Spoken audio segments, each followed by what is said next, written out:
Jeez, this isn't fair. This is actually not fair.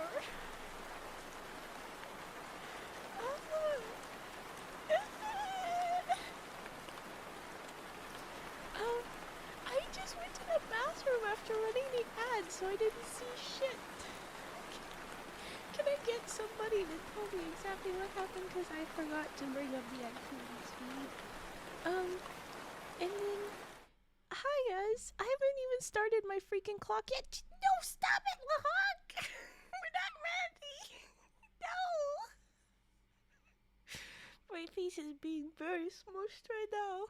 I'm smushing my face some more. What the hell? This isn't fair. I haven't even started the clock. Okay, quick, Raven, start the clock. You're screwed. Where did it go? Okay, there you go. It should be counting down now.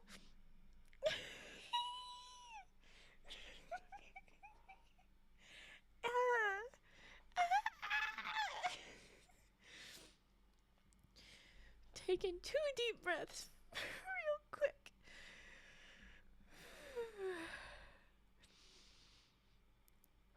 Okay, so we have 6 total from the honk and 30 from Pudgy. Is this correct? And then another one. Okay, so 7 from the honk. Yes.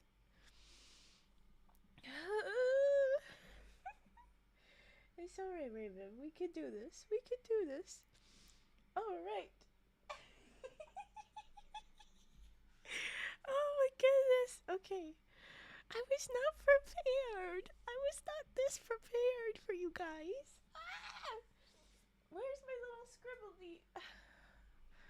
Okay, so step 1, Raven, move your shit. You thought you'd have a minute. Nope, no you didn't.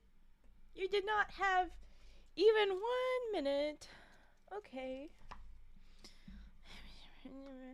Okay, so we have a bunch of rolls for Pudgy. We have a couple rolls. We have a roll for the honk so far. Correct? Corrected? I need to pull up the activities feed, but I'm gonna trust my mod right now. First, Hias, welcome to my subathon. You're not rolling, I'll roll it on camera. I'm just trying to make sure all my shit's together. We're gonna use the legible dice, as I said I would. Yeah, okay. And very important little pad to pull out. It's my secret, super secret. I won't tell you what numbers they are, but I'll roll the dice and you'll see what you get. Little pad. Okay? Okay. You've got plenty of times. Jeez. Okay. Let's update. Pudgy got 6. Or not Pudgy. Lahonk got 6 of those, but that's still... Oh, no, wait. You put it there. Oh, I see. Okay. Oh, my gosh. Oh, my gosh. No! Stop doing things. Thank you, Mask. Oh, I've got a height chest to open. Oh, I got a little dancing goblin. Oh, I like you. You're fun. How do I... Yeah. It says to share it. Choo-choo, little dancing goblin. I like him. Oh, I'm not prepared at all. And everything's a little bit slow because I have to have so many things ready. But here's a bajillion money Fraugs, and I'm not done. I'll do a bunch more because it's stupid what you did. Just a bunch of money frogs. You wanted a goose. Oh, and there's a wow. Okay. Here we go. We're going to do hand cam to show off the dice roll. Here's the dice. Okay, so we've got 1 for Hank. Correcteds. Yeah. We've got 1 going for the honk. You've rolled at 8. I'm going to do 10 jumping jacks. What the heck? Scooby. We've got another one. Scooby Bobby did 2. Oh no, gifted 1. There you go. I'm being chaotic because I'm not prepared. So I'm gonna have to do 10 jumping jacks, and I'll roll. No, I'll do 10 jumping jacks now, and then I'll roll. Then I'll roll for Pudgy. Here we go. Here we go. Scoop. Eh. My goodness. Okay. All right. You can't even see me. Let's try and get it to. The model will freak out. You get the that. Okay. 2, 3, 4, 5, 6, 7, 8, 9, 10. And then let's go for more. Those are roll numbers for jumping jacks. 3. Oh wait. Could you see the pad? You couldn't really see the pad. Cool. This is a fun one. Don't worry, Pudgy, that wasn't yours. And no, that wouldn't kill me. Jeez, that's so rude. In my super secret tin, that has the tin with the plastic bits, I have some fun little things. And it's gonna be a limited time only trigger. So here we go. If I can get it done. Oh, and we can go back. Hiya. We're not gonna do roll just yet. We did the honks.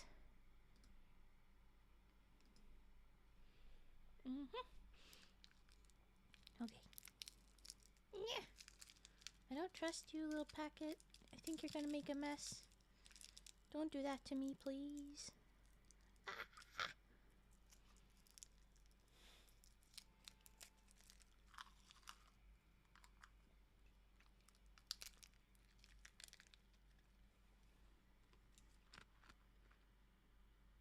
Well, they're not working. This is supposed to be Pop Rocks, but it's not working. Have I ruined one of the settings? Oh my gosh. I'm trying a different packet.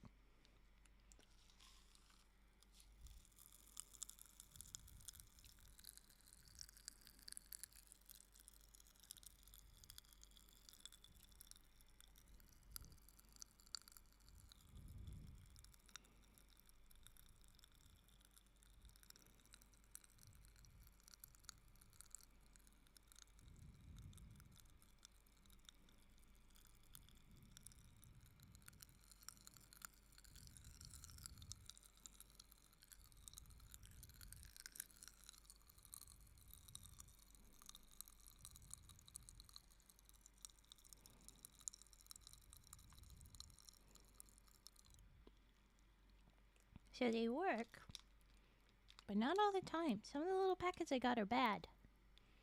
Good to know. I'm so poppin'. My mouth sounds like a campfire. Okay, we roll again. That's a shame. How do they taste? The first ones, not so great. The second ones are good. They were grape. The little packets. Okay. So that was 1 for Pudgy. Pudgy number 2. Here we go. 5. I gotta do push-ups now. That's so mean. That's so mean. I'll do push-ups after because I have to get on the ground for that. That's no fun. Let's do the third roll for Pudgy. 20 push-ups. Okay, fine. Fourth roll. 17. Ooh, okay.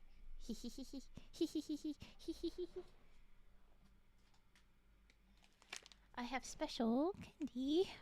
You're gonna be so strong at the end of the stream. I know. I'm ready. Okay. I have a special spicy Skittles. And unfortunately, I have rolled for that. So I'm going to now torture myself with spicy. How rude. Okay.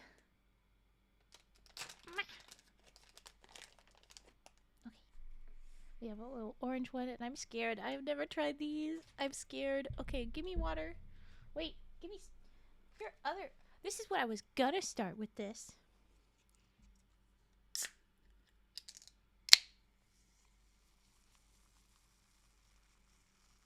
I love the fizzy bubbles. Okay. That will be my protection for if this goes poorly. Okay. Oh my gosh. Raven will veg fest. 35 Fraougs. Okay. I don't like spicy. Oh, ew. It's just not even. Oh no, there it is.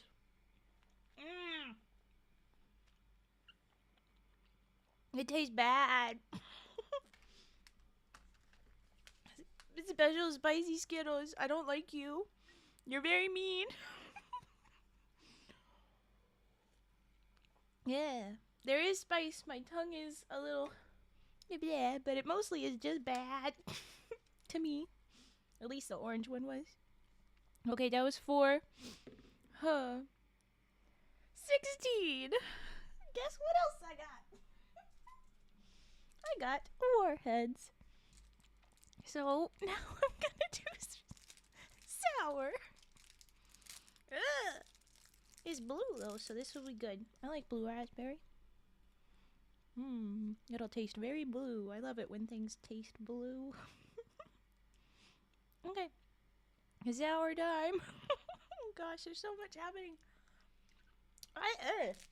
Yep, right away. Woohoo! I like it. I like it. Okay, last roll. You said that 20. You did not. She's gonna have an upset tummy, but she'll be really brave about it. Yeah. Okay.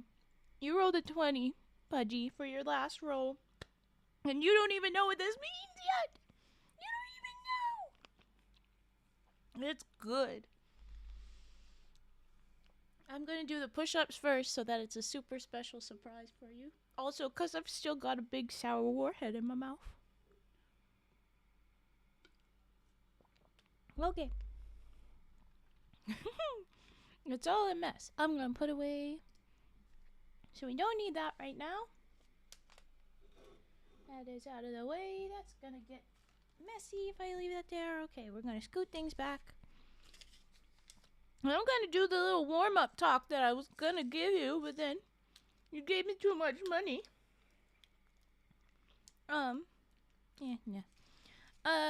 So, hi. My usual hello did not happen because I was too flabbergasted. Hi, welcome to Emerald Lake. It's me, Raven. That's real. We still have that. Pudgy doesn't get a Fraoug. No. No. I have no idea what you mean. Sir. Oh yeah, that can go right there. And that. No. Yeah, okay. Welcome to the Subathon. As you can see, I have the clock rolling up at the top. The 3 hours is my minimum, so that's the base clock amount. We'll definitely be doing our stories. And that's what that 3 hours for. We're going to do the Fraoug story. With all of the extensions, we'll go into... For Nat 20, we'll mail a Fraoug to your nearest lake. No. We will be moving on to the Origami Ceremony if we get enough of an extension. But I think we will. We'll be fine. I'm going to keep sucking on this candy, and then I'm going to do 20 push-ups. God damn it.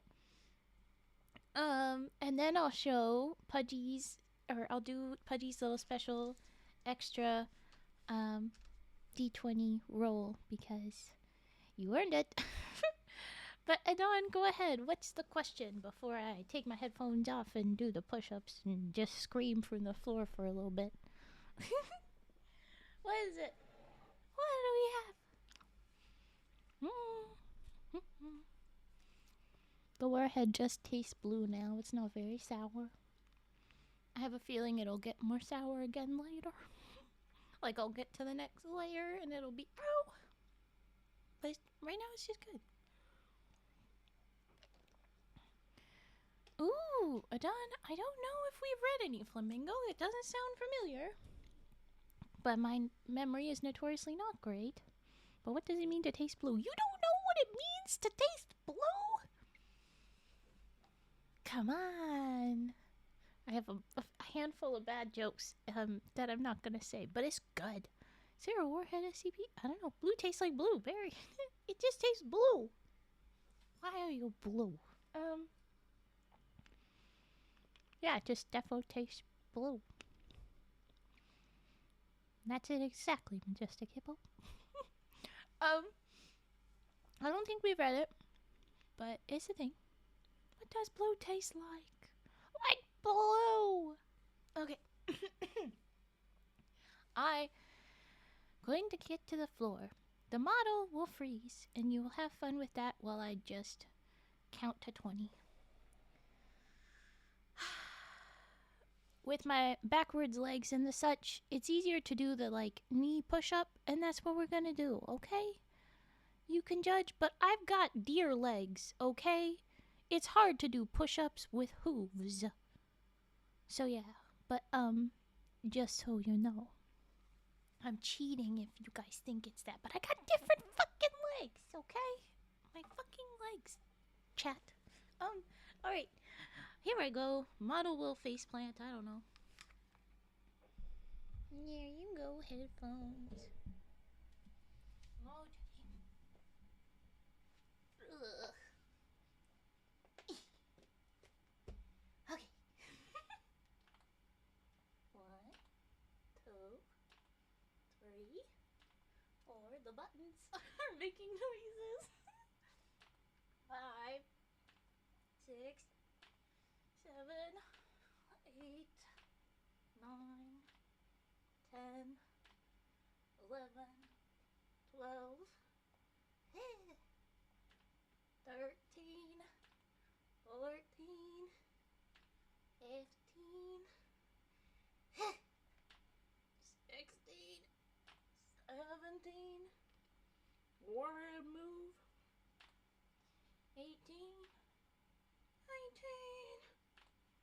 20. Ugh. Crawl back to chair.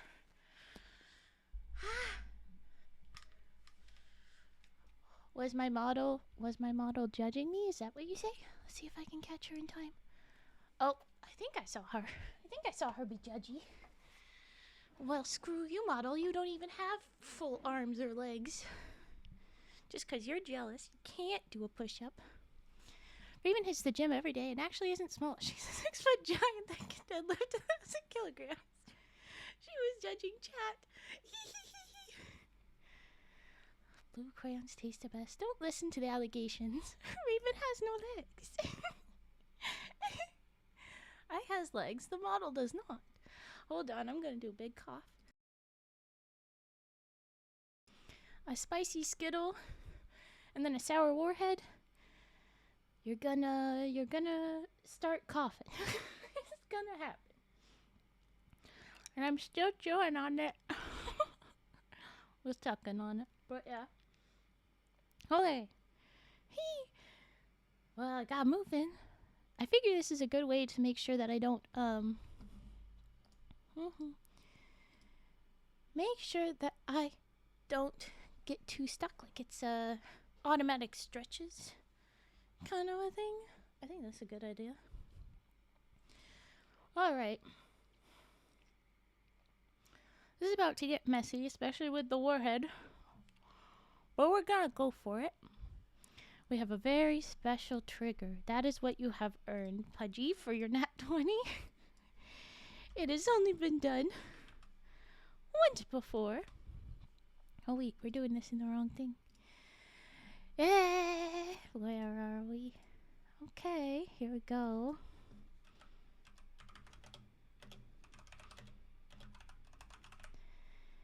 It was a gift from Fett. Are we getting the hints yet? Can we put it together yet? It's a very fun little moment. Wait, we're at... It's 39, right? Did I just not count earlier? I think I just didn't. Here we go. Tazzy rage puffing, which is gonna be not a gun. Jesus, Pudgy, not a gun. Oh my gosh, this is gonna be messy because of the warhead in my mouth, so that's not great. But here we go.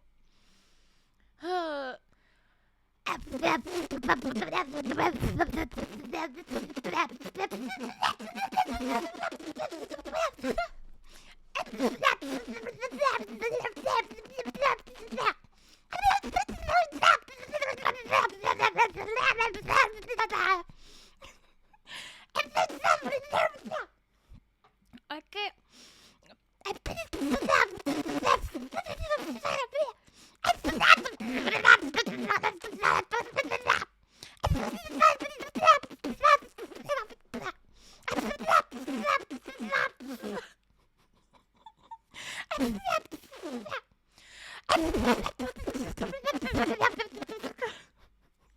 Spit everywhere. I gotta end early. There's spit everywhere. I told you it'd be messy.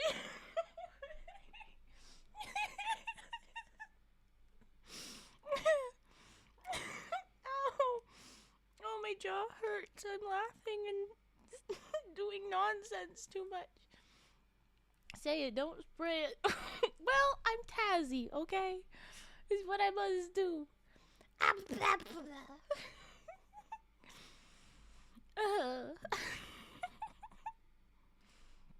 Okay. We're all caught up now. We're all caught up. I consider this trigger word a cheat. App. It's about all I can do, so I will refund. That is too big for a nonsense thing. I can't keep up with it, honestly. I can do best I can do. Oh, you're already redeeming rage, Puppy? Scooby Bobby, I will do your rage puffing after the Fraoug origin story, because that's what we're supposed to be doing. But this is what we begun with. This is chaos. Yeah. You can also say the letter by letter. Ooh, true. Okay, APATHAAAA. No, I've already refunded. Rage puffing and page ruffling. I will do those after the Fraoug story read. And then we will do that. But it will not be Tazzy rage puffing unless Fet redeems it or it's rolled. That's what my rule has always been. It's for when Fet redeems it. But remember that there is only 3 trigger redeem rage puffs in a stream, and this is a very long stream. Oh, they took it and didn't give it back. I definitely hit X. I know I did. It's a very long stream, but there's only 3 to do. Excuse me. So it's gonna be very quick if you redeem them all right now. But you could roll a Tazzy one. It could happen. So there you go.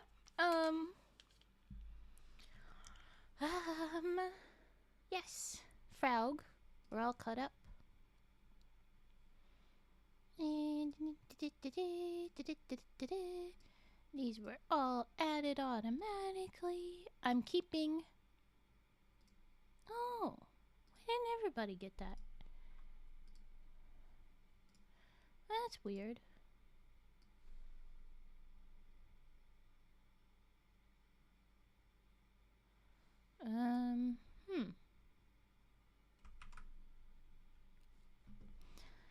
I'll fix that later.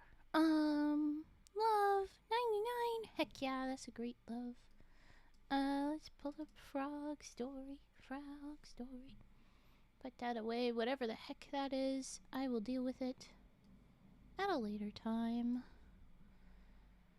I'm so ready to read this origin story, my guys. I looked back over it last night to double check, and there were a bunch of spelling mistakes I missed. Oops, but I got them now. Not that you'll see them, haha, but so that I don't trip too much on my own words. The bot lied. That must be a lie. There's too much love between Adon and Lahonk. No. 911, a dear lady has taken my radioactive ribbons. What do you mean why I have radioactive bubbles? Yeah, 911 would be overwhelmed with a goose trying to tell them that. I'm pretty sure they'd be like, let's send a mental health check to whoever this caller is. Oh, I promise it's more than that, you know. I'm scared of geese. Aw, what's wrong with rats? True. Okay. Alright. Are you ready for Jack my Frog? Because that's the title of this nonsense. I titled it Jack my Frog. Just like Jack my Hedgehog. I'm excited. I'm so excited. Okay. Jack my Frog. Yay. Yay. I've been comforted about being scared of geese. Oh no. It's okay. Finish working. Have an amazing Subathon. You deserve all the love. Thank you, Pudgy. Maybe I don't deserve all the love. You gave so much, but I will take it. Thank you so much. I hope you enjoyed the Tazzy Rage Puff for that. Yes, I hope it goes smooth. Stay hydrated. Yes, I agree. Everyone, extra thank yous to Pudgies. Okay, I'm gonna cough and then I'm gonna read.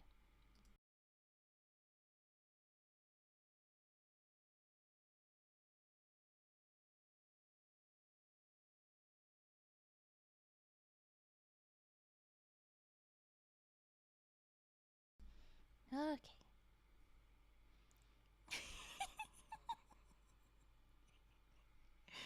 No commas. Written before commas. Thank you, Pudgy. If we got 60 more, that would get us another emote slot, I'm pretty sure. That would be cool. How do I obtain diamond? Be a good little follower and be helpful, not pure chaos destruction, or get lucky with the roll. I won't even tell you what number, because I'm not going to tell you. But there you go. Hi, Nutsu. Guess what we're reading? We're reading the Fraoug origin story. It's beginning. It's happening. It's happening. Alright, everybody, sit down. Shush up. In fact... Mwahahahahahaha. You might get diamond. You might. You'll understand when you're older. Okay. Jack my Frog. This is written from me, Raven's point of view, because it's me telling you. Just a reminder. But yeah. I just finished turning some predatory men into trees when I came upon Emerald Lake. There are many lakes with similar names for how colorful or green the water appears, but this was the only one to literally glow. When I approached, a neon frog with bright violet cheeks leaped out of the water in a luminous splash, and when I asked about the glow, he began his tale of woe. He was the youngest of 3 sons. His father was very proud of his elder brothers, as they were smart and productive. Sorry. One had a beautiful wife and family, and the other had made himself rich. But his father always called him stupid, though he never knew why. And one day he decided to set out to prove his capabilities. There had been stories of a witch somewhere in the forest, a forest well known to be tricky to travel through.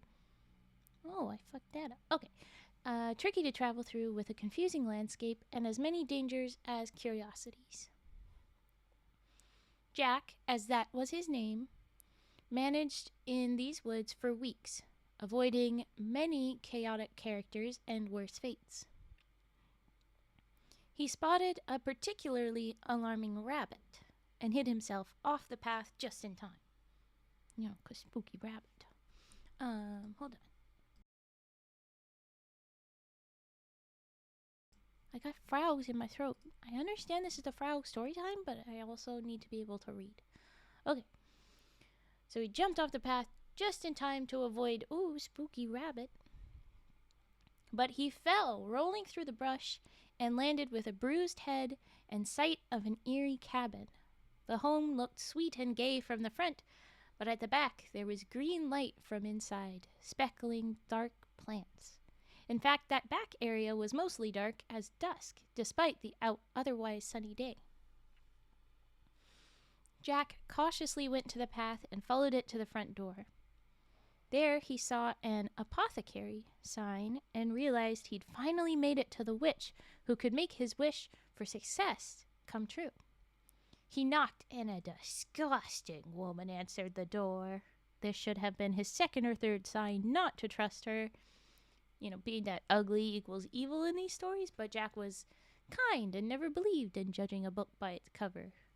So maybe he was an idiot, maybe he was smarter / kinder than any of the other fairy tale folk, I don't know.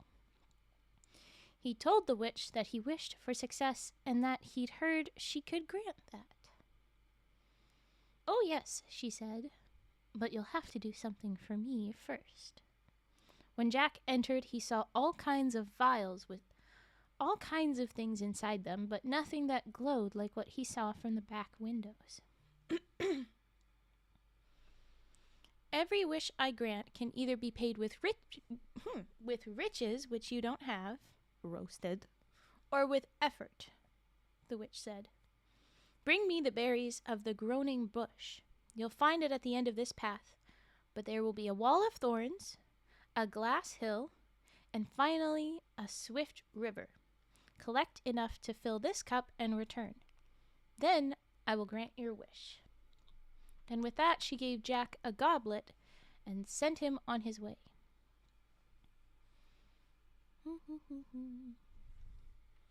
Looks like you guys are being good. Maybe I'll release you. If you stay good, you can keep chatting. Be good.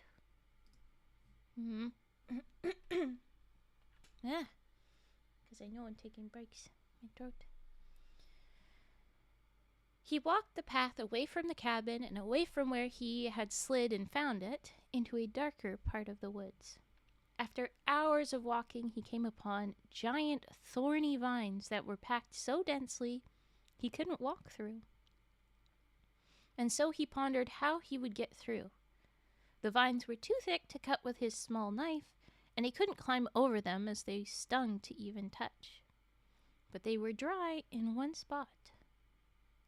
Jack decided to set the thorn wall on fire and walk through the ashes. And so he did. There you go. That's exactly what he did. It's not that difficult. Oh my gosh, guys.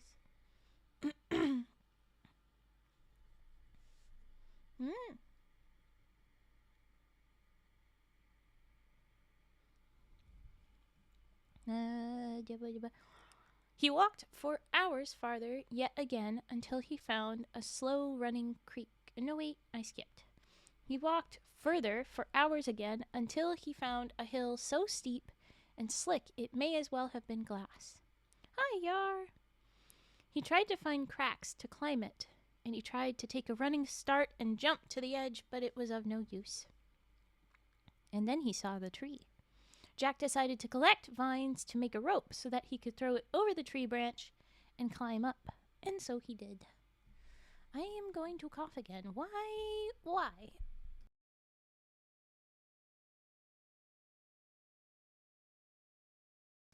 Okay. No, you are not meant to rob the frog. That's his name, that's all. Okay. So he climbed up. It's not that hard. He walked hours farther yet again until he found a slow-running creek. But this couldn't be the swift river, could it? He walked a bit farther and saw that there was another, slightly faster creek just beyond it, and there a beaver was hastily chewing trees to make a dam. And just ahead on the trail, the creeks met and fed into a wider, much faster river. He walked along the river, wondering what to do, when he finally saw a strange-looking, isolated bush on the other side of the river. He considered crossing along some rocks, but the water ran fast, and the rocks were too far apart. Jack decided to wait for the beaver to finish his dam and take a rest. So he did. He took a rest, waited for the beaver. And when that took too long, he walked back and helped the beaver by chopping small trees and moving them closer to the dam, but not so close as to scare the beaver. And then went back and waited a bit more. When the water was finally low and slow enough, he hopped along the rocks. Like a frog, I interrupted Jack at this point in his story. Yes, he said, unimpressed. I'm just trying to have fun, Jack. Don't gotta be so salty. As Jack began to pick the berries, the shrubbery groaned, as one might expect with such a name, the groaning bush. But Jack somehow was surprised. The plant cried out with each picking until it mustered, "Please stop," and so Jack did. "I'd like to stop, plant, but I need these berries for my wish," Jack said. "And I need them too," said the bush, "but for my health and the health of the forest." The plant was the spirit of this patch of the forest, and the reason it was darker was that the spirit was sick. Or maybe the forest was sick, and so the spirit became sick, whichever way. Chicken and egg, you know. "I'm waiting for each berry to ripen and fall to the ground and feed my roots so that I can recover, but each time I fruit, someone comes and takes them. I made the river flow faster, but then another came, and so I made the hill too slick and steep to climb, and still another came. So I grew enough thorns to make a wall, and still you are here. I will never recover, and everything that lives in my wood will lose their home because I will surely die." Jack thought of the beaver that had made it possible for him to get to the spirit bush, and thought of how many creatures depended on this wood. "If I pick the berries and plant them here, would that help? Or would you need to wait for them to fall?" Jack asked. "Yes! Oh, please, if you can, do plant them by my roots. I will heal, and so will these woods, and I will be very grateful." And so he did. But the plant was curious.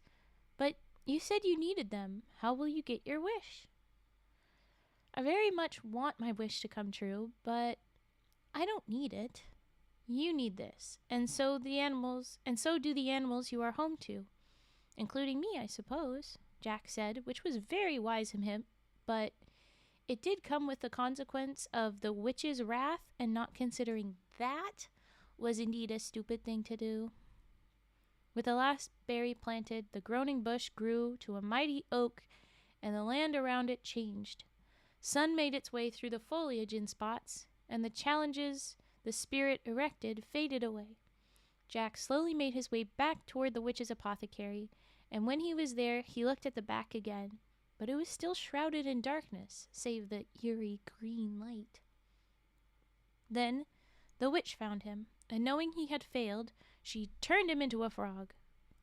She locked him in a jar in the back room and left him there while she went about her witchy business. There he saw the source of the glow, buckets full of glowing green liquid. When he heard another traveler in the front room with the witch, he tried to shout out a warning, but they couldn't hear him through the door and the jar. The witch did come back, and then Jack was scared she had heard and was angrier with him. But she just walked in, poured a few vials into a clean cauldron, dropped a familiar berry in, from the bush, and in a puff of smoke it was now a bright green sludge with stones floating inside it. She scooped out the stones and delivered them to the customer. When she came back again, she poured all the liquid into a barrel, as well as Jack. As soon as he touched the sludge, he felt sick. He screamed in pain, to which the witch said, "Oh, do be quiet," and gave the barrel a kick. Soon Jack was unconscious. He woke to being dumped out of the barrel and into a glowing lake inside a cave. The water was refreshing in comparison, but clearly had some of the sludge in it from previous dumpings. The witch stomped off with her now empty barrel, and out from the stillness came glowing green amphibians, in just the same shade as the sludge. He was scared at first and tried to run, but they told him they were there. And they told him they were the same as him. Humans magically transformed to frogs, then frogs chemically transformed to some other sort of frog, Jack told me. A Fraoug, I said. Sure, he chuckled. Fraoug sounds right.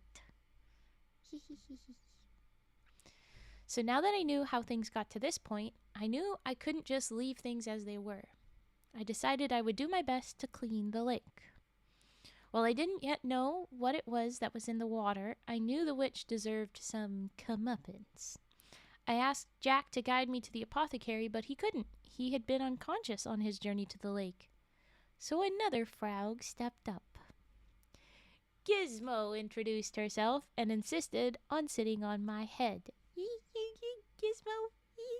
Okay, sitting on my head as she directed us through the woods. So with Jack hopping after, we made our way through, and Gizmo explained what all she had to do. Though that's for another story time. Never mind. Anyway, we made it to a cabin, but Jack was confused. It wasn't the cabin where he had met the witch. Either Gizmo lied, or the witch had been working in a different place. But as Jack had gotten annoyed at her ramblings along the way and told her to shut up, she refused to speak, and hasn't really spoken since. Yes, it's the frog on my head. That's Gizmo. It's the same guy. You got it. She doesn't talk because she's pouting because of Jack. Sassy little girl. Okay. With no clear direction to go, I suggested we try knocking at the door to ask for help. And since the Fraougs had no alternative ideas, this we did. Gizmo has the face of true evil. It's the exact same face as the other frogs. But okay. I think it's just pure chaos, really. Okay. Gizmo the Great. Yeah. Okay. So we knock on the door. The figure at the door was the moon, who gave us instructions to ask the west wind, as she had no idea where the apothecary was, but seemed certain that the west wind would know. She pointed west, no trail in sight, and said his home would be that way. We marched along and often stumbled on the uneven terrain, but eventually found another cabin. I knocked at that door, and the figure answering was the west wind, but he too had no clue where the wicked apothecary was. He insisted that the east wind, his brother, would know, and he pointed east, back the way we came. So we marched back, somewhat more certain of our steps, until we saw the moon's cabin and stopped for a rest. She was quick to rush us out, as she was waning, or is it waxing? I don't know. Anyway. And so we continued east until we found his cabin, the east wind. He said he had no clue where the apothecary stood, but thought the south wind might know, and he pointed as the others had. We trudged along, weary of the repetition now, and even unspeaking, Gizmo fought with Jack, the little shits. At the cabin, the south wind was waiting and simply pointed north. At least she was direct. I appreciated it. We went back, again passing the moon's cabin and having a rest, but this time she wasn't home. Gizmo attempted to steal some cheese. Rude. It's for the rats.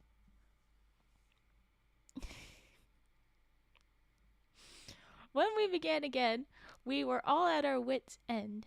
And so, when the north wind, even as gently as she said it, insisted we try asking the sun, we all groaned and prepared to march right back the way we came, because they're only giving us another freaking direction. We've done this too many times. I hate the repetition. Stop it. But the north wind pointed further north, saying he had just passed by, and we should try to catch up to him along the trail. So we hurried out, grateful for a trail, and found the sun very soon ahead of us. He said the way to the apothecary was just down the path, and then at the first left, turn and follow that trail until you find it. As we started out, Jack realized he finally recognized things around him. Overexcited to finally feel less lost, he jumped off trail into a grove with a single bush, along the way stopping and hopping enthusiastically next to something shining on the ground, until I caught up and collected it. First, just a bit off the path, a golden thorny ball. Then, a ways further, atop a small hill, a small golden goblet. And finally, on the other side of the hill and just a few feet from the shrubbery, a little golden figurine of a beaver. While I was admiring it, a voice startled me. "Who are you? Those are for—" "Oh, gods, what is that on your head?" he interrupted. And before I could answer, Jack was leaping nearly as high as the fairy's face before him. The stranger stumbled back, nearly falling, but Jack explained himself, assuming the fairy had once been the bush, and he, Jack the Frog, was once Jack the young man. And stupid brother, of the different brothers, he's the stupid brother, the young stupid. Anyway, he said that he was Jack the Fraoug, once Jack the young man, stupid brother, who had helped said bush. After some awkward salutations, I explained myself and Gizmo, and he introduced himself as the spirit of the forest. He was striking but had a dour complexion. He thanked Jack countlessly for helping him, and thus the forest as a whole, but said there was still something wrong, which would explain his still looking poorly. I muttered under my breath, "Yeah, that witch." Can't hear you, we're just checking it. Aww. People send love to Cage. Okay, so the fairy dude's like, "There's still something wrong," and I was like, "Yeah, the witch," and his dark eyes were suddenly on me. "Yes, she has been polluting my forest, my waters, my creatures." Though he started off impassioned, he stumbled at the last piece while clearly staring uncomfortably at Gizmo. Dude didn't understand what Fraugs were. Pff, come on. Anyway. Well, we are headed toward the apothecary now. I plan to find out what it is she dumps in the lake and hopefully a way to clean it up. And maybe some way to restore all the frogs to original form, though since some have been transformed twice-fold, I'm not sure anything will work, I pondered aloud. Leave that bit to me. It's certainly complicated, but I will do what I can, the fairy declared. And so we walked back to the path and went on toward the apothecary with our new friend. Once close enough, we popped off the trail to creep up at the back of the cabin and see the eerie, glowing back room. Vi is hurting the forest. I knew the war red. It's not Vi. None of this was Vi. You think I would call her a disgusting old woman? That's why I called her earlier. No. This is not Vi. This is a previous witch in the apothecary. Previous witch. You liar. Okay. Well, we are headed to the apothecary now. I pondered, leave that to me. It's certainly complicated, but I'll do what I can, he declared, and so we went with our new I didn't! It's not Vi. This isn't Vi. Vi's a very different witch. Okay. Once close enough, we popped off the trail to creep up at the back of the cabin and see the eerie, glowing back room. This was where the barrels of ominous stuff was kept and where we'd likely find our answers. Peering in, I saw the glowing green barrels labeled Vileco and tried to understand what it was, but I had no clue. Gizmo then suddenly decided to leap off my head and into the window. She must have thought it was open. It was just a splat. We all held our breath, hoping the witch inside didn't hear.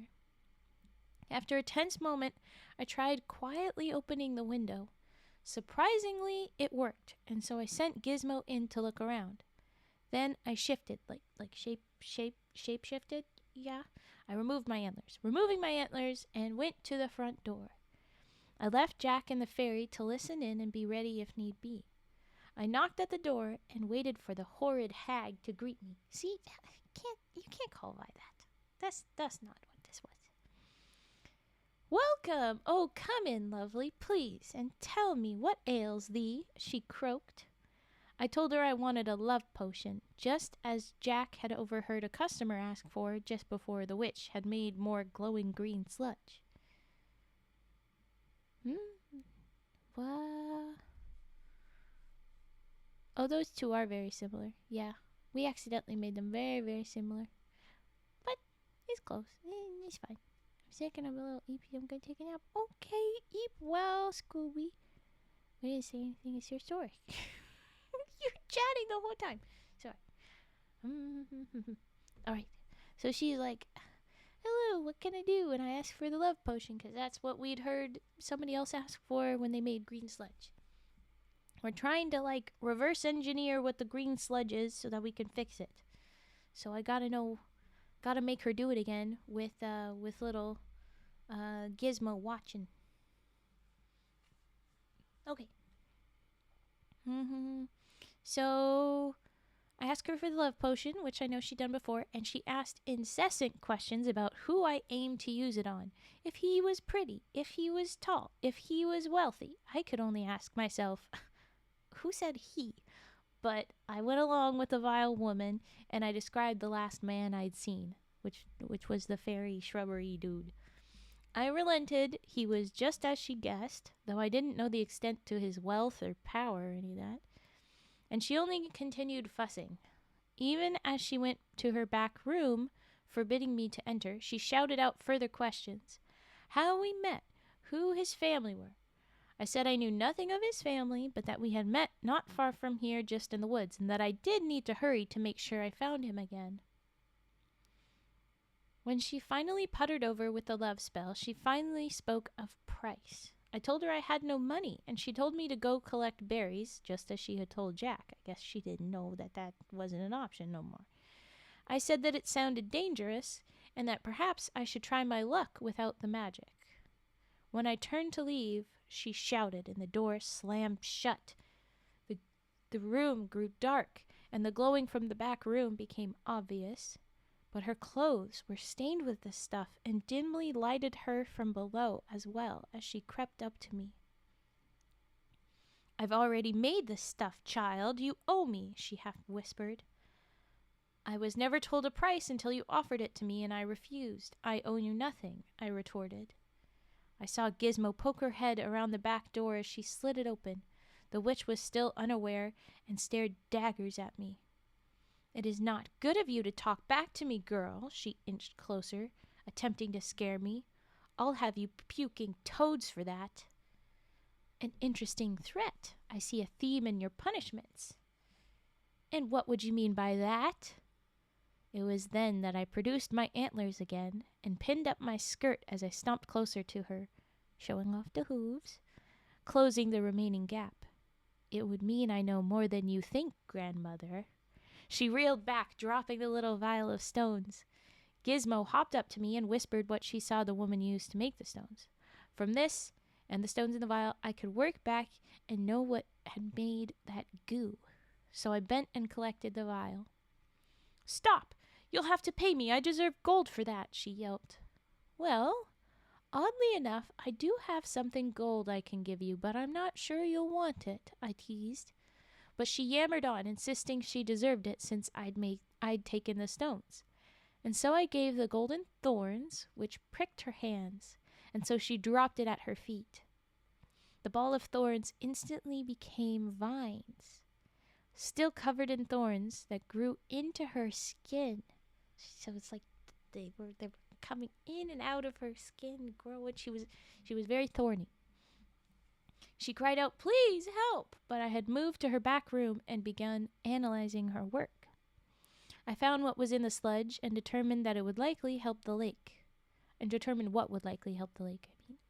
I would need 2 things from her stores, which would together in the lake help clear up the sludge at least somewhat. I would like to help you, and I would like to take some of your inventory. For the items, I will pay you my other 2 gold pieces, bound to aid you here, which is more than a fair deal for you, as I think you should rather pay for how you've harmed this forest. But that's not my job this time, so I'll just give these, and I will hope to never see you again, as I imagine you hope the same. And so I handed her the beaver, which came to life and gnawed at the vines, and while that limited their growth, the beaver couldn't help what had grown inside, and bit her skin just as much as the vines. She cried out again, and I gave her the last of the gold, the goblet. It filled with a potion at her touch. She looked to me, scared and unsure. I nodded to her to go ahead. And so she drank. The vines dissipated, but just for a moment. Their growth began again in only minutes, to which more potion filled, and the beaver gnawed again. I then opened the back door to Jack and the fairy. So, like, I used the golden little gift things, but the vines were like half a weapon, and I fucked that witch up. Ooh. Yeah, I may need to go back over those emotes, but hey, they're what they are right now. Why are you talking about stinks? What the heck? You little fight. Okay, nearly done. I then opened the back door to Jack and the fairy. Your turn, I told him, as I scooped up Jack and the ingredients. His countenance darkened with a smile. I knew the gentle Fraugs were best not to see what would ensue, so I exited and waited on the path for our new friend to finish.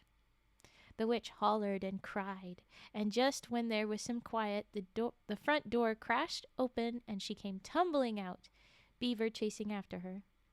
She was bright green, just as the Fraugs were, and when she shouted at me, "Damn you!" 2 large toads fell out of her mouth. The fairy sauntered out and thanked us for guiding him to the cause of his forest's troubles. I said it would help Emerald Lake as best as I could with what I now had. If you will be looking after my forest, I suppose I should look after these. Again he faltered, staring at Gizmo atop my noggin. Creatures. I will try find something to turn them back. And so our deal was struck that I would see to his forest and him to the restoration of the frogs, and if either of us saw the witch or any vile clues of her arrival, we would punish them swiftly. I asked just what he had said/done to her. He said I had done well enough already with the thorniness. He had just fed her her own sludge, used her own punishment on her, and made sure she knew she would never return. And if she's not dead, she's thorny still. The end. Wait, what do you think? It's a very similar to our fairy tales that I had been reading. Lots of similar moments, and I love and if they're not dead, they're whatever still. So I'm glad we have that. There are more Fraoug stories. Slowly we could read more Fraoug stories. But this is the only one that I have ready for you now. Yay! Yay! And no, that was not Vi. That was like 2 witches before Vi. This is all a while beforehand. I'm still waiting on that fairy to return and help out with the Fraugs. Meanwhile, I'm just hanging out in Emerald Lake. We just chilling. I make sure everything's still good with the forest. It got bits and bits better over time, and a lot better with Vi instead of the icky witch there. But yeah. Yee. That was Jack my Fraoug. Yay. Okay. I got bits and bits of Fraugs. Only bits? What do you mean bits of Fraugs? That don't have what pieces of Fraoug? That is awful. No, don't do that. I was so excited. Oh, thank you. I blush. I'm very excited about it. It was fun.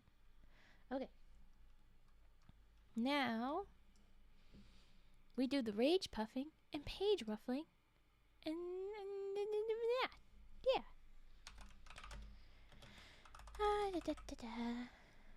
Rage puffing time.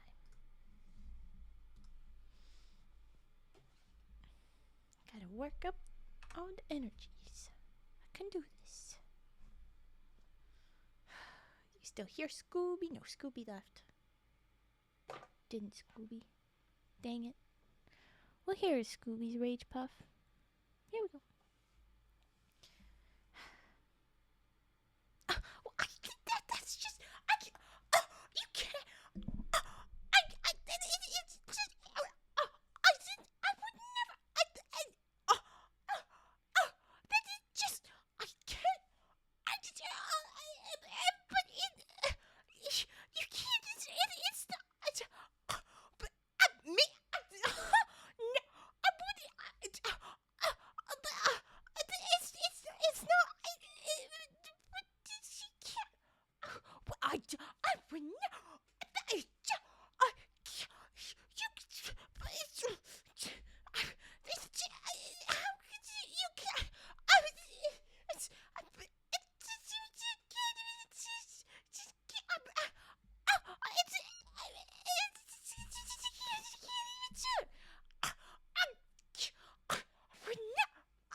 like I'm powering down. I don't know. Oh, hey.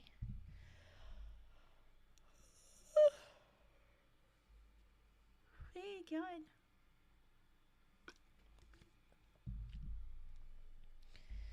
Okay. And then hydrated. And there is no piece of paper down. Now I will do page ruffling. Is what I will do. Donk. We're going to start with the little book. That's typical little cardstock pages. I can't spell. And then we'll do the big fluffy book. But here's page ruffling.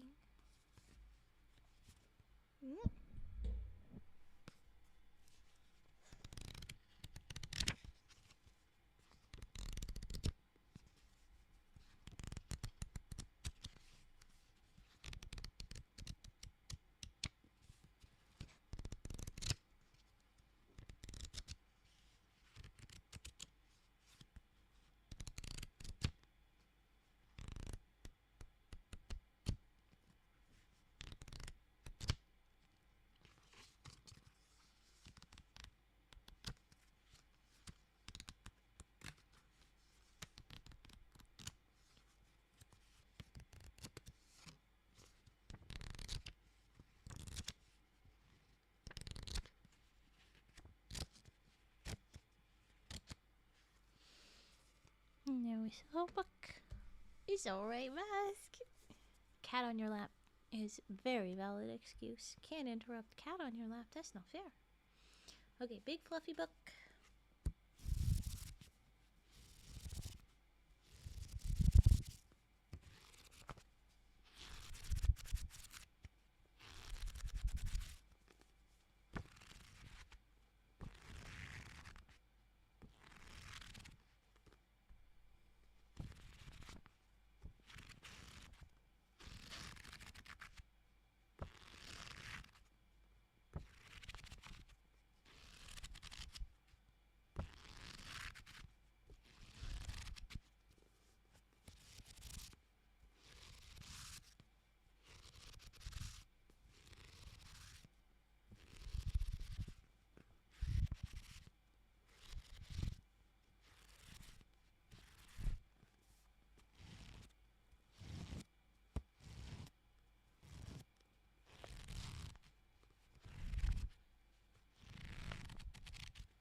And there was the big fluffy book.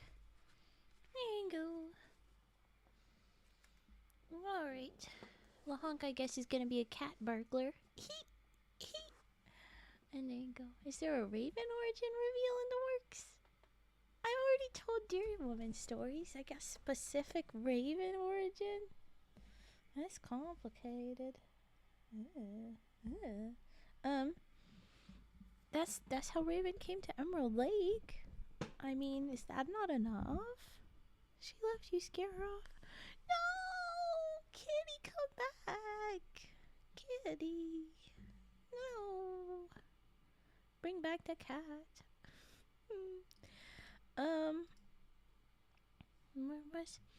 There will be other Fraug's stories. Oh yay, she's back! Yay! And some of that will explain some of the things. The green sparklies. That's some of the magic water on my clothes. All that green. Except now I'm sitting up so I can still type. Perfect. Fraug Ventures. Yes. The specifics. I went back to lake. Once Fairy was gone, there's more stories of all the frogs. I put stuff into the lake to try and make it better. It did a little bit of splashy, so it got me a little bit, but not too much. Oh, she walked away again. She's slightly confused. She says she wants your attention, but while you're at another place. That's what she wants. She wants you to, like, do the pets or the cuddles somewhere else, I bet. Or is just trying to get food. That's classic. That's a classic. But I got a little bit splashed from the sludge, and then the water is a lot better. So the lake is safe in quotes, but the Fraugs are not. Basically, that's what's left of a real lake. It's got some stuff in it, but it's not as bad. The other place is like a foot away. Sometimes kitties be so particular. I don't know if that's your kitty, but sometimes they be so particular. Okay, so there was Jack, my Fraug. A very good time. A very good time. Now the lake. Oh yeah, the lake has the bonk side. No, I think it's less bonk side now, basically. Ooh, yay. Aha.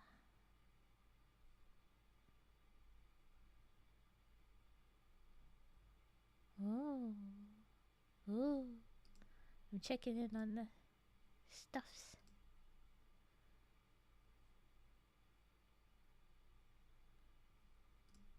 Okay.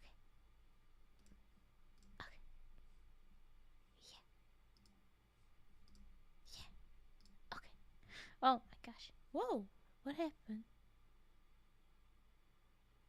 Did this go black screen? What happened? Or did it just not show? Yeah, it went black screen. What? Okay, I don't know what that was, but I'm back. I just hit the wrong thing on OBS when I came back. Also, Emerald Lake Origins. Let's go, yeah! It all got the way it is because of the frickin' witch. I'll use the full power of the bonk side on you. Yeah, get him. They're waiting for the command ready. Ah! Okay. I'm easily distracted. I meant to get so much sleep last night, and guess what happened? Not that. So I'm gonna be something.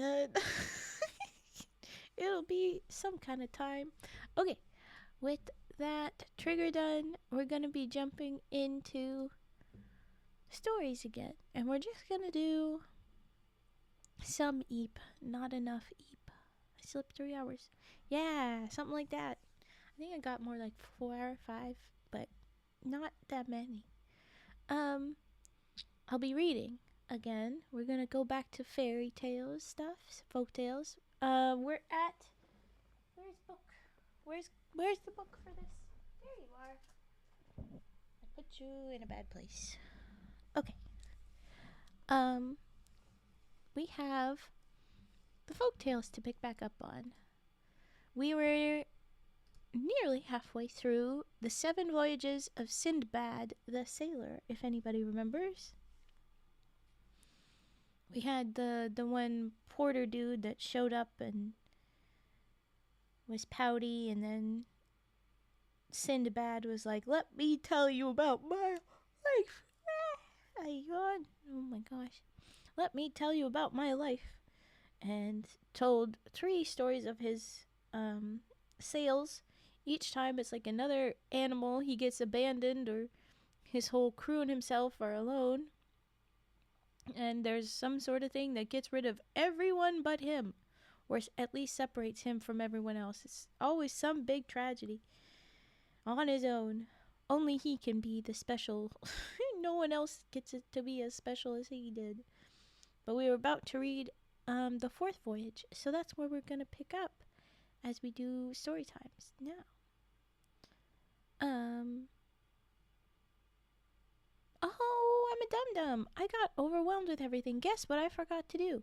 Right there on my little milestones, I said I'd do a d20 roll at each of the milestones, and we have gaming by chat vote. We will do gaming later by chat's votes, so that's fun. Or if not in this stream, yeah, If not in this stream, later on. Yeah. Yeah. Question marks.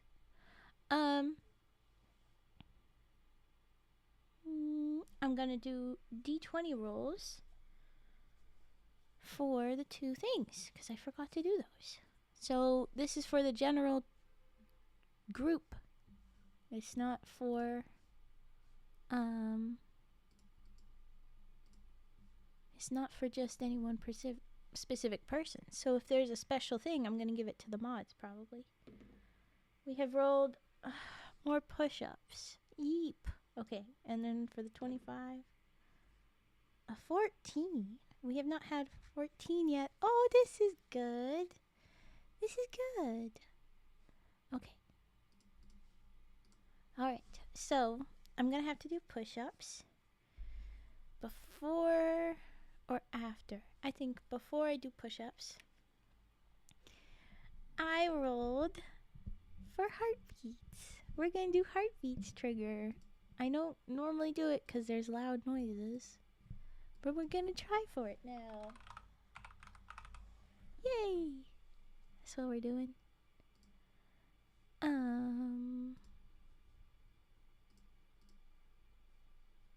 we go.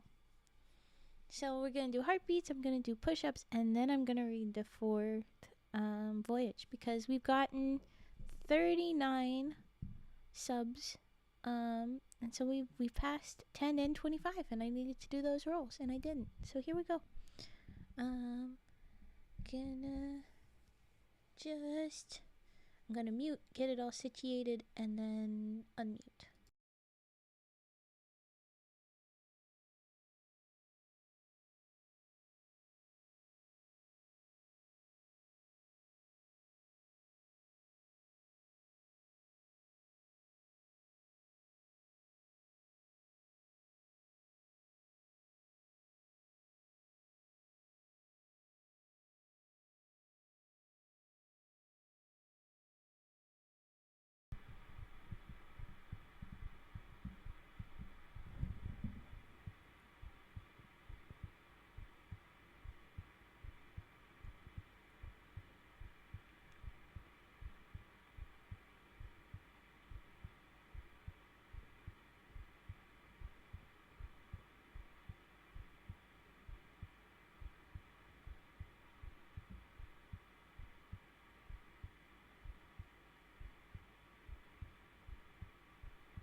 Okay, that was extra long heartbeats. Thank you, Mask. Oh my goodness.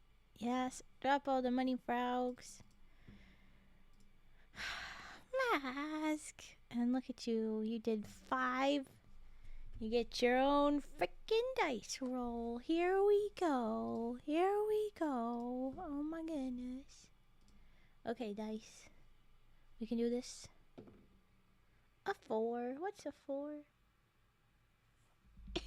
Oh no! I forgot I did this one. Oh. Hey, Mask. Give me an accent to do. We're gonna read the next story with an accent. Which is gonna be interesting. Because I don't know how I'll pronounce some of the words normally. But yeah, that's yours. That's what you get per 4. Oh boy, here we go. Absolutely. Okay. Oh no, wait, I'm going back to...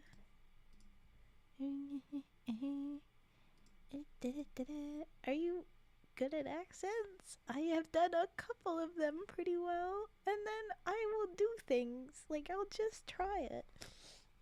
I can't stop giggling at myself. I will try accents. We'll see how it goes. We've seen me try and do Scottish, and it took a lot of effort.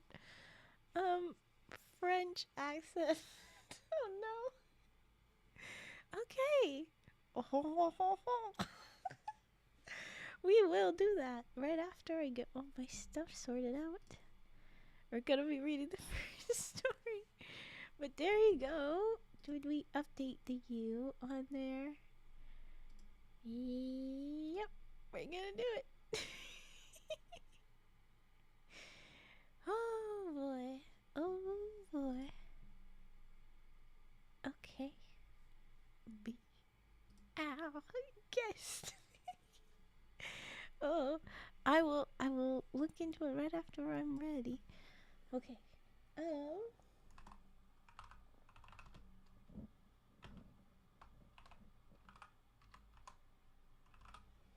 Fourth Voyage is the story. We're all lined up there. We will begin when we start reading story. It'll probably be about as long as the story. I said I'd do them for 20 minutes at a time. We're gonna see if I can keep that up. We're gonna see. Oh. Okay. Okay. Oh no. Okay. I can't stop giggling. We're not gonna make it through. Okay. And wait, what time? Okay. Rich and happy as I was after my third voyage, I could not make up my mind to stay at home altogether. Oh no. My love of trading and the pleasure I took in anything that was new and strange made me set my affairs in order and begin my journey through some sort of Persian provinces. Oh no. Having first set off stores of goods to await my coming in the different places I intended to visit, I took ship at a distant seaport, and for some time all went well. But at last, being caught in a violent hurricane, our vessel became a total wreck, in spite of all our worthy captain could do to save her, and many of our company perished in the waves. Oh no! Oh no! I, with a few others, had the good fortune to be washed ashore, clinging to pieces of the wreck, for the storm had driven us near an island. Why did you pick French?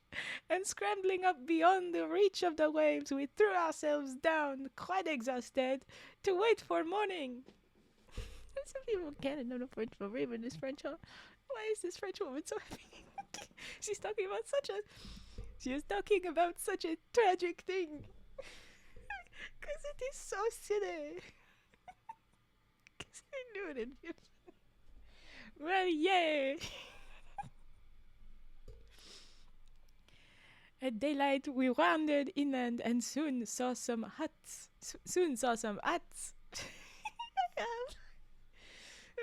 To which we directed our steps as we drew near the black inhabitants of... Why did we care that they are black? I do not care. Why? Swarmed in great numbers and surrounded us, and we were led to their houses, and and as it were divided among our captors. What captors? The captors? What? Scooby, you missed your.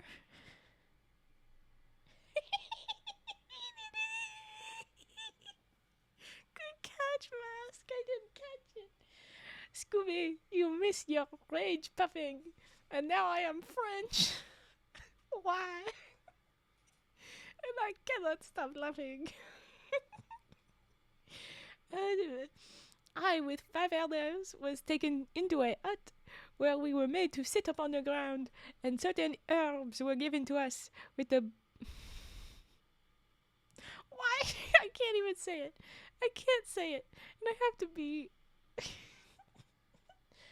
Why, Scooby Baby? I can't say this. This is awful. I can't. I'm still. They're gonna keep saying it. Oh, well. Hey, that's a trigger word. Put in the trigger words. I can't say the phrase that they. I cannot say the phrase they are making me say. It is written everywhere, and I think it is bad. It's not directly awful, but it is bad. So we will say with the natives. We will say the natives, alright? But they are probably very dark-skinned natives because of the terms they are choosing to use. Okay. And certain herbs were given to us which the natives made signs to us to eat. Observing that they themselves did not touch them, I was careful only to pretend to taste my portion. But my companions, being very hungry, rashly ate up all that was set before them. Oh, that is totally poison. You will die. Oh, good Lord, look. Okay. And very soon I had the horror of seeing them become perfectly mad. Though they chattered incessantly, I could not understand a word they said, nor did they heed when I spoke to them. Oh, don't call them that now. Fuck you, Story. Andrew Lang. Rude. The natives now produced large bowls full of rice prepared with cacao nut oil. It's spelled like coca instead of coconut in the coca. It's cocoa nut. C-O-C C-O-C. I don't know. I do not remember how to say letters in French. C-O-C-A-N-U-T. Of which my crazy comrades ate eagerly, but I only tasted a few grains, understanding clearly that the object of our captors was to fatten us speedily for their own eating and make us go crazy as well, but okay. And this was exactly what happened. My unlucky companions, having lost their reason, felt neither anxiety nor fear, and ate greedily all that was offered them. So, they were soon fat, and there was an end of them. There was an end of them. Very subtle way of saying, and they died. But I grew leaner day by day, for I ate but little, and even that little did me no good by reason of my fear of what lay before me. So stupid. However, as I was so far from being a tempting morsel, I was allowed to wander about freely, and one day when all the natives had gone off upon some expedition, leaving only an old man to guard me. Oh, I am going to screw over the old man, yeah. Okay. I managed to escape from him and plunged into the forest, running faster the more he cried to me to come back until I had completely distanced him. For 7 days I hurried on, resting only when the darkness stopped me, and living chiefly upon cacao nuts. It's not spelled right. Which afforded me both meat and drink. And on the 8th day I reached the seashore and saw a party of white men gathering pepper. It's so weird that we only care about what color their skin is. And fucked up. Anyway, they're getting the pepper. Can't believe we're reading French. It was not relevant. No. Okay, they're getting pepper, which grew abundantly all about. I'm only 3 paragraphs in. I'm never gonna make it. Reassured by the nature of their occupation, I advanced towards them.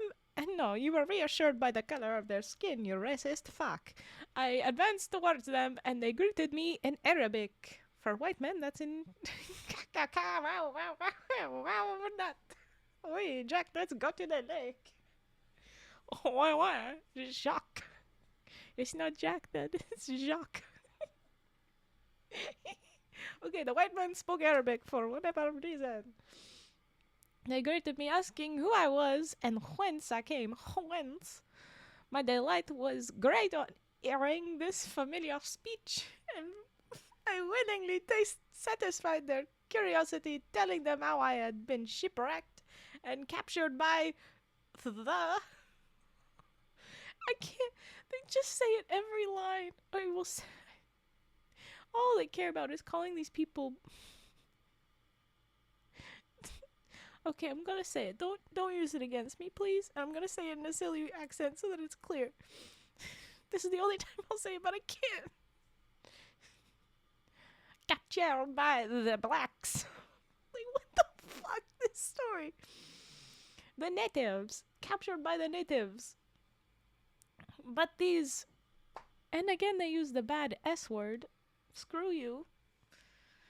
But these natives then devour man, they say. Yeah, they're cannibals. This is not news. Okay. How did you escape? How did you escape? I repeated to them what I have just told you. I'm losing it. What I have just told you. At which they were mightily astonished. I stayed with them until they had collected as much pepper as they wished, and then they took me back to their own country and presented me to their king, by whom I was hospitably received. To him also I had to relate my adventures, which surprised him much, and when I had finished, he ordered that I should be supplied with food and raiment and treated with consideration. How did you escape? How did you escape? He just was, like, loose one day. They were like, the skinny fuck, he's not fun to eat anyway. Basically. And there was just the old man. I think he killed an old man. Focus. In French. The island on which I found myself was full of people. And abounded in all sorts of desirable things, and a great deal of traffic went on in the capital, where I soon began to feel at home and contented. Moreover, the king treated me with a special favor, and in consequence of this, everyone, whether at the court or in the town, sought to make life pleasant to me. Sought to make life pleasant to you? Do you mean make make love to you, maybe? No? Frenchman? I think it's the French that makes me think this. One thing I remarked, which I thought very strange, was that from the greatest to the least, all men rode their horses without bridle or stirrups. I one day presumed to ask His Majesty why he did not use them, to which he replied, "You speak to me of things which I have never before heard." This gave me an idea. I can't do this. I found a clever workman and made him cut out under my direction the foundation of a saddle. He's going to invent the saddle for these folks. You suck. Okay. Invent the saddle, which I wedded and covered with choice leather, adorning it with rich gold embroidery. I then got a locksmith to make me a bit and a pair of spurs after a pattern which I drew for him. And when all these things were completed, I presented them to the king. Oh no, bananas. You sound like Buznov. I don't know who Buznov is.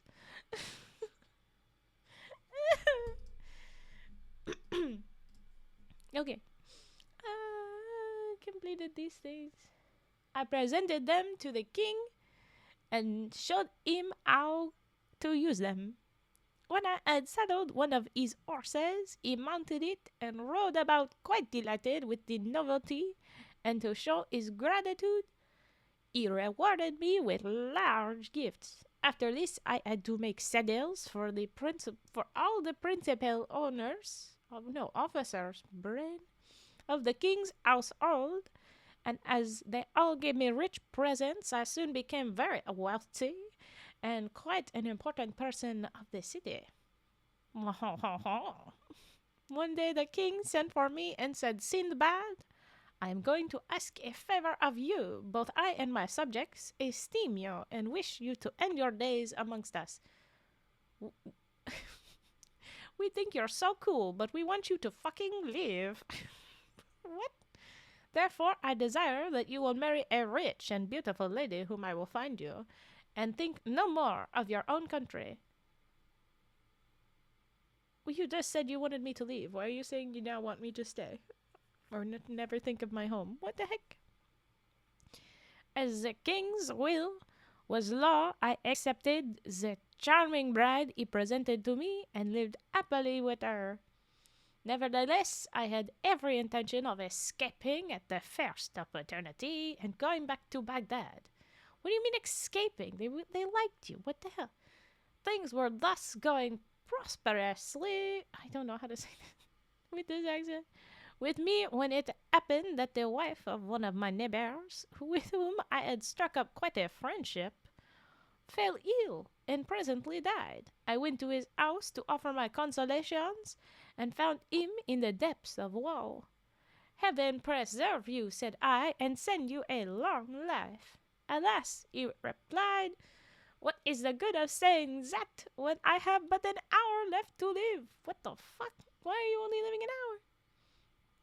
Come, come, said I, surely it is not so bad as all that.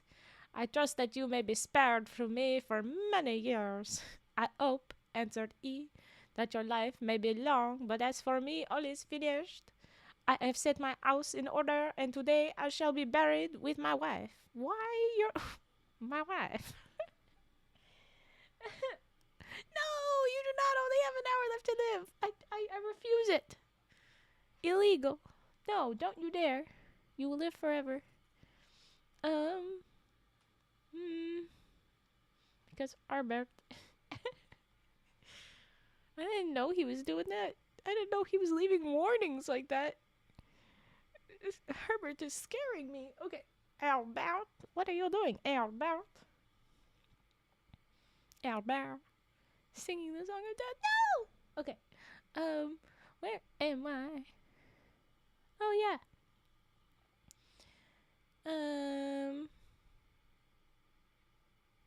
Buried with my wife. This has been the law upon our island from the earliest stages. The living husband goes to the grave with his dead wife, the living wife with her dead husband. Dead husband. So, if your partner dies, oops, you die too? Yikes. Herbert, please extend it to 2 hours and 37 minutes. Yeah, just enough to see the rest of the stream for now. Okay. So did our fathers, and so we must do. The law changes not, and all must submit to it. Oops, all gravestones. Yes, do. As he spoke, the friends and relations of the unhappy pair began to assemble.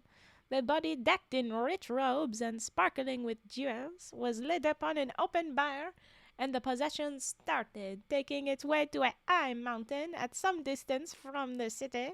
The wretched husband, clothed from head to foot in black mantle, following mournfully. Are we done yet? No. When the place of interment was reached, the corpse was lowered, just as it was, into a deep pit. Then the husband, bidding farewell to all his friends, stretched himself upon another bier, upon which were laid 7 little loaves of bread and a pitcher of water, and he was also let down, down, down to the depths of the horrible cavern. And then a stone was laid over the opening, and the melancholy company wended its way back to the city. So he's left some food, but he's gotta go in the grave with her. Yikes. Okay. You may imagine that I was not unmoved spectator of these proceedings. To all the others, it was a thing to which they had been accustomed from their youth up, but I was so horrified that I could not help telling the king how it struck me. Sire, I said, I am more astonished than I can express to you at the strange custom which exists in your dominions of burying. I don't know what I am anymore. Be our best. And our dominions bearing the living with the dead. In all my travels, I have never before met with so cruel and horrible a law. What would you have, Sindbad? He replied. It is the law for everybody. I myself should be buried with the queen if she were the first to die. But your majesty, I said, dare I ask if this law applies to foreigners also? Why, yes, replied the king, smiling, in what I could but consider a very heartless manner. There are no exception to the rule if they have married in the country. I don't know what that was. When I heard this, I went home, much cast down, and from that time forward my mind was never easy. If only my wife's little finger ached, I fancied she was going to die. You stubbed your toe. We're going to die. every little thing. And sure enough, before very long, she fell really ill. Oh no! And in a few days breathed her last. Your wife died so soon. What? My dismay was great, for it seemed to me that to be buried alive was even a worse fate than to be devoured by cannibals. Nevertheless, there was no escape. Escape? The body of my wife, arrayed in her richest robes and decked with all her jewels, was laid upon the bier.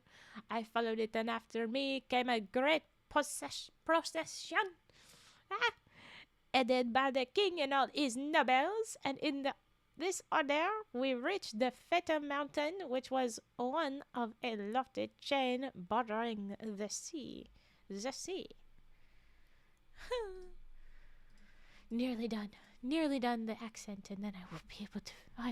I cannot. What am I doing? I should not be saying anything in anything. I am still French, oh no. Why am I a little goblin Frenchman? I don't know.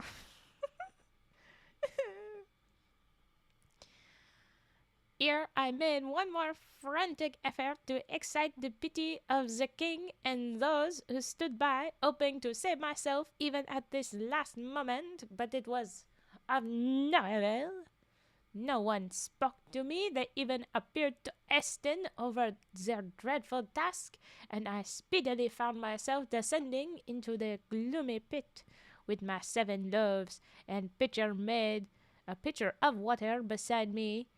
Almost before I reached the bottom of the stone, I was rolled into this place above my head, and I was left to my fate. Oh no. A feeble ray of light shone into the cavern through some chink, and when I had the courage to look about me, I could see that I was in a vast vault. Hi there, Storm. I'm French. Bestrewn with bones and bodies of the dead. I even fancied that I heard the expiring sighs of those who, like myself, had come into this dismal place alive. All in vain did I shriek aloud with rage and despair, reproaching myself for the love of gain and adventure which had brought to me such a pass. But at length, growing calmer, I took up my bread water, and wrapping my face in my mantle, I groped my way towards the end of the cavern, where the air was fresh air. It should not be German. I have officially lasted 20 minutes with a lot of cheating. So I'll still read the rest of the story like this, but no, I am not. I'm not German. Oh gosh, my French accent's that bad. Well, I am doing cartoony little man, but yeah. Okay. Here I lived in darkness and misery until my provisions were exhausted. But just as I was nearly dead from starvation, the rock was rolled away overhead, and I saw that a bear was being lowered into the cavern, and that the corpse upon it was a man. In a moment my mind was made up. The woman who followed had nothing to expect but a lingering death. I should be doing her a service if I shortened her misery. Wait, you're going to kill her? What the fuck?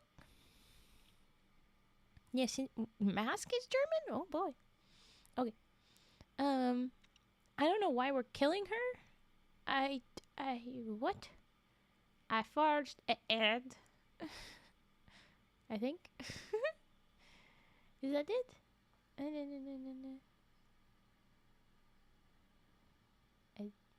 Sorry, I forgot. Okay. Okay. I should be doing her a service if I shortened her misery. Therefore, when she descended, already insensible from terror, I was ready armed with a huge bone. Why do we have a bone? One blow from which left her dead. Why did we kill her? Why? Which is still better than being flirty. If you say so, Mask. Okay. Left her dead, and I secured the bread and water which gave me a hope of life. Huge burn. Okay, so he's gonna live, maybe. Several times did I have recourse to this desperate expedient. So several times he did this to someone else. And I know not how long I had been prisoner when one day I fancied that I heard something near me which breathed loudly. Something breathed. Turning to the place from which the sound came, I dimly saw a shadowy form which fled at any movement, squeezing itself through a cranny in the wall. Is it a rat? I bet it's a rat. Perfect for the Frenchman. I pursued it as fast as I could, and found myself in a narrow crack among the rocks, along which I was just able to force my way. Why is it now pirate? Ow! I followed it for what seemed to me many miles, and at last saw before me a glimmer of light which grew clearer every moment until I emerged upon the seashore with a joy which I cannot describe. He made it! When I was sure that I was not dreaming, I realized that it was doubtless some little animal which had found its way into the cavern from the sea, and when disturbed had fled, showing me a means of escape which I could never have discovered from myself. I hastily surveyed my surroundings and saw that I was safe from all pursuit of the town. The mountains sloped sheer down to the sea, and there was no road across them. Being assured of this, I returned to the cavern and amassed a rich treasure of diamonds, rubies, emeralds, and jewels of all kinds, which strewed from the ground, aka he was grave robbing. These I made up into bales and stored them into a safe place upon the beach, and then waited hopefully for the passing of a ship. I had looked out for 2 days, however, before a single sail appeared, so it was with much delight, I don't know, that I at last saw a vessel not far from the shore. and by waving my arms and uttering loud cries, succeeded in attracting the attention of our crew. A boat was sent off to me, and in answer to the questions of the sailors at how I came to be in such a plight, I replied that I had been shipwrecked 2 days before, but had managed to scramble ashore with the bales, which I pointed out to them. You know, like a liar. I lied. I did not tell them anything else. Luckily for me, they believed my story, and without even looking at the place where they found me, took up my bundles and rowed me back to the ship. Yeah, brag about the cannibals again, Sinbad. Really. Once on board, I soon saw that the captain was too much occupied with the difficulties of navigation to pay much heed to me, though he generously made me welcome and would not even accept the jewels which I offered to pay my passage. Our voyage was prosperous, and after visiting many lands and collecting in each place great store of goodly merchandise, I found myself at last in Baghdad once more, with unheard of riches of every description. Again, I gave large sums of money to the poor and enriched all the mosques in the city, after which I gave myself up to my friends and relations, with whom I passed my time in feasting and merriment. Here Sinbad paused, and all his hearers, mouse, French swashbuckler. Okay, all his hearers declared that the adventures of his fourth voyage had pleased them better than anything they had heard before. Really, I think it was worse. There was murder. Mercy murder, but murder. They then took their leave, followed by Indbad, who had once more received 100 sequins, and with the rest had been bidden to return next day for the story of the fifth voyage. When the time came, all were in their places, and when they had eaten and drunk all that was set before them, Sinbad began his tale. I lost it. We're done. No more French. French is dead. No more French. Arr. Arr. I don't know which arr. And there you go, the French, the French Sinbad. Okay. I have. I guess I'm supposed to say this in the accent too. Where is the meat to my bells? Terrible, terrible trigger word, Lahonk. Terrible. The French are dead. Everyone that was ever French is dead now. Just because I demanded it. No, the French are fine. My French man is dead. We're not doing that anymore. Okay. I have an absurd trigger word that I'm not going to do next, and I'm dead. I'm done with it. Besides, whenever I see the bananas, I want to say ananas, which is actually pineapple. It's silly. Oh, thank you for hydrate. I desperately need that. Oh my hongs. Okay. Bananas man a man, bananas man a man, bananas man a man, bananas man a man, bananas man a man, bananas man a man, bananas man a man, bananas man a man, bananas man a man, bananas man a man, bananas man a man, bananas man a man, bananas man a man, bananas man a man, bananas man a man, bananas man a man. Scrolling, sorry. Bananas man a man, bananas man a man, bananas man a man, bananas man a man, bananas man a man, bananas man a man, bananas man a man, bananas man a man, bananas man a man, bananas man a man, bananas man a man, bananas man a man, bananas man a man, bananas man a man, bananas man a man, bananas man a man. There's so many goddamn bananas. Bananas man a man, bananas man a man, bananas man a man, bananas man a man, bananas man a man, bananas man a man, bananas man a man, bananas man a man. Bananas man a man, bananas man a man, bananas man a man, bananas man a man, bananas man a man, bananas man a man, bananas man a man, bananas man a man, bananas man a man, bananas man a man. Only barbarians say pineapple? What do you mean? Everyone that's not a banana or not a barbarian does ananas. I wanted it in the French accent. I can't do it anymore. You're gonna kill me. You can kill me along, please. Bananas, man. Bananas, man. Again, it's not right. So that's all you get, okay? I'm not doing it. I'm not. I take big breath. Hold on, and I'm gonna do a cough.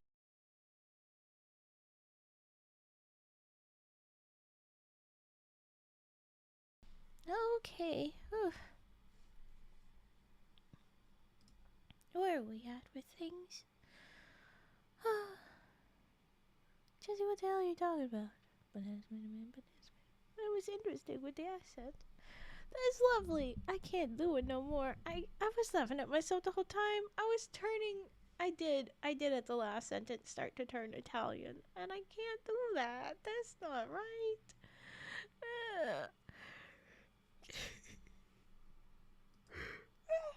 Why you gotta be so violent, LaHonk? Why you gotta be so violent?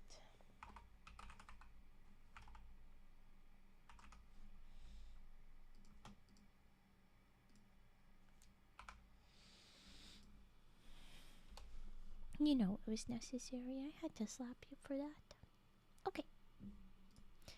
I have read the fourth voyage. There was the fourth voyage. Now we have the fifth voyage. I've probably never heard someone who speaks English speak with a foreign accent.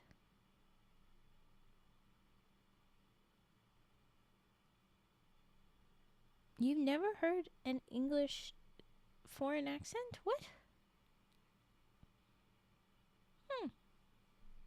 Why did you get slapped? Because you punched. You punched. You were throwing tantrum for not getting French. And I punch. I slap. Okay, so the fifth voyage is the next one up. We're gonna read that. Here we go.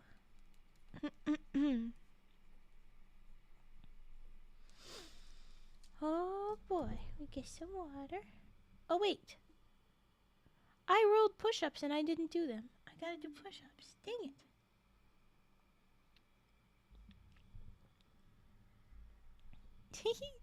Okay, Mask. Hopefully we'll see you very soon. I got slapped for no French dressing. That's silly. How Talbot stories. We're gonna do the sorry, my goodness. The fifth voyage of Sindbad the Sailor in a minute. But I realized I forgot a very important I'm missing the very important promise, basically. I rolled the d20 and got another set of push-ups and I didn't do them. So I'm going to do them. I did the other thing, but I didn't do the push-ups. So yeah, we're going to do that. Headphones off. I'm going on the ground. Getting those gains, I guess. This is the life of the subathons. Oh my goodness. Okay.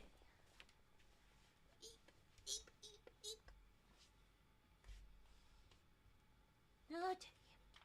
1, 2, 3, 4, 5, 6, 7, 8, 9, 10. Ah, we did it.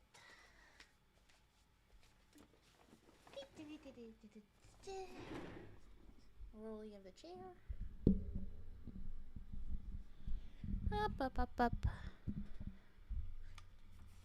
Hi, headphones. French reminded me of French fries. I mean, like, English has weird words. It has many weird words. Frankenstein words. English is a hobbled together language, and it's fun, but it's also terrifying and difficult. Lucky that it is first language. Okay. Alright. Fifth voyage. Look at that. Yeah, I forgot to do the next set of push-ups because I did the heartbeats first and then got distracted. Because you can distract me so easy. But I'm glad we've done them now. I'm annoyed that I've rolled 3 push-ups.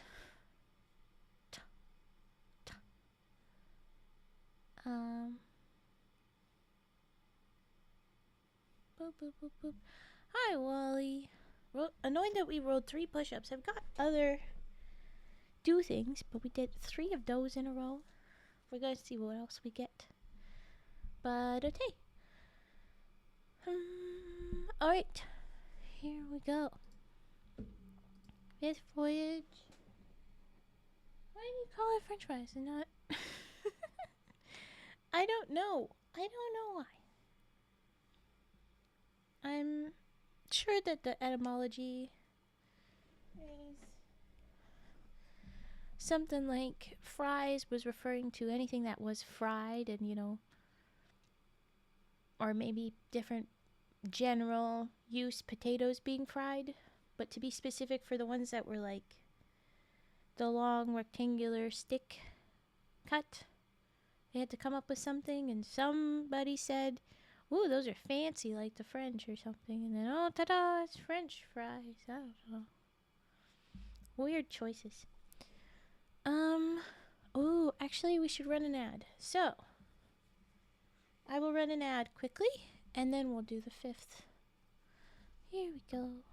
Sorry, I gotta run an ad. Don't want it to interrupt in the middle if I can help it. And again, thanks everybody so far. Thanks everybody for hanging out. I'm excited. Okay, here's it. Running an ad. Wow, it's being real slow. Oh, there we go. Okay. I see that looks good. We did all the thumbs. Did that. Double checking, triple checking, and move back over here. 5th voyage is up next. I might need to leave right after this story for a bathroom break. And then we read until brain. We read another hour still. That's what we're doing. Yay! Thank you for the follow. Oh my gosh, once you're back from ads, I'll say that out loud. Again, I said before I was even ever here. Oh, yeah. So you can already hear me. Well, thank you for the follow. Shizunu? However you want me to pronounce, please tell me. Shizuunu is what I think. Planning to be here until I fall asleep, so I guess I'm gonna be 24-hour challenge again. Well, good luck, Darkstorm, but I don't think we're gonna go that long. There's a max for 20 hours anyway, but I don't think we're gonna last that long. But hi, yeah, might as well be here. Welcome in. You're very welcome here. I'm glad you got the gift. We drop these little guys, little money frogs, whenever someone does. Most people go with shiz. It's not an actual word, really. Well, are any names real words? Some are, yeah. But, I gave you the money frog. That's what we usually drop for, anybody that's dropping money or whatever. That's that little guy. And whenever someone new comes in, I read out their name and we drop some little dancies. And I just got this little guy. So here's a goblin dancing. Can we get some dancies for shiz? Anybody? Anybody? We're getting kind of slowed down again. It's not exactly peak doing too much. Goblin D's. What shiz? Never heard that word. Oh no. Yeah, brain. We are gonna read the 5th voyage of Sinbad the Sailor. That's some of the folk tales we're reading right now. And I'm gonna get to it right now. Right? Yeah. My brain's running in a few different directions. I need to get on top of it. Glad you like the Fraougs. I need to address that 2 of them look very similar. Need to update them. Okay. Alright. Here we go. 5th voyage. Not even all that I had gone through could make me contented with a quiet life. Yeah, I get the feeling that this Sinbad, based on how many times people are dying around him, that he's actually killing a bunch of people. Anyway, okay. Not even all that. Oh, thank you for hydrate. I will hydrate. Thank you, Dark Storm.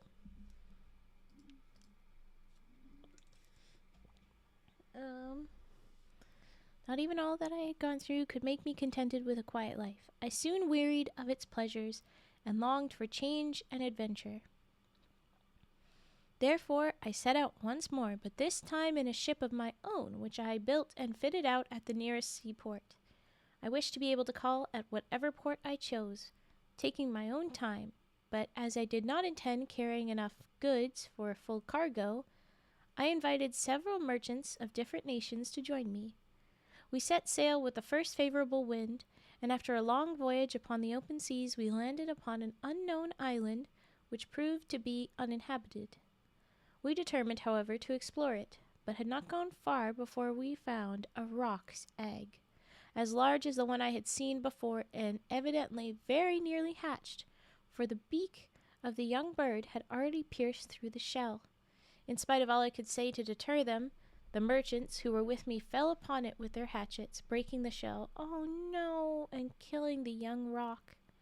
Then, lighting a fire upon the ground, they hacked morsels from the bird and proceeded to roast them while I stood by aghast. So this story is going to be how Mama Bird tore everyone apart and you managed to escape. Isn't that it? Isn't that it, Sinbad? Scarcely had they finished when Ravens gets her own video game. Ravens, raving rabbits. Oh, the rabbits! Oh my gosh. Those little things. Those are fun little derps. Oh my gosh. Hi, board. Welcome in. I'm in the... I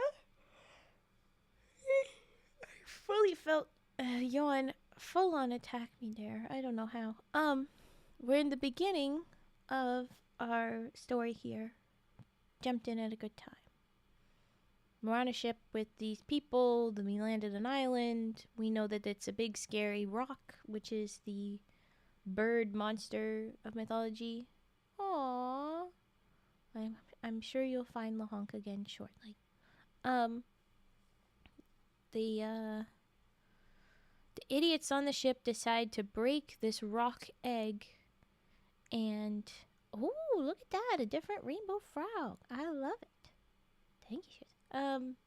And our main man, Sinbad, does not like it. Yulion travels faster than the light.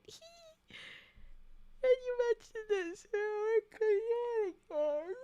Oh, damn it. We're just gonna keep trading yawns. It's not fair. Okay. We think it's a very stupid idea to be messing with the unhatched roc.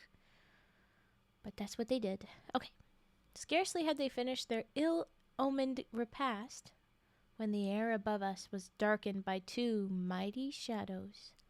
The captain of my ship, knowing by experience what this meant, cried out to us that the parent birds were coming.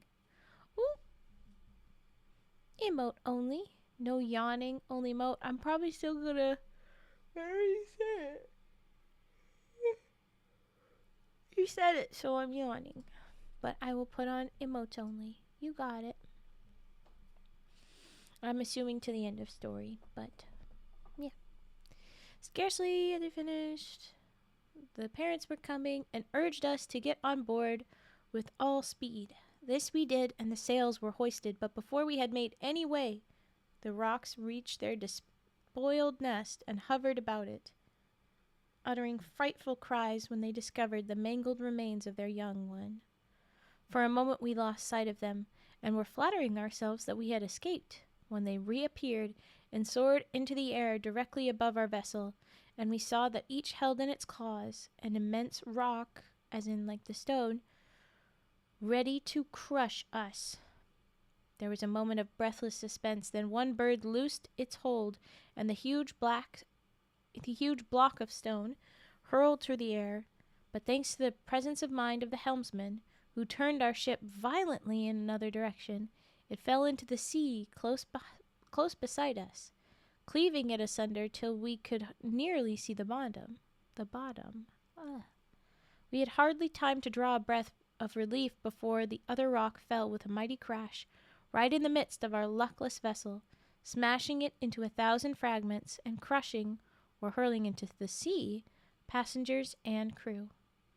I myself went down with the rest, but had the good fortune to rise unhurt, and by holding onto a piece of driftwood, with one hand swimming, with the other I kept myself afloat, and was presently washed up by the tide onto an island.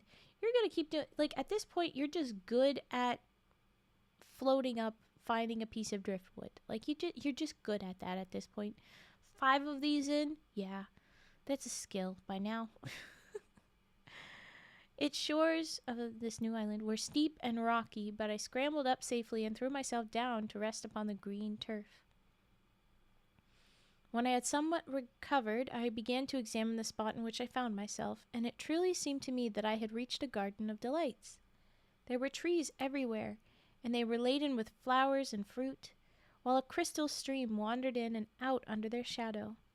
When night came, I slept sweetly in a cozy nook, though the remembrance that I was alone in a strange land made me sometimes start up and look around me in alarm, and then I wished heartily that I had stayed at home at ease. However, the morning sunlight restored my courage, and I once more wandered among the trees, but always with some anxiety as to what I might see next. I had penetrated some distance into the island when I saw an old man, bent and feeble, sitting upon the river bank, and at first I took him to be some shipwrecked mariner like myself. Going up to him, I greeted him in a friendly way, but he only nodded his head at me in reply. I then asked what he did there, and he made signs to me that he wished to get across the river to gather some fruit, and seemed to beg me to carry him on my back. Pitying his age and feebleness, I took him up, and wading across the stream, I bent down that he might more easily reach the bank, and bade him get down.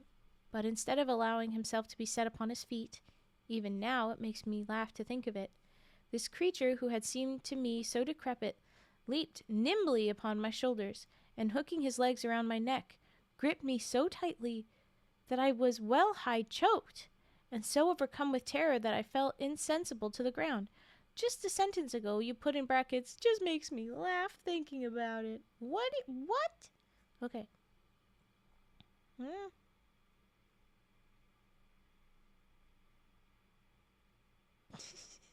Sorry. He's choking me, and I'm not going to do well. He fell to the ground. When I recovered, my enemy was still in his place, though he had released his hold enough to allow me breathing space, and seeing me revive, he prodded me adroitly, and first with one foot and then with the other, until I was forced to get up and stagger about with him under the trees, while he gathered and ate the choicest fruits. This went on all day, and even at night, when I threw myself down, half dead with weariness, the terrible old man held on tight to my neck. Nor did he fail. What do you mean, nor?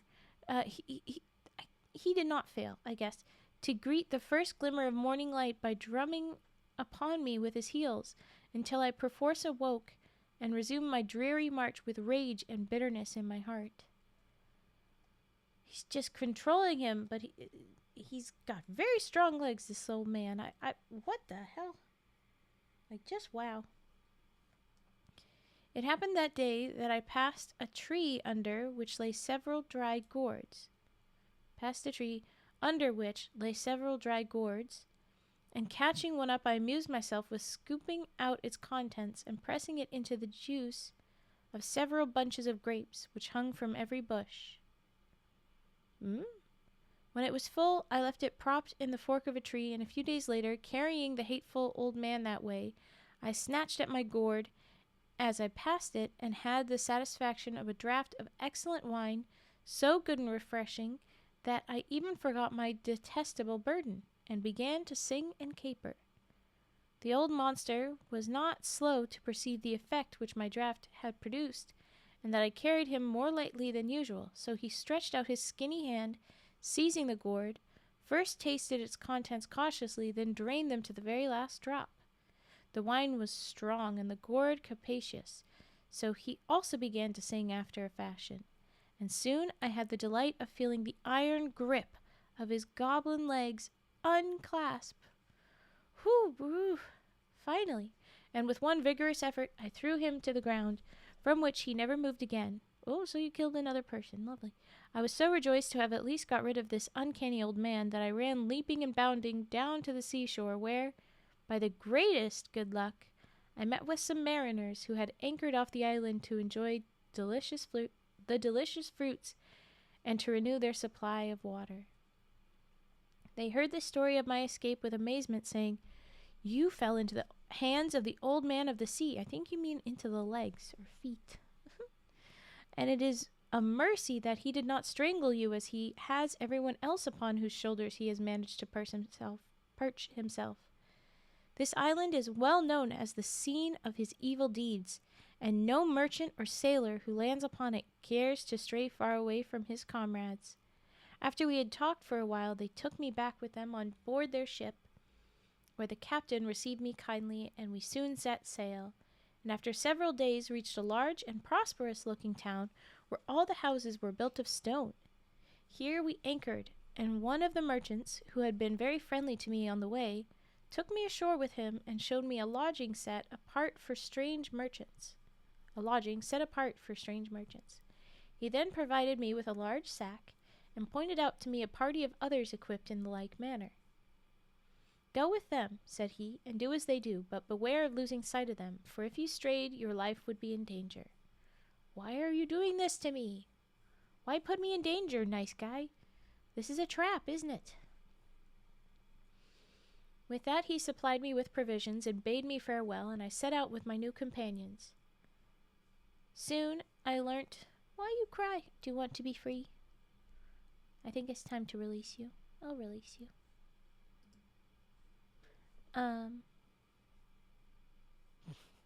Yes, thanks. I soon learned the object. Oh no. Set out with my new companions. I soon learnt that the object of our expedition was to fill our sacks with cacao nuts. It's misspelled again. COCOANUTS. No! What do you mean it's been cancelled? That's no fair. Rude. Also, yes, freedom. Scramped all you want. Welcome back. It does use a lot of interesting adjectives, and consistently is shitty when describing people of dark skin and indigenous folks to different lands. It's a total racist asshole move. Okay. Fill our sacks with coconuts. Scrumped. Yes, scrumped. But when at length I saw the trees and noted their immense height and the slippery smoothness of their slender trunks, I did not at all understand how we were to do it. Oh, dude. It's not that hard. It looks scary and confusing, but you do it like a monkey. You climb up. You just do it. Think Mulan. Okay. Length what I saw there. I didn't understand how we were to do it. The crowns of the cocoa palms were all alive with monkeys, big and little, which skipped from one to the other with surprising agility, seeming to be curious about us and disturbed at our appearance. And I was first surprised when my companions, after collecting stones, began to throw them at the lively creatures, which seemed to be quite harmless. "'Cause they'll steal, you dum-dum." But very soon I saw the reason of it and joined them heartily, for the monkeys, annoyed and wishing to pay us back in our own coin, began to tear the nuts from the trees and cast them at us with angry and spiteful gestures. Oh, so they're doing throw rocks at them, and they throw you the coconuts you look for. Ta-da! Oh, you're practicing piano. Ooh, nice. I hope it's going well.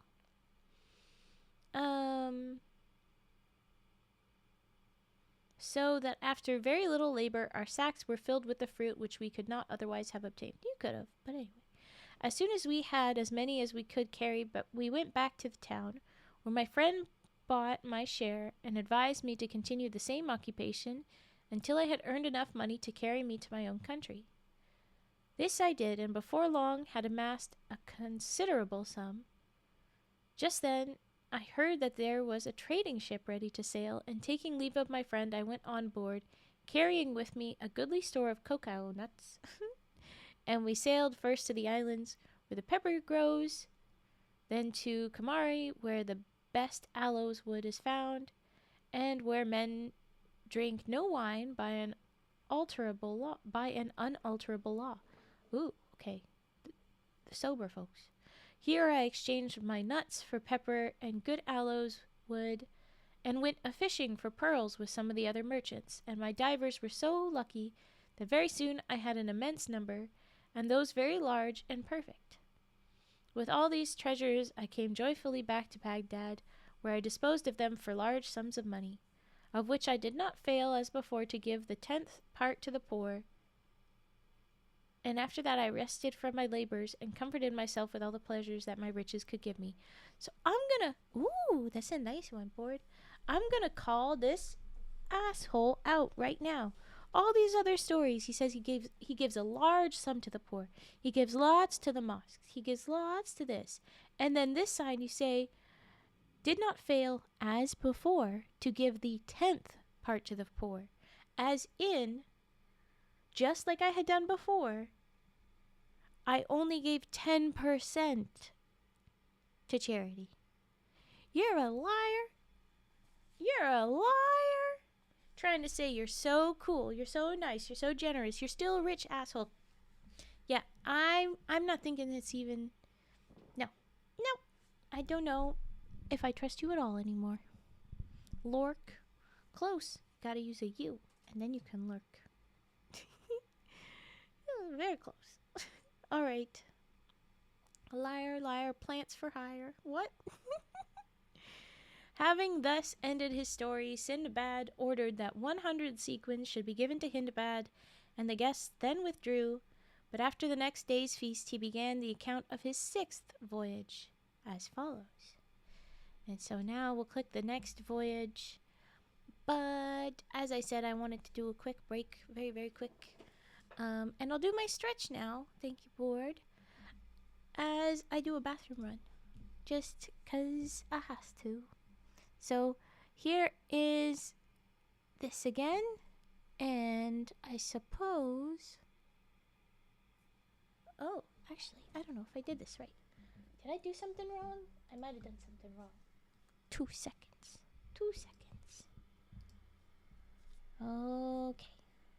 What do we do, Raven?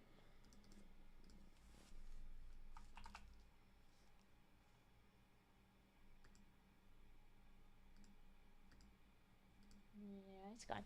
Okay, I'll have to update that thing later. I will show you the be right back, and I will pause the clock, is what I will do. Boop. And do a quick, be right back, I promise. I promise.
return. Okay. Continue clock. And let's go back. Alright. We are back. And we will be reading the 6th Voyage. Alright.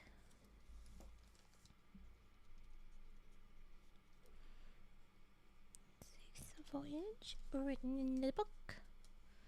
Oh, let's change the thingy.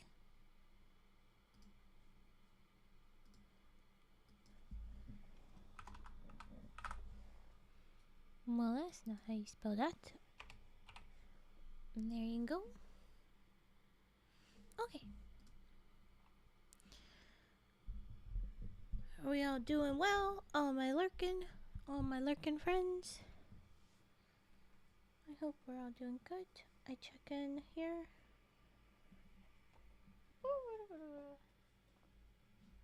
Okay. 6th Voyage. Getting going. And we're 6 subs or point groups away from getting our D&D stream. A good chunk away. 31 away from getting Lego building. And way far away. 56 from, or 56 from the drunk gaming end of this subathon plan. If we got to 100, that would be I am going to be here for my max amount of time of 20 hours. I worked out the math. That should be how that works. But yeah. Alright. 6th Voyage. Gonna read that. Get cozy, folks. It's still early in the night. I know I'm not gonna get too much chatting right now. But I'm all excited for Subathon, so I want to still be yelling and being silly at people, just because, like, that's all the energy that I had. I need to get chill for the stories. Chill right. Okay, I'm chill. 6th Voyage, here we go. It must be a marvel to you how, after having 5 times met with shipwreck and unheard of perils, I could again tempt fortune and risk fresh trouble. I am even surprised myself when I look back, but evidently it was my fate to rove, and after a year of repose, I prepared to make a 6th voyage, regardless of the entreaties of my friends and relations who did all they could to keep me at home. Instead of going by the Persian Gulf, I traveled a considerable way overland, and finally embarked from a distant Indian port with a captain who meant to make a long voyage. And truly he did so, for we fell in with stormy weather, which drove us completely out of our course, so that for many days neither captain nor pilot knew where we were, nor where we were going. When they did at last discover our position, we had small ground for rejoicing, for the captain, casting his turban upon the deck and tearing his beard, declared that we were in the most dangerous spot upon the whole wide sea, and had been caught by a current which was at that minute sweeping us to destruction. Oh no! It was too true. In spite of all the sailors could do, we were driven with frightful rapidity towards the foot of a mountain, which rose sheer out of the sea, and our vessel was dashed to pieces upon the rocks at its base. Not, however, until we had managed to scramble on shore, carrying with us the most precious of our possessions. When we had done this, the captain said to us, "Now we are here, we may as well begin to dig our graves at once, since from this fatal spot no shipwrecked mariner has ever returned." Ugh. Thanks for ruining the mood, dude. This speech discouraged us as much, and we began to lament over our sad fate. The mountain formed the seaward boundary of a large island, and the narrow strip of rocky shore upon which we stood was strewn with the wreckage of 1,000 gallant ships, while the bones of the luckless mariners shone white in the sunshine, and we shuddered to think how soon our own would be added to the heap. Well, Good news is we know that not all of them die there. Somehow, someone will make it away. All around, too, lay vast quantities of the costliest merchandise, and treasures were heaped in every cranny of the rocks. This is how he's going to be rich. He's going to take all of this home, isn't he? And he's going to kill off every one of the other people that challenge him, but the story won't say that he killed them all. It'll just be like, oh yeah, they're dead. Anyway.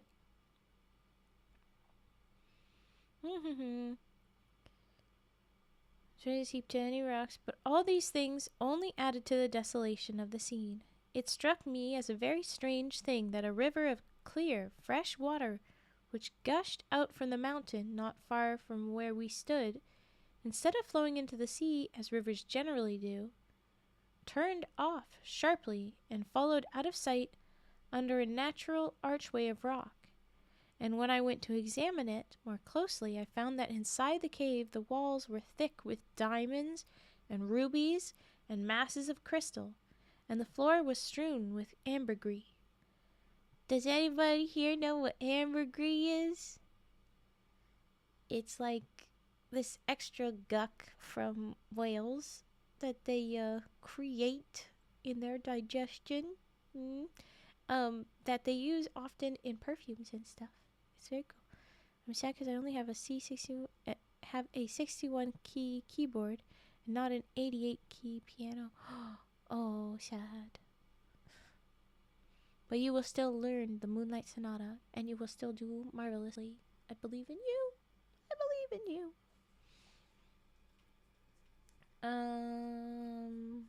Where was I? Oh yeah, there's ambergris. So there's stinky whale extra stuff. Can only learn an adapted version of it. It'll still sound good. Just like when I'm making my origami. Hey, it doesn't always line up perfect, and maybe it doesn't look quite right, or you want to be picky about it, but it'll still look like whatever you're making it to be. My wonky little drunk frogs, they still look good. Want to learn the real version.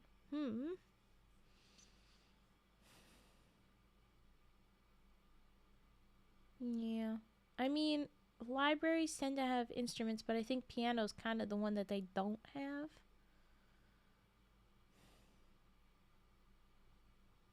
There's various places around this time of year that put out pianos for like holiday songs. Maybe if you find one of those, you can try and learn on that. I'm just thinking, how do you get access to a big old piano? And the next best thing is to go to a large religious place, because lots of those have different music instrument collections. Could maybe. I wish you luck. I think the adapted version will still be nice. Yeah. Where the hell was I? Stinky whale stuffs, ambergris, which is very expensive because it's rare to find it and it melts away. But yes, okay. Well, I'm sure I didn't help very much, but I wish you luck. Okay. Here, then, upon this desolate shore, we abandoned ourselves to our fate, for there was no possibility of scaling the mountain, and if a ship had appeared, it could only have shared our doom. The first thing our captain did was to divide equally amongst us all the food we possessed, and then the length of each man's life depended on the time he could make his portion last. I myself could live upon very little. We have learned this. We know this. Partially because of your murdering. No. Okay. Nevertheless, by the time I had buried the last of my companions, you just skipped over when they all died. Gonna call it. He killed him. He did it. My stock of provisions was so small that I had hardly thought I should live long enough to dig my own grave, which I set about doing. While I regretted bitterly the roving disposition which was always bringing me into such straits, and thought longingly of all the comfort and luxury that I had left, but luckily for me, the fancy took me to stand once more beside the river where it plunged out of sight into the depths of the cavern. And as I did so, an idea struck me. This river, which hid itself underground doubtless, emerged again at some distant spot. Why should I not build a raft and trust myself into its swiftly flowing waters? Because it could get very fast, very small, very dangerous. I don't know. If I perished before I could reach the light of day once more, I should be no worse off than I was now, true, for death stared me in the face, yes. While there was always the possibility that, as I was born under a lucky star, I might find myself safe and sound in some desirable land. True. I decided at any rate to risk it, and speedily built myself a stout raft of driftwood with strong cords, of which enough and to spare. Of which enough? I don't know what you're saying. Okay. Of which enough and to spare lay strewn upon the beach, as in there was a lot of strong cords. There was plenty to build with. I then made up many packages of rubies, emeralds, rock crystal, amber, green, and precious stuffs, and bound them upon my raft, because you gotta bring all the rich stuff. You're not gonna be able to go back. That's true. Bound them upon my raft, being careful to preserve the balance, and then I seated myself upon it, having 2 small oars that I had fashioned laid ready to my hand, and loosed the cord which held it to the bank.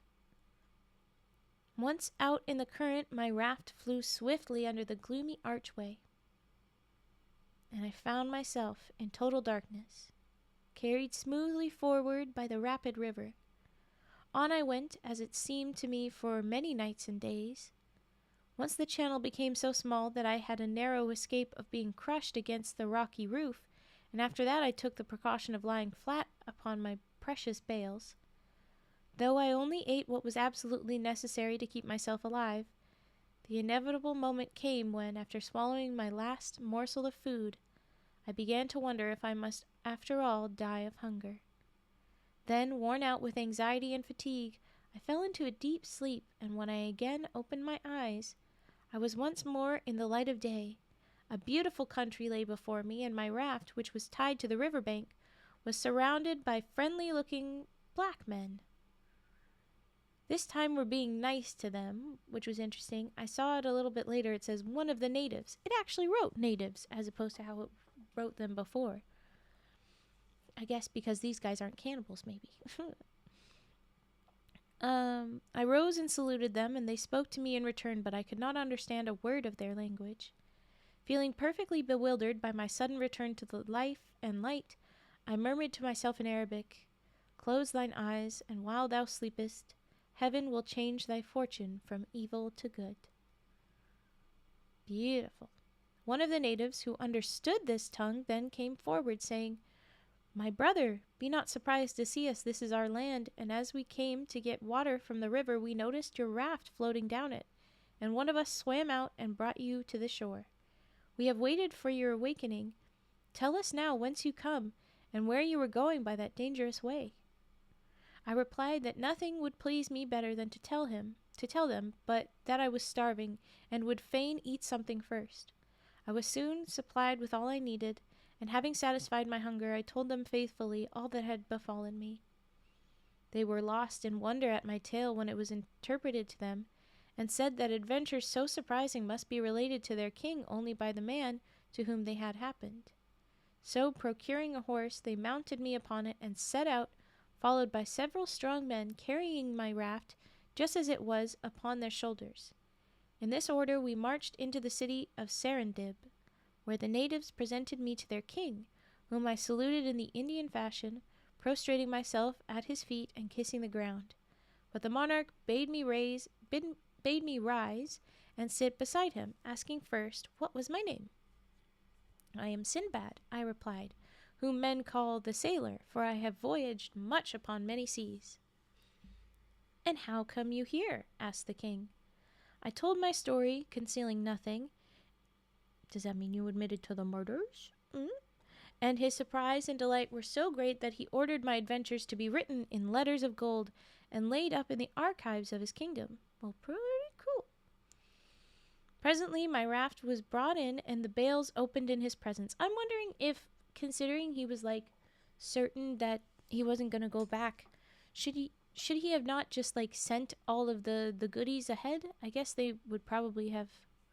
Oh, yeah, how would he have gotten something that would help them float though? Maybe give them their own raft. Maybe, I don't know. Oh well. Okay. Da-da-da-da-da-da.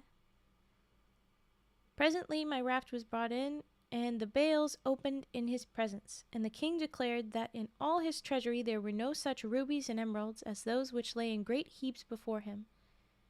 Seeing that he looked at them with interest, I ventured to say that I myself and all that were at his disposal. But he answered me smiling, Nay, Sindbad, heaven forbid that I should covet your riches. I will rather add to them, for I desire that you shall not leave my kingdom without some tokens of my goodwill. Why? Why would you just be given things, sir? I don't get it. But okay.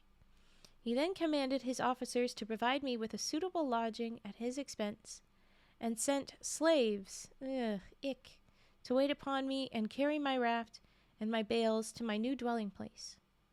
You may imagine that I praised his generosity and gave him grateful thanks. Nor did I fail to... Again, nor. Okay. Like, usually you put nor when there's already a negative, but yeah. Nor did I fail to present myself daily in his audience chamber, and for the rest of my time I amused myself in seeing all that was most worthy of attention in the city. The island of Serendib being situated on the equinoctial line. Equinoctial line. I amused myself in seeing all that was most worthy of attention in the city. On the line. The days and nights were of equal length, so they just mean equator, but enoctial line, I guess, is what they called it then and there. Days and nights were of equal length. The city is placed at the end of a beautiful valley formed by the highest mountain in the world, which is in the middle of the island. The highest mountain in the world. Well, this mountain must fall, I guess. Eventual relation to the equinox. Yeah, I figured. But then, is it not? Is it not the equator that they're trying to refer to? Saying the days were equal? It's gotta be. Anyway, the highest mountain in the world. Bullshit, because this does not sound like Everest. Everest is not on a little island. Which means something happened to this mountain. Which is in the middle of the island. I had the curiosity to ascend to its very summit, for this was the place to which Adam was banished out of paradise. And now we're referring to the Old Testament? What? So the celestial equator is the great circle in which the plane of the terrestrial equator intersects celestial sphere. Consequently, is equidistant from the celestial poles. Ooh. Well, I don't know nothing about celestial equator and poles. This sounds very interesting, board. Drop some more knowledge if you've got it. But now we're saying that this was the place Adam was banished out of paradise. Earth is tilted? Yeah. Oh, so it's in reference to the tiltiness. Oh.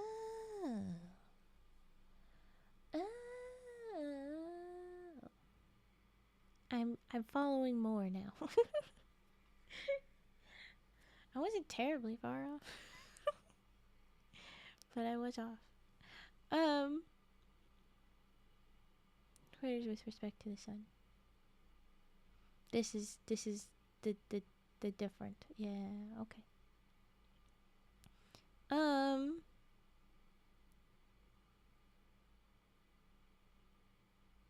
Okay. Keep losing my place every time I look over to chat. Saying that this is like leaving Eden, but anyway. Here are found rubies and many precious things, and rare plants grow abundantly with cedar trees and cocoa palms. Cedar growing next to coconuts? What? On the seashore and at the mouths of the rivers, the divers seek for pearls, and in some valleys diamonds are plentiful. After many days I petitioned the king that I might return to my own country, to which he graciously consented. Moreover, he loaded me with rich gifts, and when I went to take leave of him, he entrusted me with a royal present and a letter to the commander of the faithful, our sovereign lord, saying, I pray you give these to the Caliph Harun al-Rashid and assure him of my friendship. Commander of the faithful, our sovereign lord, sounds excessive, and it sounded like it was going to be like the Pope. And then this is just the same guy that we've consistently heard of. But I know that he is still a big deal. It's just like extra fruity language suddenly from them. I accepted the charge respectfully and soon embarked upon the vessel which the king himself had chosen for me. The king's letter was written in blue characters upon a rare and precious skin of yellowish color. Ooh. And these were the words of it. The king of the Indies, before whom walk 1,000 elephants, who lives in a palace of which the roof blazes with 100,000 rubies, and whose treasure house contains 20,000 diamond crowns. To the Caliph, Harun al-Rashid sends greeting. Oh, so I think he's saying that he is the king of the Indies and all that.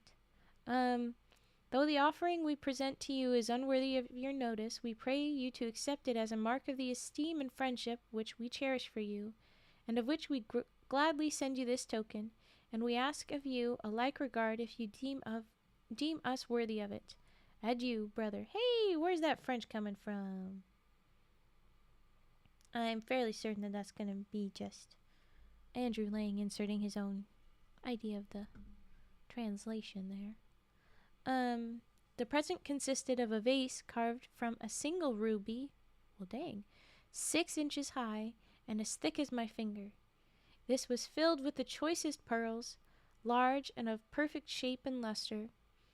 Secondly, a huge snakeskin with scales as large as a sequin, which would preserve from sickness those who slept upon it. Ooh. Then quantities of aloes wood, camphor, and pistachio nuts, and lastly, a beautiful slave girl, whose robes glittered with precious stones. Fuck you. People are not objects, please. After a long and prosperous voyage, we landed at Balsora, and I made haste to reach Baghdad, and taking the king's letter, I presented myself at the palace gate, followed by the beautiful slave and various members of my own family, bearing the treasure.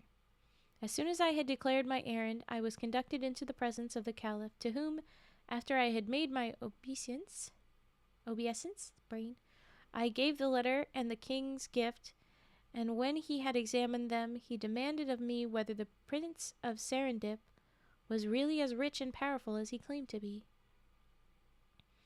Commander of the faithful, I replied, again bowing humbly before him, I can assure your majesty that he has in no way exaggerated his wealth and grandeur.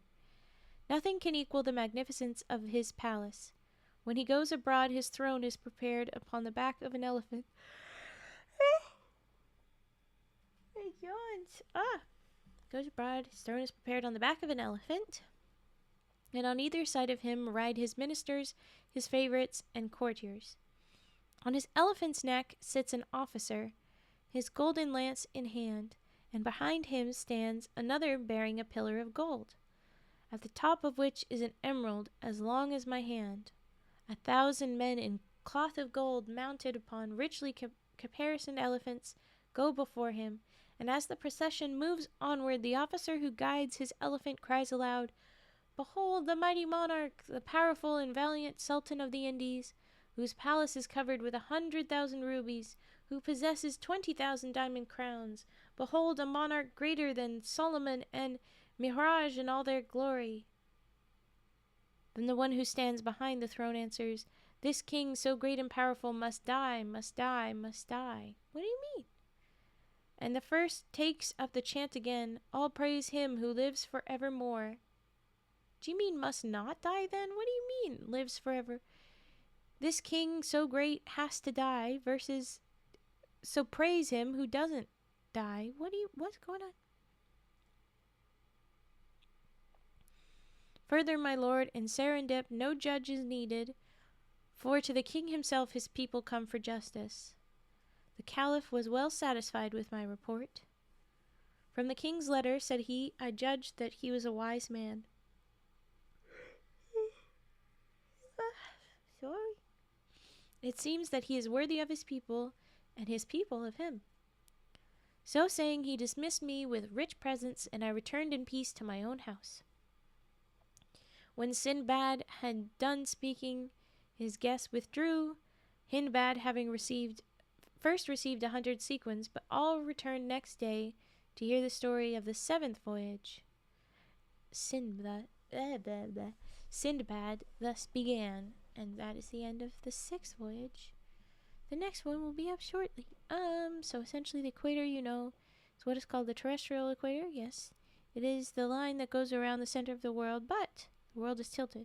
So if you were to untilt the Earth, the celestial equator and the terrestrial equator would align. However, the terrestrial equator is actually offset by 23.5 degrees, which is the amount of tilt the Earth has. Oh. So does that mean that there's like 2 points that's at the right spot, or is it like completely down? Do you know what I mean? There's still like a pole.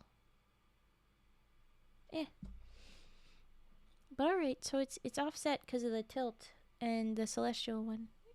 Those are known as the... There you go. There you go, Raven. You were nearly there. Alright. Okay. You learn everything. Slowly you learn. This is cool. Well, thank you very much, board, for the info. We're gonna get up with the last voyage shortly. It is called the 7th and last voyage. So the 2 planes make an X shape. Yeah. Fun little X rings around the center. 7th and last voyage. Do you think this time he dies and that's why it's the last one? Because this guy does not know how to quit. Something has to have happened. I'm kidding.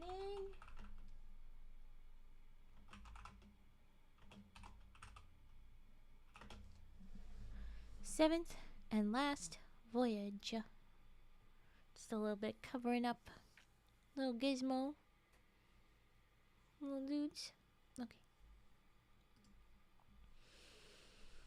And this would be the last story, probably. Oh, definitely. Of this section. After this, we swap into Origami Burning Ceremony. Wop, wop, wop, wop. Okay. After my 6th voyage, I was quite determined that I would go to sea no more.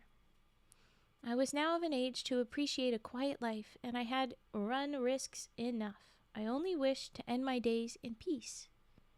However, one day when I was entertaining a number of my friends, I was told that an officer of the Caliph wished to speak to me, and when he was admitted, he bade me follow him into the presence of Harun al-Rashid, which I accordingly did.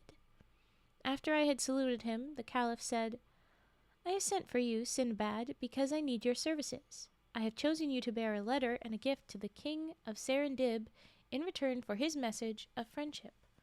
Oh, I should have known it would have been a direct sequel. The Caliph's commandment... Oh, our North Pole is known as Zenith and South Pole Nadir. The North Celestial Pole is, of course, 23.5 degrees away from Zenith. Ah, yep, of course. Okay. Rain.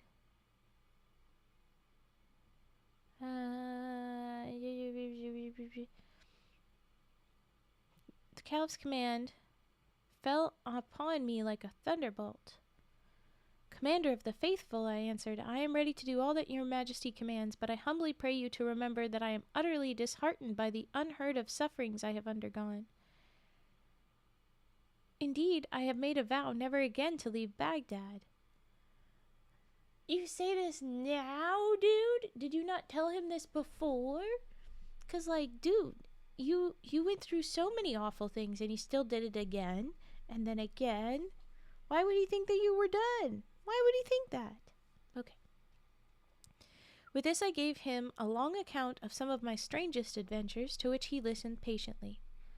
I admit, said he, that you have indeed had some extraordinary experiences, but I do not see why they should hinder you from doing as I wish. Rude. Oh my god. Okay, posture check, fair enough. I can sit better.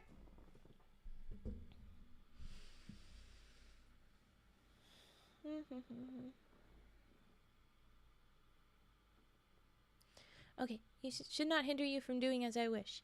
You have only to go straight to Serendib and give my message. Then you are free to come back and do as you will. But go it you must. My honor and dignity demand it. Well, fine. Okay, dude. And I'll hydrate too real quick. Thank you. Seeing that there was no help for it, I declared myself willing to obey, and the Caliph, delighted at having got his own way, gave me 1,000 sequins for the expenses of the voyage. I was soon ready to start, and taking the letter and the present, I embarked at Balsora and sailed quickly and safely to Serendib. Here, when I had disclosed my errand, I was well received and brought into the presence of the king, who greeted me with joy. "Welcome, Sinbad," he cried. "I have thought of you often and rejoiced to see you once more." After thanking him for the honor that he did me, I displayed the Caliph's gifts. First, a bed with complete hangings, all cloth of gold. This is the first time that he went to his location directly. I hope he actually does manage to get everything done and just go home, but he'll probably end up shipwrecked somewhere. And the sun is in equinox twice a year. Day and night are of equal length. And that would be the equinox. The summer, winter. No, that's spring. Huh? Yes? I don't know. No, that would be the spring and fall, wouldn't it?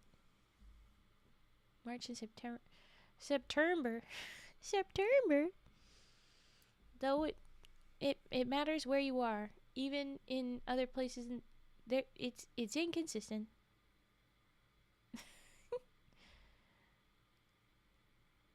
Spring and fall. Spring and fall. Okay. The delays make it so silly. It's so silly. Okay.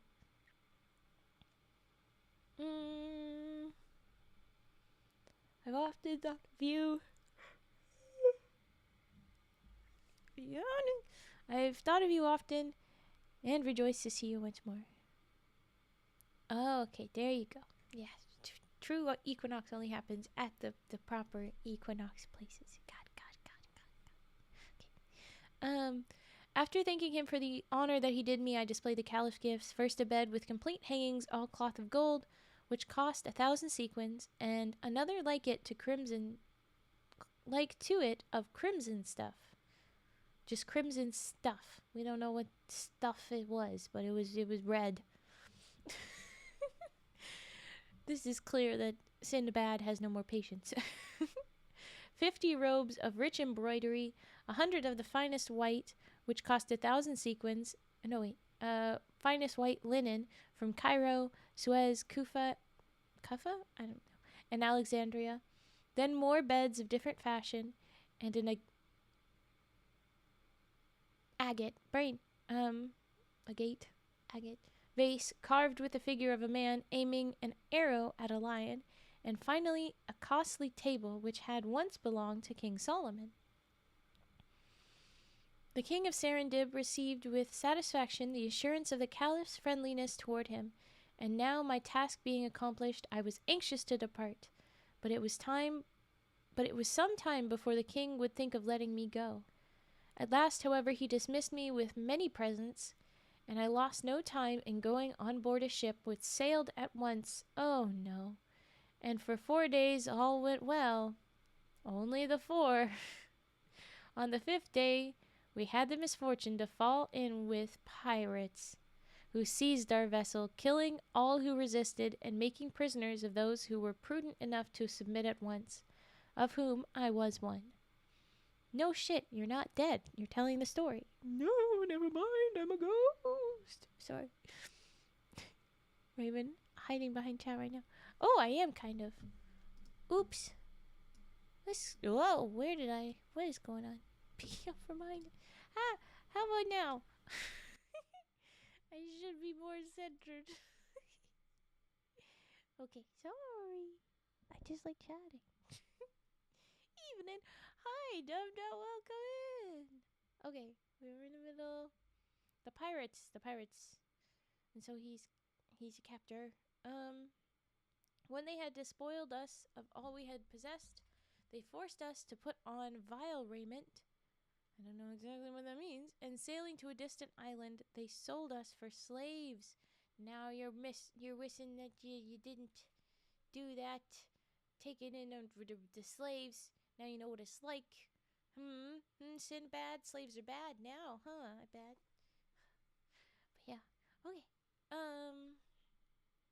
I fell into the hands of a rich merchant who took me home with him and clothed and fed me well, and after some days sent for me and questioned me as to what I could do.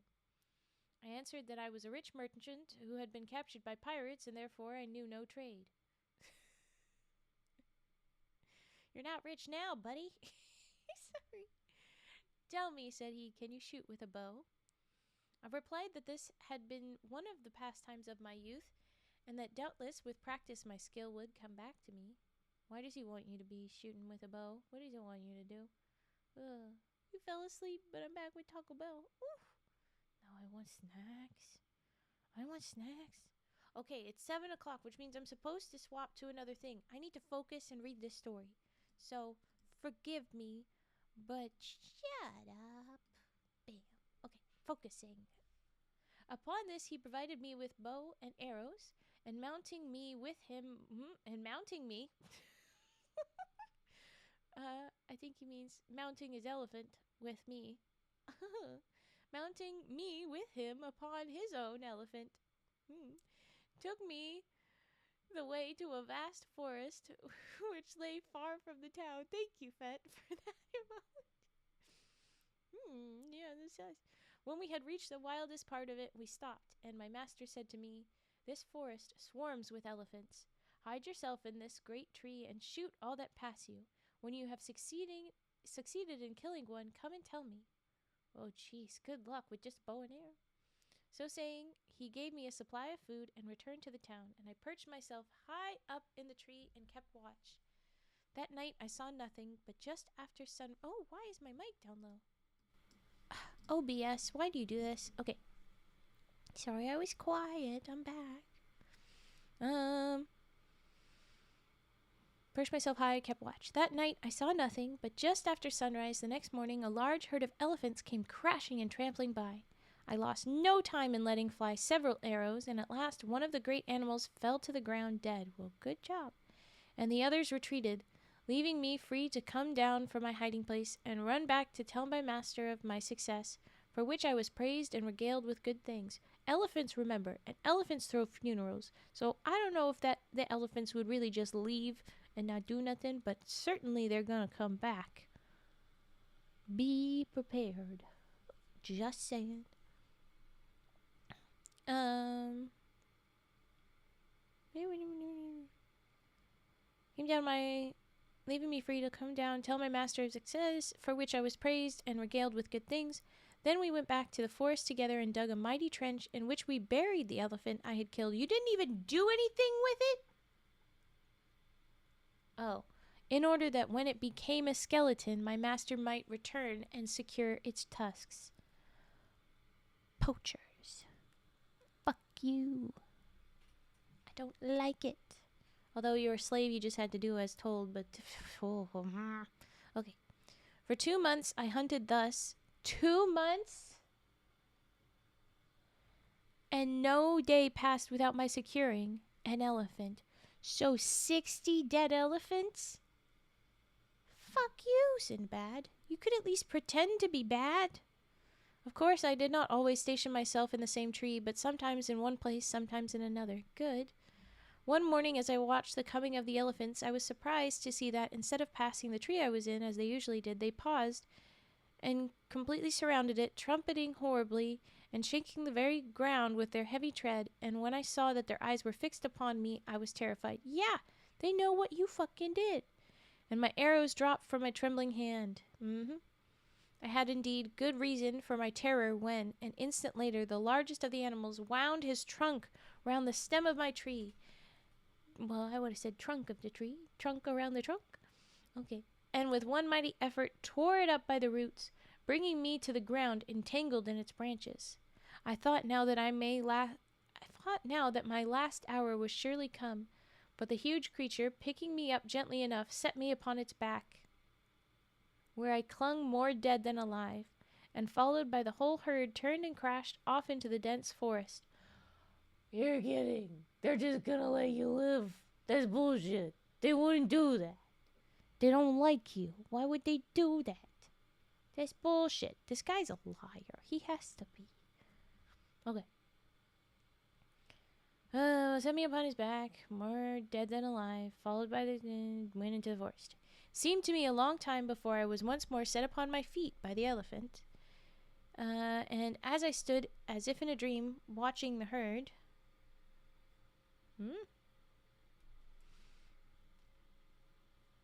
One second. Brain. It's bad, I know. I'm sorry. Oh, yeah.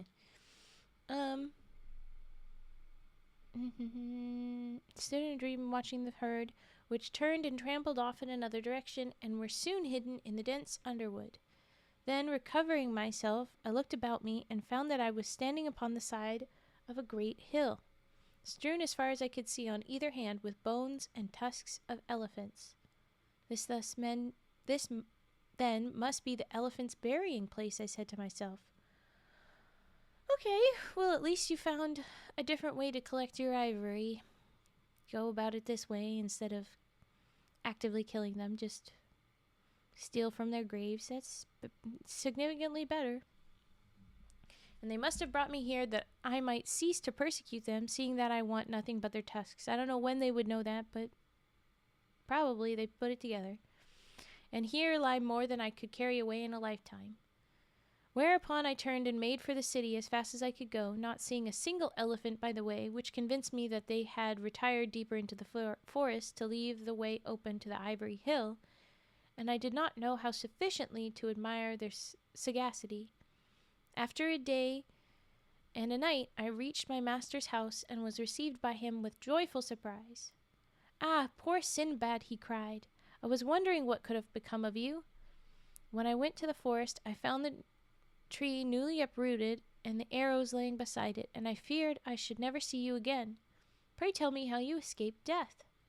I soon satisfied his curiosity, and the next day we went together to the ivory hill, and he was overjoyed to find that I told him nothing but the truth. When we had loaded our elephant with as many tusks as it could carry, oh, that's gotta be awful for the elephant, and we were on our way back to the city, he said, My brother, since I can no longer treat as a slave one who has enriched me thus, I'm going to just free you. Lovely. Take your liberty, and may heaven prosper you. You're the luckiest son of a bitch, Sinbad, and I think it's bullshit. You have to be lying. Okay. I will no longer conceal from you that these wild elephants have killed numbers of our slaves every year. No shit. Also, I like your little dancing geckos. They're beautiful, and I would admire them after this. No matter what good advice we gave them, they were caught sooner or later. You alone have escaped the wiles of these animals, therefore you must be under the special protection of heaven. Now, through you, the whole town will be enriched without further loss of life. Therefore, you shall not only receive your liberty, but I will also bestow a fortune upon you, because always you also get some more money. Hi, Dirt, welcome in. Oh, they dance together too. That's so cute. Oh my gosh, Cage. We drop a little sub. Let's get some monies. Money, Fraugs. There's the money. Still get them. Thank you, Fed. Thank you, Cage. You gifting. Sweet. Okay. So they're also going to give him some money. To which I replied, Master, I thank you and wish you all prosperity. For myself, I only ask liberty to return to my own country. It is well, he answered. The monsoon will soon bring the ivory ships hither. Then I will send you on your way with somewhat to pay your passage. So I stayed with him till the time of the monsoon, and every day we added to our store of ivory till all his warehouses were overflowing with it. By this time the other merchants knew the secret, but there was enough to spare for all. For a while. When the ships at last arrived, my master himself chose the one in which I was to sail, and put on board for me a great store of choice provisions, also ivory in abundance, and all the costliest curiosities of the country, for which I could not thank him enough, and so we parted. I left the ship at the first port we came to, not feeling at ease upon the sea, after all that had happened to me by reason of it, and having disposed of my ivory for much gold, and bought many rare and costly presents, I loaded my pack animals and joined a caravan of merchants. Our journey was long and tedious, but I bore it patiently, reflecting that at least I had not to fear tempests, nor pirates, nor serpents, nor any of the other perils from which I had suffered before. And at length we reached Baghdad. This is where he's going to get attacked by some kind of monster or pirate on the road, because that's perfectly capable too. But no, the story actually ends very soon. And at length we reached Baghdad. My first care was to present myself before the Caliph and give him an account of my embassy. He assured me that my long absence had disquieted him much, but he had nevertheless hoped for the best. You should be disquieted, considering Buddy told you I don't think it's a good idea. And it wasn't. Okay. As to my adventure among the elephants, he heard it with amazement, declaring that he could not have believed it had not my truthfulness been well known to him. By his orders, this story and the others I had told him were written by his scribes in letters of gold and laid up among his treasures. I took my leave of him, well satisfied with the honors and rewards he bestowed upon me, and since that time I have rested from my labors and given myself up wholly to my family and friends. Thus Sinbad ended the story of his 7th and last voyage, and turning to Hindbad, he said, Well, my friend, and what do you think now? There you go. Have you ever heard of anyone who has suffered more or had more narrow escapes than I have? Is it not just that I should now enjoy a life of ease and tranquility? Hindbad drew near, and kissing his hand respectfully, replied, Sir, you have indeed known fearful perils. My troubles have been nothing compared to yours. Moreover, the generous use you make of your wealth proves that you deserve it. May you live long and happily in the enjoyment in it. Sinbad then gave him 100 sequins, and henceforward counted him among his friends.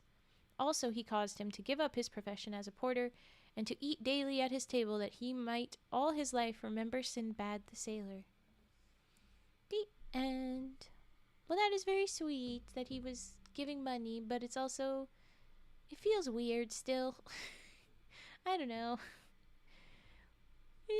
Let me pay you to listen to me. And just how you're stupid to be complaining, because I had it so much worse. I mean, you did pay me, so that's a nice, generous moment. Can't disagree with that. Still. Alright, we are well over into the origami stream time. So I'm going to pause, organize, eat a couple snacks, and go. Once we're up, it's origami ceremony time. And I'll roll the dice then, dum-da. But yeah, you'll have to wait a little bit. So here's a pause as I do BRB and prep of stuffs. There we go. Okay, hold on.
Listen to me. You couldn't hear me that whole time, could you? Oh my gosh.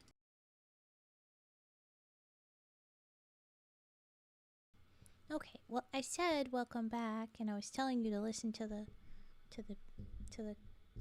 fire. So here's listen.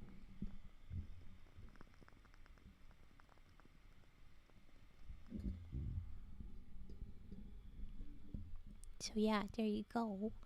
But we have dice redeem and some keys that we will do before we get started on all of the Bernie time. Bernie. And you can cry all you want, but it's happening. Here it goes. Here it goes. I'm going to open up Windows. I forgot to do that as soon as we start burning stuff. The candle's fine, but once we start burning the papers, it will be necessary to make sure that there's airflow and all of that stuff. So, yeah. Okay, let's do dice and keys real quick before we move along. Oh, are you guys still in a mode? Damn it, you are. I'm so sorry. I forgot. I meant to undo that. I did. I'm trying to help induce a visual for you without actually giving pictures. Imagine the Earth without a tilt. Yes, I get it. I can visualize it. Yeah.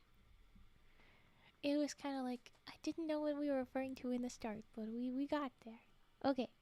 We're going to do dice now. Boop. And I'm going to move the mic down so we can hear it. Listen to all the mic crumbles and stuff here.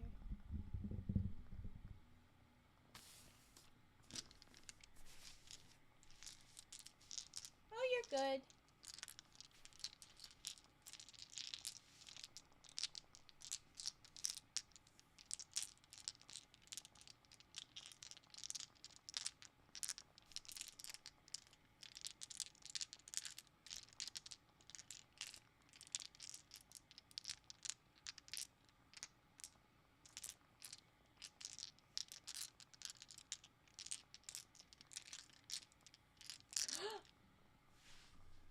I forgot to start up the clock again. There we go. Okay, you cheated some more time. That's fine. Nice Riz!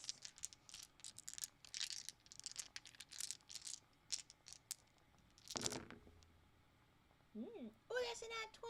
Whoop, whoop, whoop. These do not count in the D20 roll for thingies. This is just dice.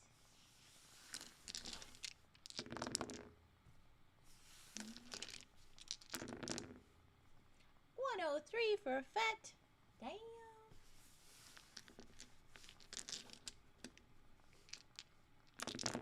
Nice, 76. You did not get one.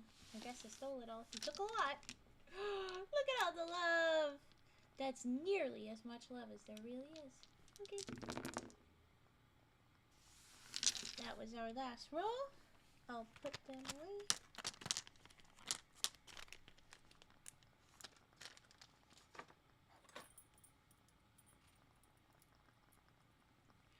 Welcome in, Frigid. No, you're not late. I don't keep attendance.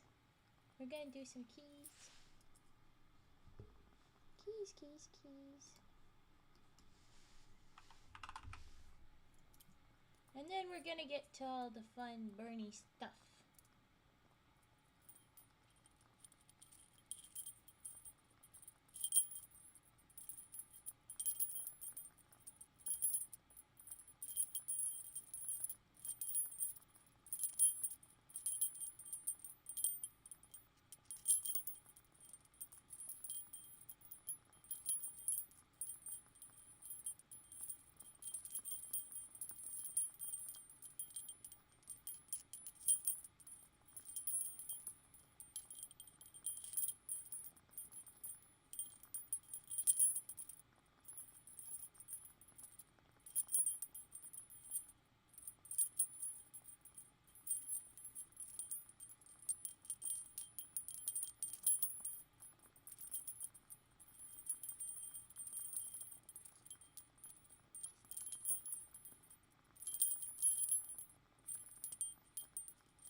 Where's your keys? Hold on now.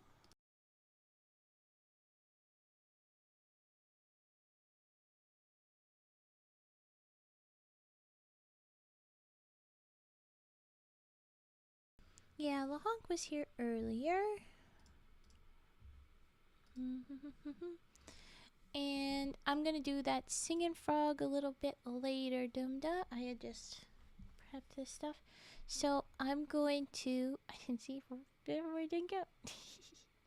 I'm going to open up bees. No, I can't bring in bees. I'm going to open up the windows for safety and then get things going. We'll be right back here. I'm going to put you back to BRB screen because I forgot. But because I had left the timer running, I'm going to keep it running now. Because, yeah, it wasn't working. There's my rain. I was like, why is my rain not starting? Okay. There we go. Yeah, I might as well run it now. Okay, here we go.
Alright, I am back. We have a fan running and we have windows open. So maybe that's annoying, but safety is important. Also, the D&D thing is we are going to have a D&D stream if we reach 5 more subs, I believe that is. Yeah. If we reach 50 in this subathon, that means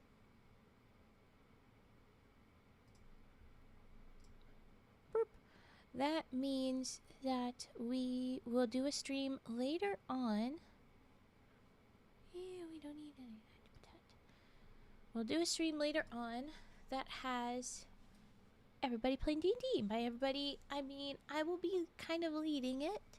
We'll be going in a mini adventure that is operating similar to D&D, but a little bit different because it'll be in stream, and I'll have a handful of people that will play, but not everybody will, because then it would be too much to manage. And I will, yeah, with chat. And I will send you guys off on a little adventure. It'll just be a short thing. You'll play with specific things, but it's not going to be everybody. We are scouting for people as soon as we confirm that it is happening. We've been keeping eyes on you. You've been good, you've been bad. I'm putting all the frogs elsewhere real quick, because none of them are getting burned. Not this time, anyway. And we're just prepping all the stuffs. I'm paranoid, but I'm no intro. So it would be a little bit of playing, but it's not going to be a proper official game with normal rules because of the way we have to go. I'll be making little mini character sheets to make that work. Little how you guys operate. It would be like everybody's a little creature. It wouldn't be proper, but it would be something. Alright, so it is looking like we're gonna just have an hour more of stream. And if so, okay. But we're gonna do some origami burnings. And if we have more time after we burnt everybody up here, what we'll do is we will we will do new origami folds or less than normal ones. Screepy's here. Weirdo, what the hell am I doing here? He's not even here. I'm hell excited either way. Well, thank you. Yeah, I'm excited. If we can get to it, it'll be really, really fun. I hope we do. Alright. With that in mind, let's get to... Too much can be... None worries, Frigid. Let's get to burning. Oh, boy. This is our little basket that we'll have to go through. Now, none of our rolls had it, but indeed, one of the rolls on my little special list is to save an origami. None of them has been rolled. So, we're going to go through who we are not going to be allowed to burn because there's only one of their kind, and they're too cool. And that's these little guys and the fish. I'm not going to burn the fish. I only did a few fish. Oh, the bluebell. There's only the one of them right now. In fact, actually, we're not going to start with this basket at all, maybe. Ah, there's a little baggie instead to begin with. And these are all the ones that we've kind of finished, wrapped up, sent away. Yeah, they're the ones that are going to get burnt. Little basket. Okay. Let's see. I'm going to start with the big blue boy, maybe. Maybe that. Oh, I'm not going to burn that. The stacked lotus. Am I sure that this is the one I want to start with? Oh, other dino. I didn't know there was two of you. You get to go over there.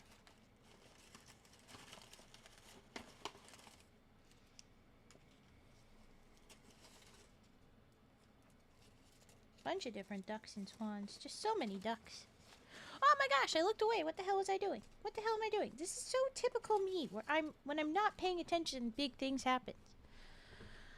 What has happened? An anonymous gifter has given 5 subs so that we can get to our D&D stream. Oh my gosh. Well, is that where they get their waterboard? Hee. Okay, let's drop a bunch of money Fraugs. Bam.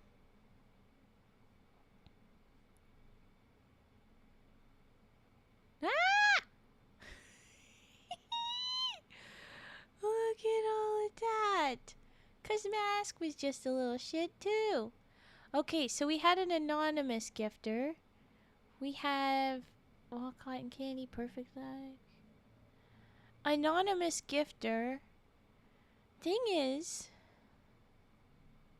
it says you've gifted a total of 0 because it's all secrets. Thing is, if we roll the die for you and you win something that's specific to you, you better step up.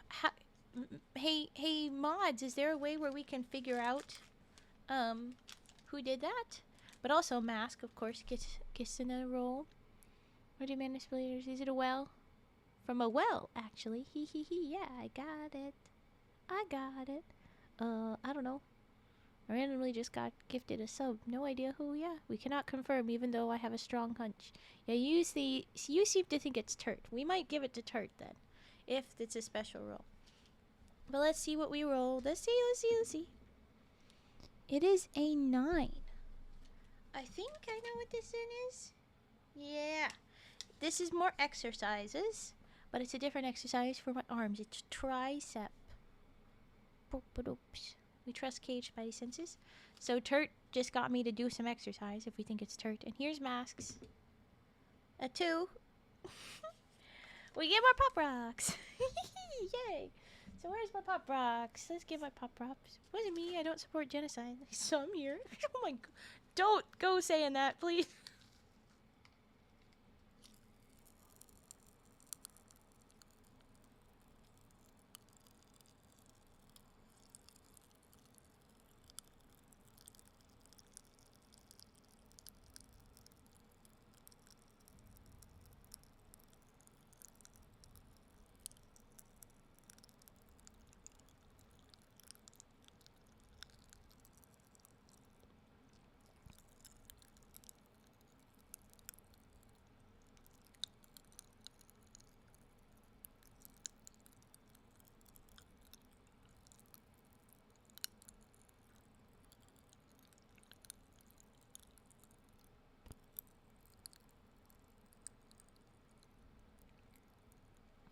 Okay, that is all the pop rock. This little packet.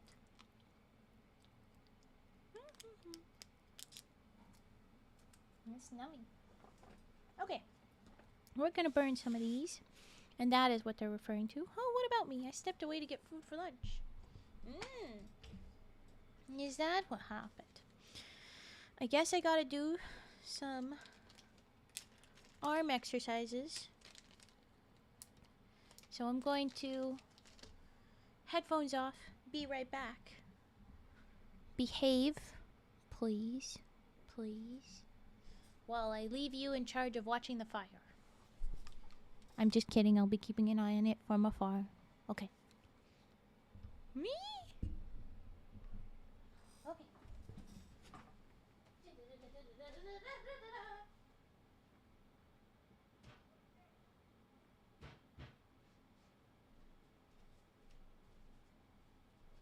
Okay.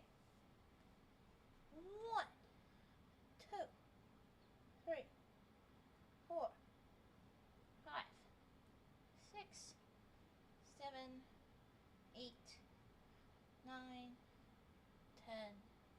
Extra. I did it. You do not always behave. Bullshit. I saw time to commit arson and blow it out. Tisk, tisk, tisk. Okay, finally, are we gonna start this shit? I'm still smelling these freaking Skittles. Ugh. They do not smell good. They don't smell like Skittles at all. Okay, I think we're gonna start with tissue paper ducky. Alright? Now, it's not so big that we need to chop it, but as last time, I hold it like they're little forceps, I think they're called. And I burn, and I drop it into the thing soon after. Ooh. Look at him burn. Whee! He's all crinkly and wrinkly. That was quick. Actually, I'll leave it in there because I don't think it'll survive being pulled over. But I'll try and light it up when we get to the next one. Ooh, what did I get in my hype chest? Show me, show me, show me, show me. What did I get? What did I get? Oh, I got a little dancing bunny.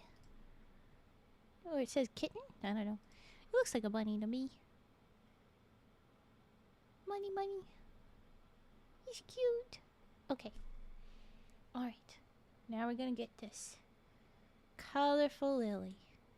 One of the newer papers. Oh, that's a smoky. Look at that. That's so smoky. Wow.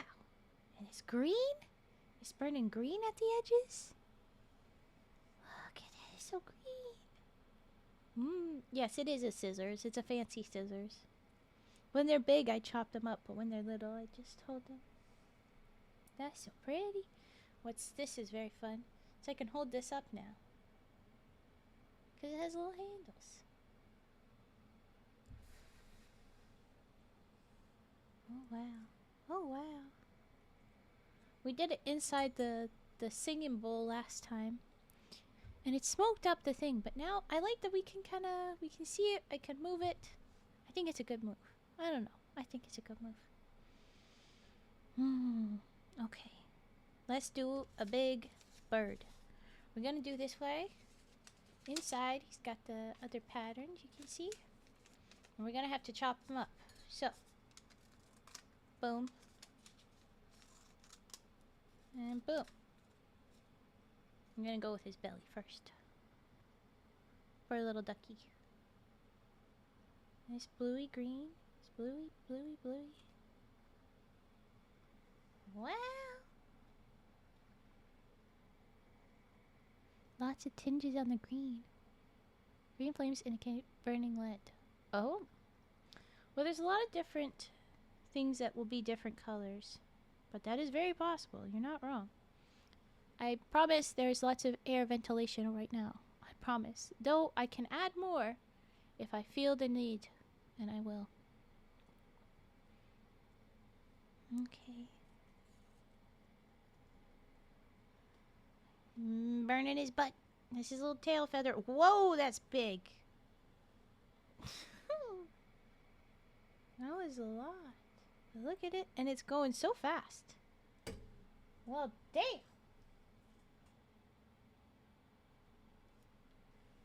I'm smoking out. All done. All the gray. Yeah, no, it's okay. It's fine. Just want to let you know, though. Well, thank you very much. And now the head. Green, blue. Smoke pouring out the front. Let's get the rest. Let's get the rest.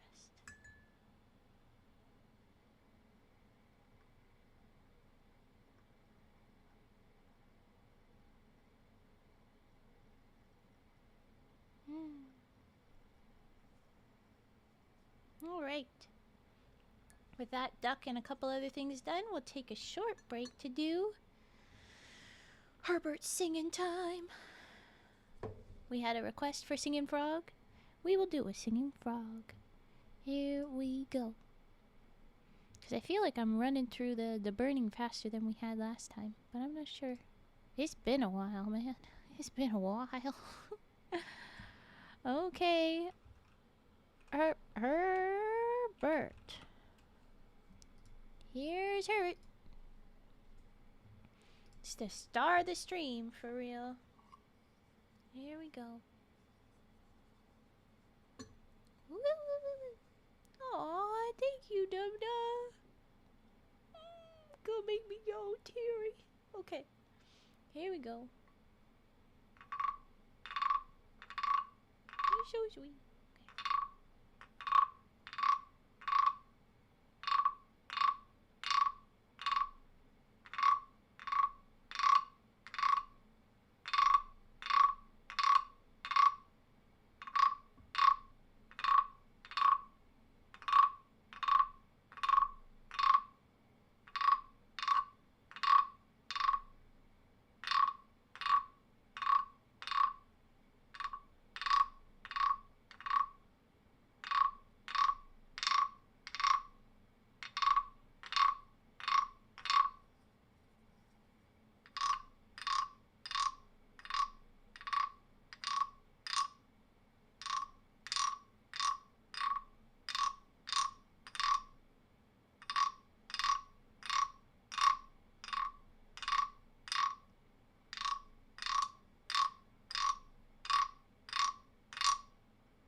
Herbert will not be burning, thank you very much.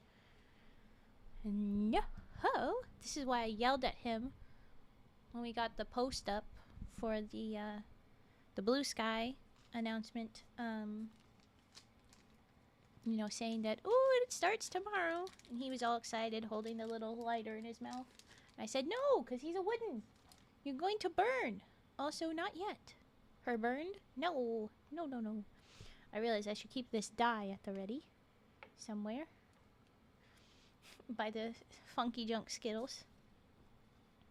I'm keeping them here because they're very cool. And I want them at the ready. But I don't have the other snacks right here. So probably not. Let's do the swan. Let's do the swan. Bright blue. Let's try this out. Oh wait. That's also left hand. Whoop, whoop. Bam. Remove that. Okay, here's blue. Teal. Slowly. I remember the swans being kind of slow at the start. Look at that. I'm not going to bring this close while it's still burning so much, but look at that. Look at this pretty. Very green there.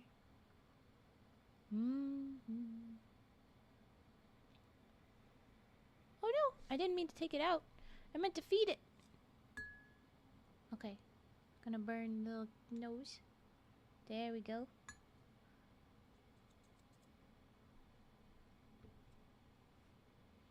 Burning, burning, burning.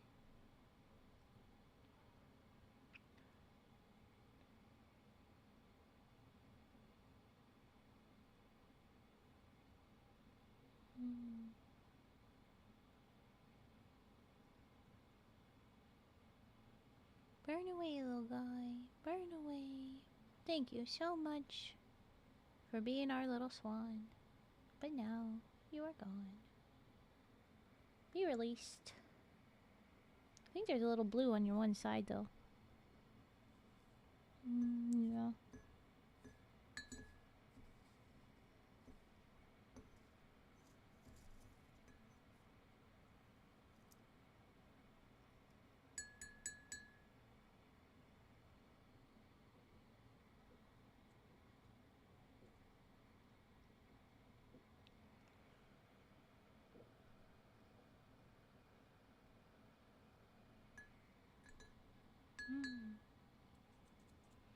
He's pretty.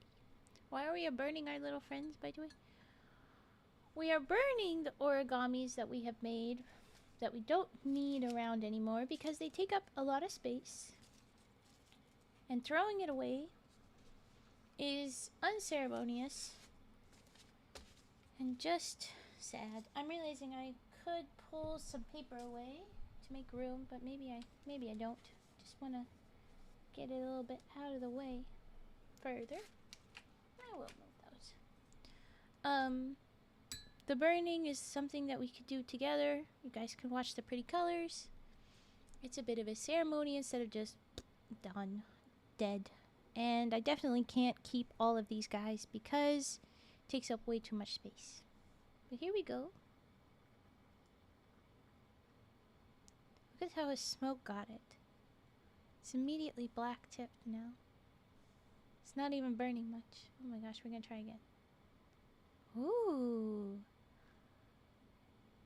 Yellow to blue tip. Wow.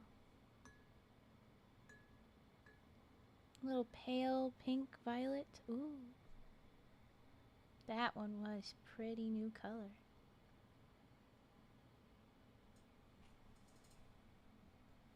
No particular reason than surface management in general. Yeah. Yeah.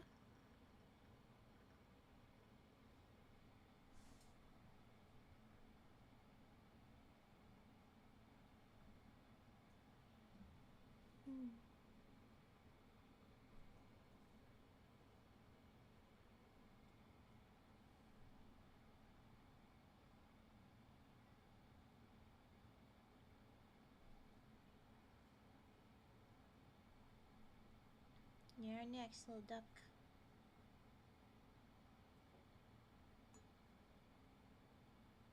Curl, curl, smoke it, curl.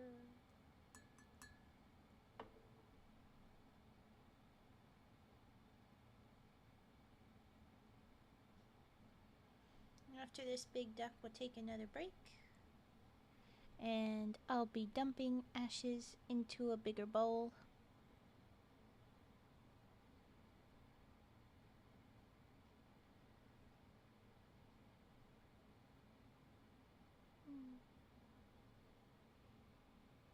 Yes, salute them. Thank them for their service.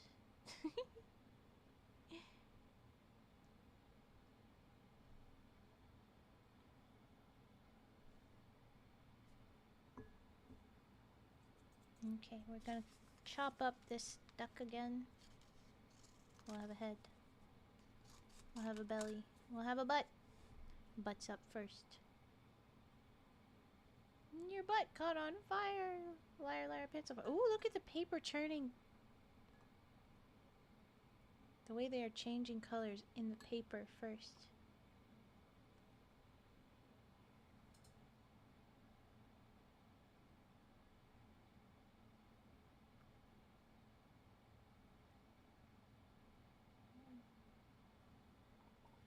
What's up first? It was 11:12. Never forget. I think it's fine to forget. It's just paper.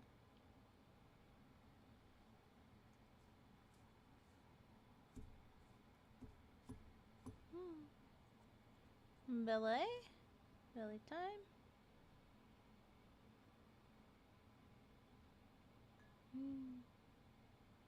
Very soft. It's going away.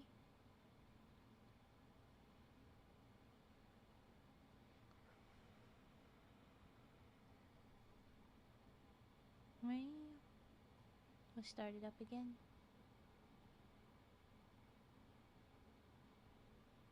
There it is. Okay. No, it's dying off.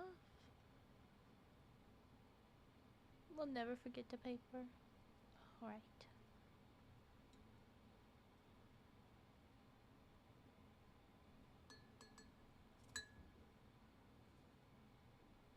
Wow, you're really not wanting to stay burning. Non-flammable, this paper, it seems.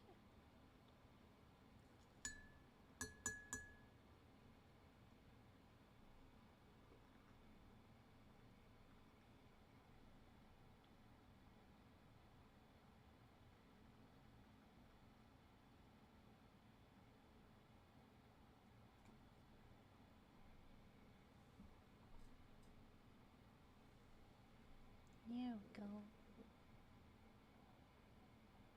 Burny, burny, burn. Away you go.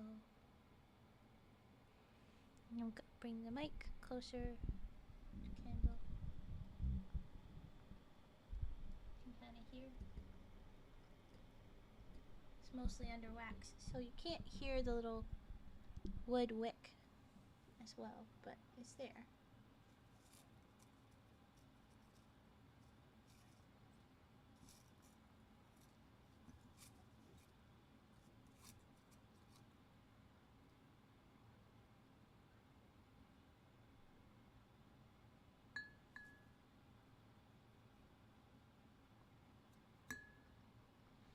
It was being really stubborn, this piece.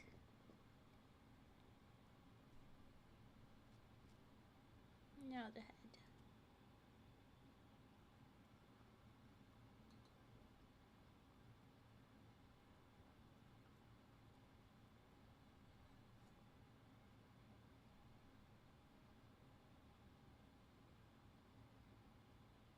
Goodbye, duck.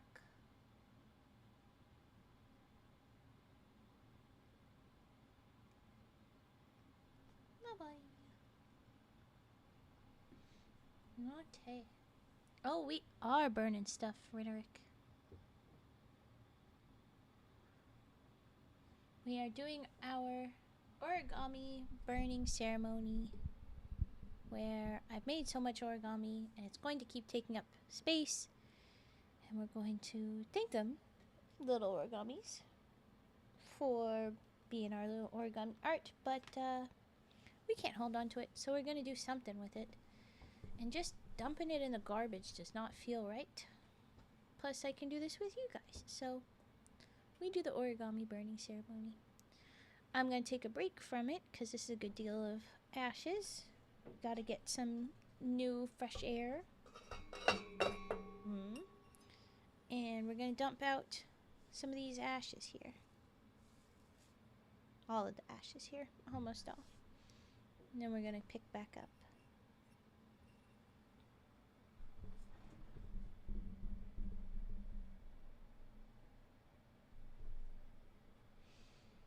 Arson. Well, it is my property, so no, I don't think. But, I guess I'm not certain. We don't have any redeems, so I'm just gonna give it a couple seconds. And you know what? I will mute and do some further airflow work real quick. Hold on.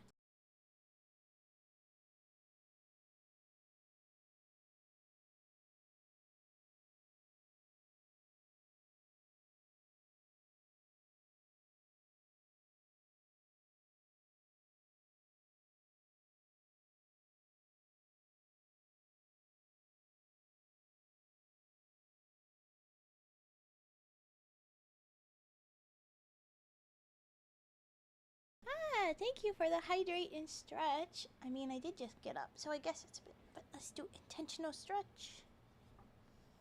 Ooh, just a good stretch. Sorry, loud mic as I adjust. I did not need to be that loud. In fact, hold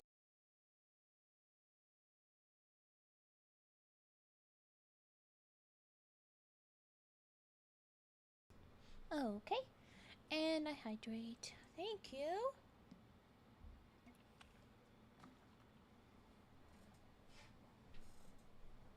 Where did they go? Where did I put them? There they are. There's our next ones to choose from.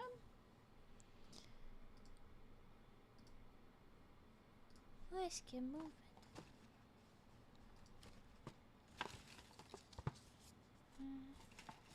I kind of want to burn all of these stacked together, but I also don't really want to get rid of them. It's a pretty little lotus stack.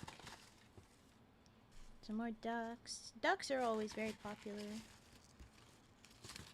Shurikens, ducks. Ooh, Kabuto.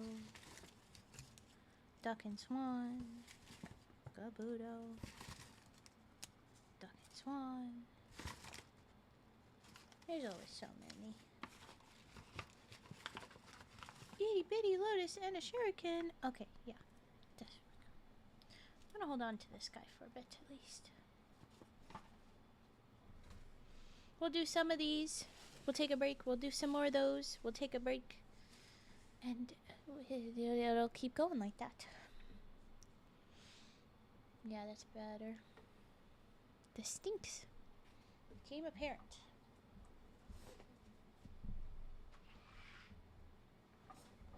There we go. Don't mind my model in the little corner there, flipping out, showing off the no legs. Okay, Kabuto. Your first one up today. Look at that, teal at the edge, and then orange. Oh, pretty little burn.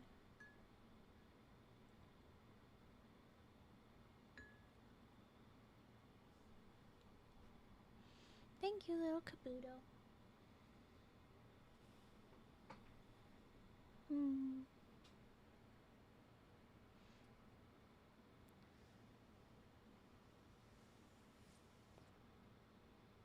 Lots of the smokes. The more they're folded up on top of each other, more densely folded, it seems the more smoke. So the lotus might be one of the worst ones. Speaking of, let's go with an itty bitty one. It's tissue paper too. Oh, I just smoked it. There we go. Oh, it's not staying lit. It's too densely packed. Oh, there we go. Ooh. Darker orange. Little bitty bundle of flame. Little bitty bundle of flame.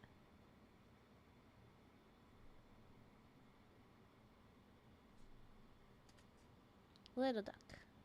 Little duck. Did you see that bluey purple? Look at all the bluey green. Oh my goodness. Because you got so much color on you. So many chemicals on you for dyes. Now you're all shriveled up. Bye-bye, duck. Okay.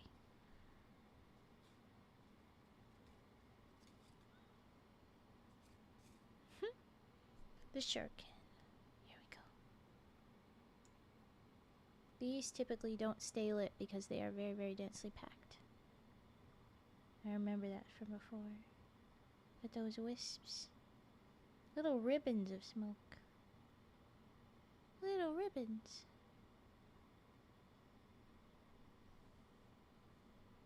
See just a bit of a green tint now. It's dying away for orange. It is picking up the next starling. Ooh, it hasn't done that well before. Meow, meow. Why are we a cat? Why are we a cat? I came back. What's going on? We're burning things. It's the Origami Burning Ceremony, officially.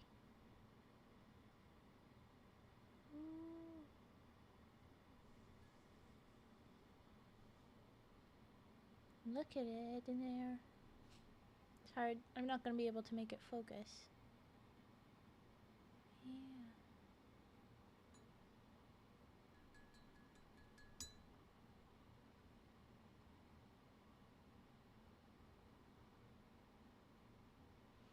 I'm out to see if I can message sometimes. Twitch doesn't let me message. Oh. Weird.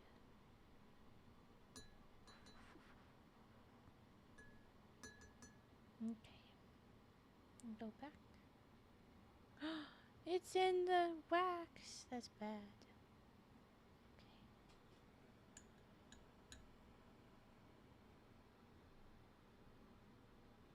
This is not gonna burn. It's covered in wax. It will just be that. I'm going to wipe off the scissors in a moment. Mobile is horrendous, so I stay on the iPad. Fair. Very fair. I will BRB and be back with stuff to clean the scissors. Good pause.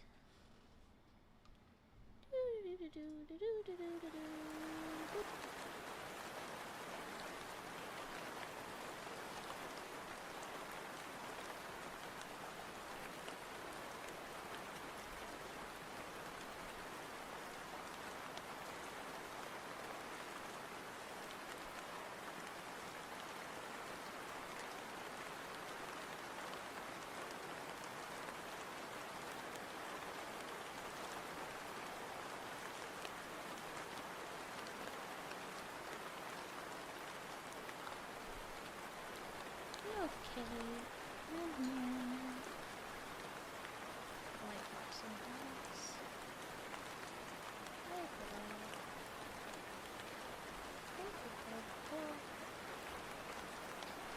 Ready, maybe.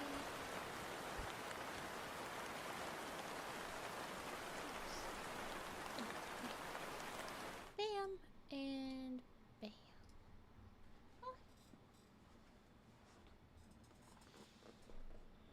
So that's not gonna burn anymore. Gotta give up on that one. But we can get the next one up. And I will do another duck. A pattern duck. Should be fairly colorful. Not that colorful. Oh, there we go. There's some green on the edges.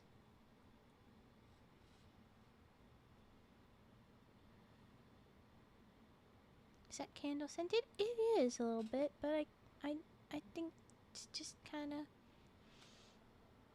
of mild. It's not very strong. I'm definitely smelling more of their smoke than that candle. And I think the last one before break is another lily. I think that would be a good idea. So here we go. Lily, do well. Ooh, purpley at the edge there. I like seeing that. And of course, very smoky because it's a little funnel. Smoke pouring out the top. It's pretty. Okay, and up it goes. Up it goes. See, we've caught fire over on the wax. Slowly that'll happen more.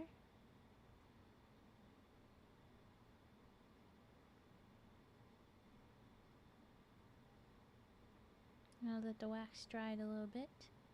That's gonna burn for a while because that's some more of the candle wax burning.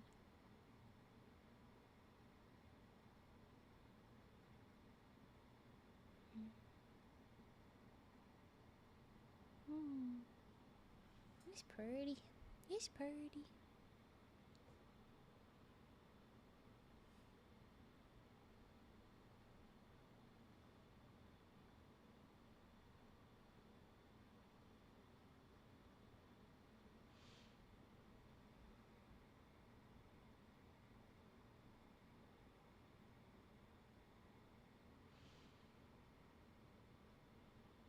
Considering we haven't gotten any save the origami, I worry we never will.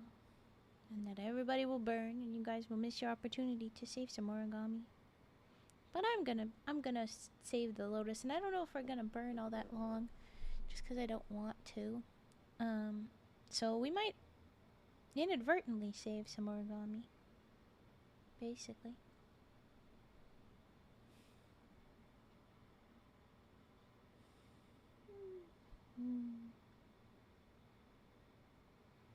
Once that's well and done, I'm gonna pull this guy in. It's good to get fresh air flowing through. You can't see it terribly well, but I think... Oh, and I've upset it. Well, maybe we'll set you on fire again in a second.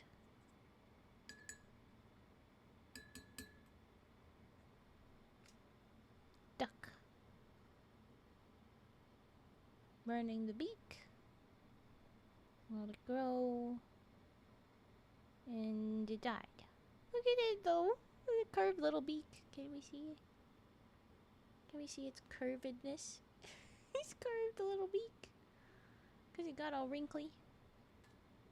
Now it's got no beak. Burp. Okay. There we go. There we go. There's some fire.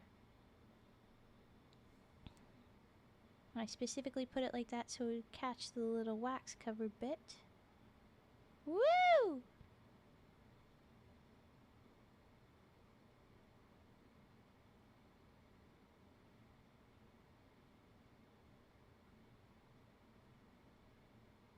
Alright.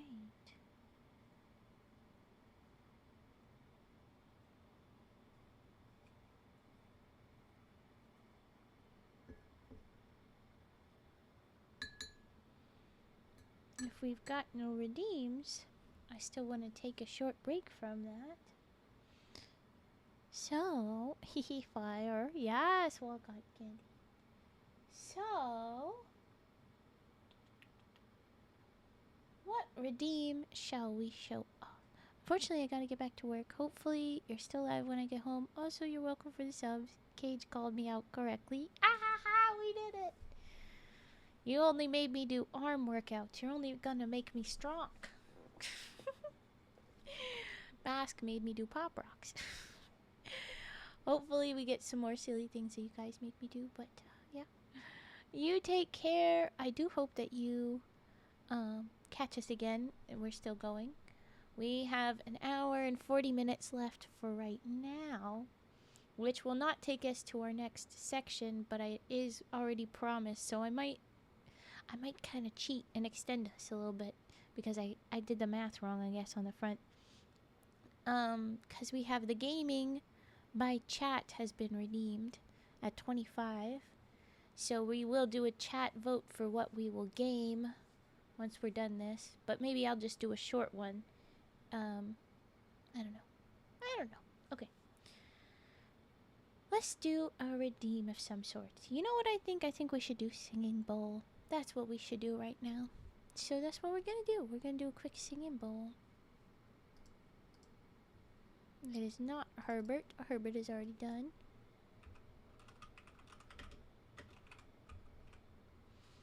Okay.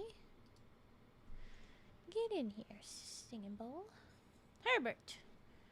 Herbert was out and sang for a little bit. He's gonna sit on the pillow while the bowl's busy. But, yeah. Okay. It's a little warm. It's pretty warm. Okay, here we go.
was an accidental bonk. I hit it right here. Oops. Sorry for the jump scare. I'm so sorry. I did not mean to. I blame Herbert. He was sitting on the pillow where he's not supposed to be. But I did put him. I'm awake. I'm sorry. I'm sorry. Ooh. But I guess that means that you can come see some more pretty fire. We're going again, boys. We're going to start with... Well, I was going to do the other one, but we're going to start with this, I guess. It's just not a very good grab, so I'm going to go again. It's a bit better of a grab. Here we go. And we'll go fast because it's tissue paper. Look at that go. And it's all wrinkled up and it's dead. Okay, now the sticky note. The bonk. It was a bonk. Oh. Even when the bonk is here, I'm still getting bonked. I know. Is it here? Yeah. Pretty fire. It is pretty fire. Let's see what this orange sticky note.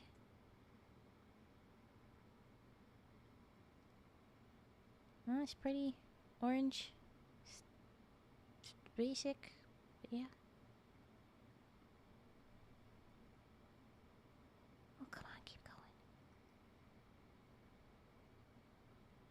Yeah.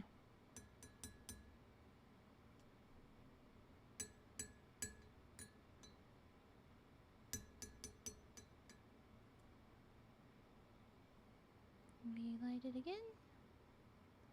Oh, there. Whoa. Big on fire. Away you go. Sticky note.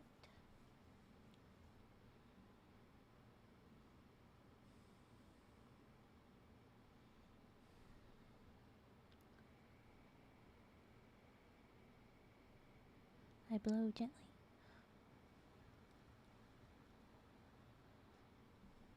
Listen, listen, listen. Ah! Too much air.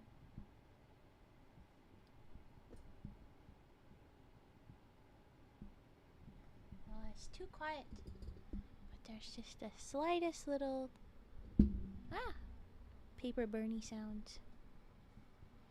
And I don't want to risk the mic by putting the actively on fire thing too close to it, so that's the closest we're gonna get. Okay. Shuriken. It will be very slow. Here we go. This is a slow burny burn. Smoky, smoky, smoky. It's packed too tightly in together for it to be slow or low smoke. Ooh, it's burning pretty good. The shurikens are classic to lose steam, but it's blue-green, and blue-greens are the best chance to get blue-green fire. Look at the green edges of the flame. It's pretty. We're losing our purpley blue. Or greeny blue, sorry. And we're just about out.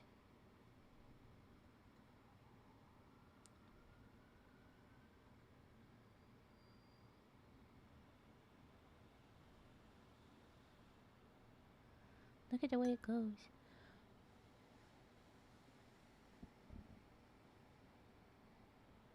It's so fun. Just a little bit of breath and it glows up.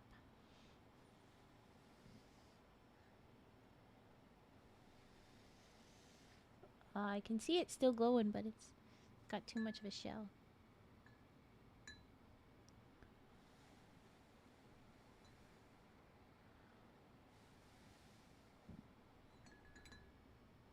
Alright. Down you go. Away with the shuriken. Breathe some fresh air. I'm gonna do another one.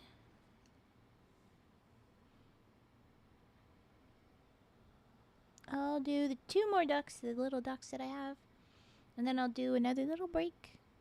And then after the big duck that I have here, which will be the last one, I'm going to take a bigger break where I just stand by the window. Because these guys, Their smell isn't great, but I'm having a particularly sensitive to smells day. So I'm gonna do that. So, okay, here goes the blue guy. Let's light this blue. Oh.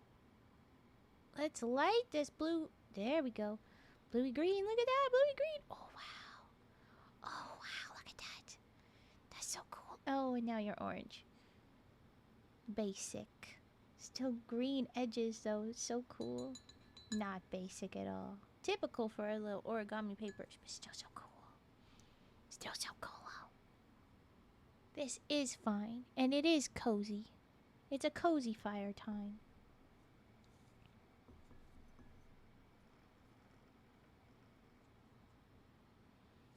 Okay. Last duck before short break. Woo! More blue, more bluey green. Green edges. So fun, so pretty. Okay, go down.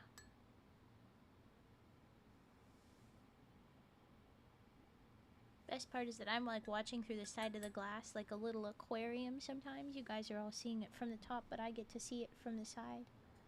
Kind of like, I can't fully tilt it, kind of like that in there.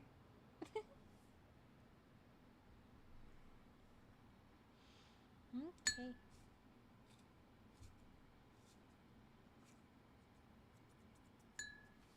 Let me clean up the scissors a little bit.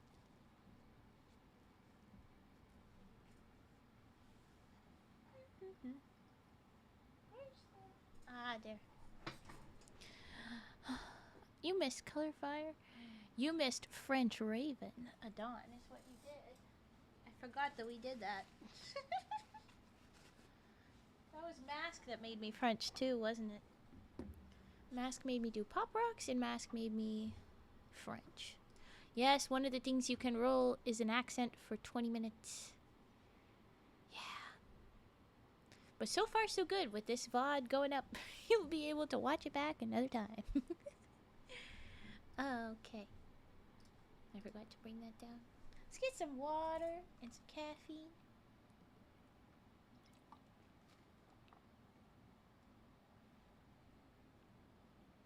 Did I roll for the... I'm realizing I might not have rolled for the D&D stream. Cage, Mask, Do, Fett, any of my mods here, can you confirm? Anyone, if they can confirm. Did I roll for my 50 threshold? I don't think I rolled for that. I think I rolled for the other ones, and I rolled for people gifting, but I didn't roll just for the milestone. The one that's supposed to be, if something special happens, I give it to a mod to decide. Not that you heard, and Wally is a good listener. I think I did miss it. So I think I'm gonna roll a perfect break. You was lurking. You've been lurking. We hit D&D, let's go! We did. It's gonna be fun. Okay, here we go. A 19. I wanted this one to happen for a good reason. Okay. I'm gonna trust Wall, but I've been in and out. Okay. Well, you were the first mod to respond, but Wall backed me up. So you know what? It's gonna be for Wall / Cage. You guys can fight over it. But this is fortune cookie readings. Ooh. So I'm gonna pull one out at random. Oh, there's two here, and that seems befitting, but I'm just gonna read the one. And that's French. There we go. Enjoy your own company. If you don't, who will? Ooh, it's good. Okay, I will. I'll read the second one. Aw, be yourself. No one is more qualified. So for Wall and Cage, that's your little messages. So we have enjoying your own company. If you don't, who will? Lucky numbers 15, 17, 19, 34, 41, 46. Ooh, look at those ties. What the hell? And then for be yourself, no one is more qualified. We have 11, 12, 16, 28, 32, and 35. There you go. I'm gonna hold them up closer to the camera after I put the others away. I hold them together with these itty bitty useless little elastics, but not actually useless because they just come in handy. So here we go. Come on. I know you can focus. Be yourself. No one is more qualified. Enjoy your own company. Look at those. So there you go. You're welcome. You have Monk emote? Isn't that the one who can scrim? Who does scramped? Isn't that the one that you did with the identity theft is not a joke? Isn't that what that is? Didn't that happen? I don't know for sure, but it feels like it did. Anyway. Okay, so there was our D&D milestone reached and rolled. 25 more and we do Lego building, and I have the Legos and I want you to see them. They're silly. It's chill. It's very just cozy, comfy. But anyway, we don't have to. We don't gotta get there. I'll just make them for myself. Yeah. Actually, if I don't open them, I'll probably gift them. Like, I'll put them in a donation box for the Christmassy stuffs. People take the gifts. But I'm gonna plan to gift them even if I do open it and use it. It'll just be gifted to someone, not vague charity, because they prefer, they has to be unopened and stuff, I think. Alright, so we got the Kabuto. Ding! And we're gonna light this sucker up. Here we go. It's pink, so I'm excited for the colors it might be. Oh! Smoky. Aww. Not terribly exciting. This is pretty basic yellow-orange.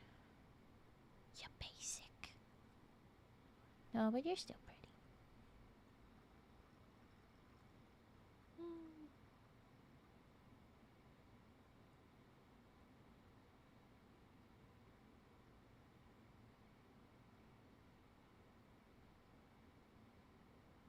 Watching the embers go from like colorful to the black to the orange edges to this pale gray.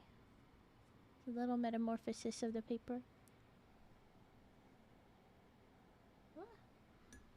I try and blow to get some oxygen in, but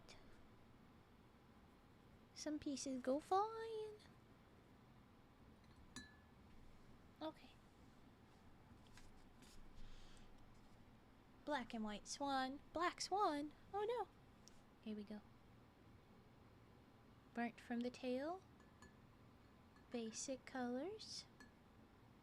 Oh, there's a little purpley blue at the bottom edge. Fun. And smoky.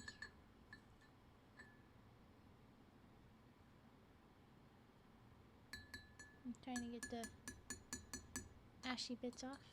Okay.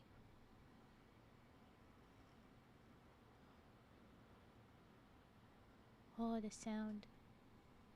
Oh, if I could protect the mic, I would put you so much closer. Ashes are going everywhere because I didn't care. That was too pretty. Trust, I will be cleaning this up. If we do Lego stream, I won't clean it up immediately, but I will clean it up.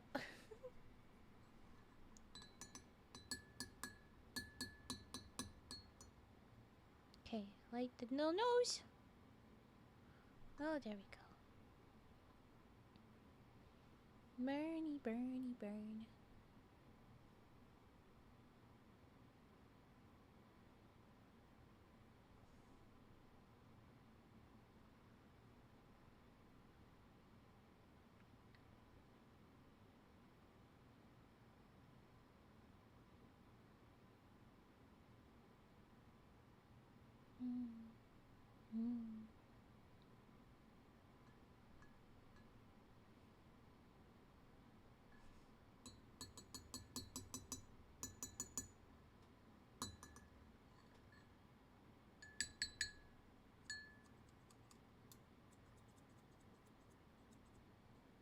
Ta-da! Whoop. Okay, we're gonna cut up this guy, and then once we're done this yellow duck,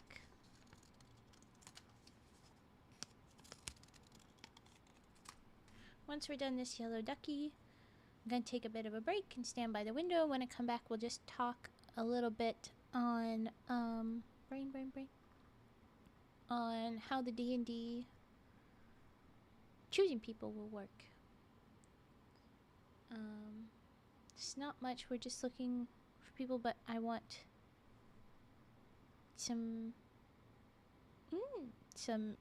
inbuilt characters if we can. Whoa.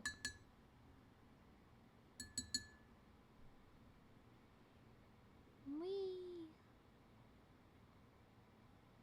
That one went fast. Not furious exactly, but fast.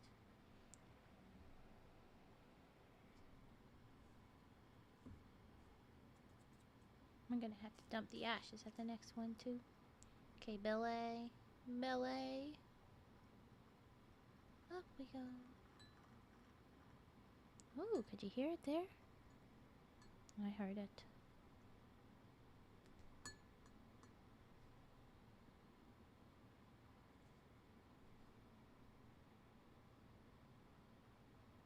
Woo! Big licks of flame.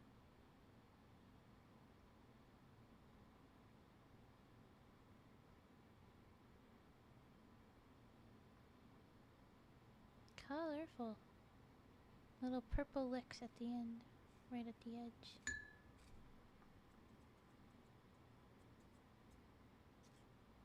And now the head. Little headless duck all burned away, just the head left. Okay. Bye-bye, duck. Duck walked up to the lemonade stand and said, I'm burning! That was just to tease LaHonk.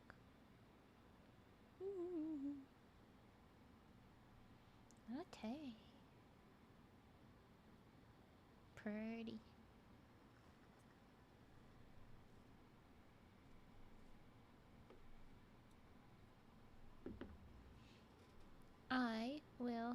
I had grapes 10 minutes ago. Ha! Perfect.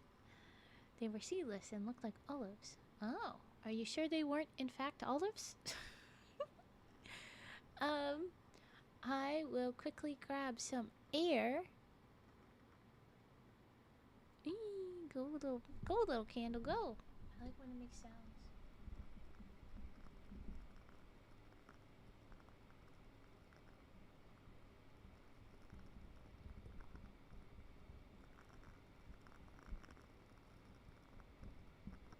Listen to that crackle-lackin'. Actually, I'm gonna leave you right here. Listen to the crackle-lackin'.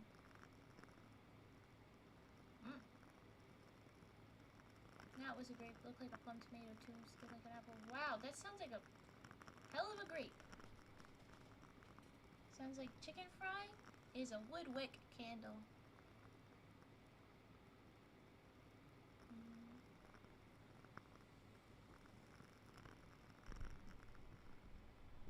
Just a little bit further back. Okay. I'm going to stand by air, and so I will pause. Now, I'll give you the BRB screen. I'm sorry. I'm going to just pop out, look after self that way. You'll get rain sounds instead of fire sounds. I'm just gonna get a little bit more air, the lack of smoke, and we'll go back to burning some more from the little baggie. And we'll be done the origami section by 10. It looks like we won't quite make it that long, but I promised gaming stream, so I'm pretty sure I'll leave it up. I'll leave the mods to give me some input, but I think I will still do, like, maybe it's just an hour of gaming instead of a full section of gaming where I just extend, but I don't know. Maybe we'll get more subs or bits and we'll continue extending. I don't know. Okay. Here we go.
I'm back. Hello, hello. What the heck? I'm not totally sure how we're gonna pronounce this, so please teach me. But welcome in, Johan. This is my guess. I don't know. But thank you for the follow. Let's do our tradition. Let's drop some dances. What kind of dances we want to drop? I got that other. I think I'm gonna do the kitty dancing. I just got from our hype train. Welcome back. You good? I am good. Just needed some air. Is important with the fire and the smoke. Hi. Welcome in. I'm gonna dump these ashes. Ding. It's a really gross metal bowl, so you don't need to see it. The outside of it, that side's kind of nice, but yeah. Here we go. We are going to get into the next set of origamis to burn. So here we go. These are all that are left. Because I don't think I'm going to get to the other basket. I'm just going to organize them, put them elsewhere. I've decided I won't.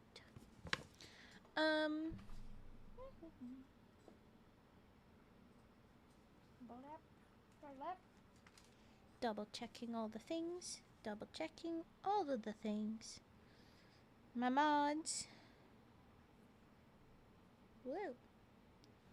If you have suggestions. Ooh, there's already clips. What fun.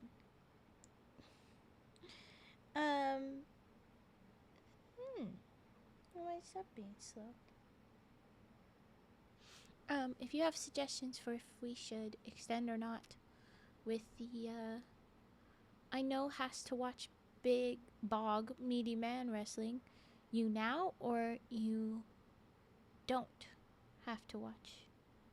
Which is it? I don't understand. Mask has returned. Mask has returned. And you have returned. Welcome to Emerald Lake. Take a look around. We're burning origami to the ground, but don't worry because it's cozy. Ah, I now knew. Okay, well then the honk. Enjoy your bog, meaty man wrestling. They're not big, they're bog, they're covered in moss. they're dripping wet. Please enjoy. If you're still here when you get back, heckin' yay. But anyway, my mods, what y'all think of me extending I promised gaming stream by chat vote in this? And I could do that. I was expecting to be here a lot longer, so I'm kind of here to extend my stream for free. And maybe more people extend. This is exactly what I did last time. Here I am, looking to challenge myself. Stream for a long time. But, you know, Raven note, like big oiled meaty men. Yes, I know. I understand it's my choice, Fat. I want you to tell me. You want to? Go for it. Okay, thank you. Okay. Heck, yeah. So we'll still do this till then. To 10. And I'll have a little food break where the clock will be off. And when I come back, we'll do some game and we'll do a little vote. But yeah. We're not there yet. I just wanted to make sure we knew what we was doing.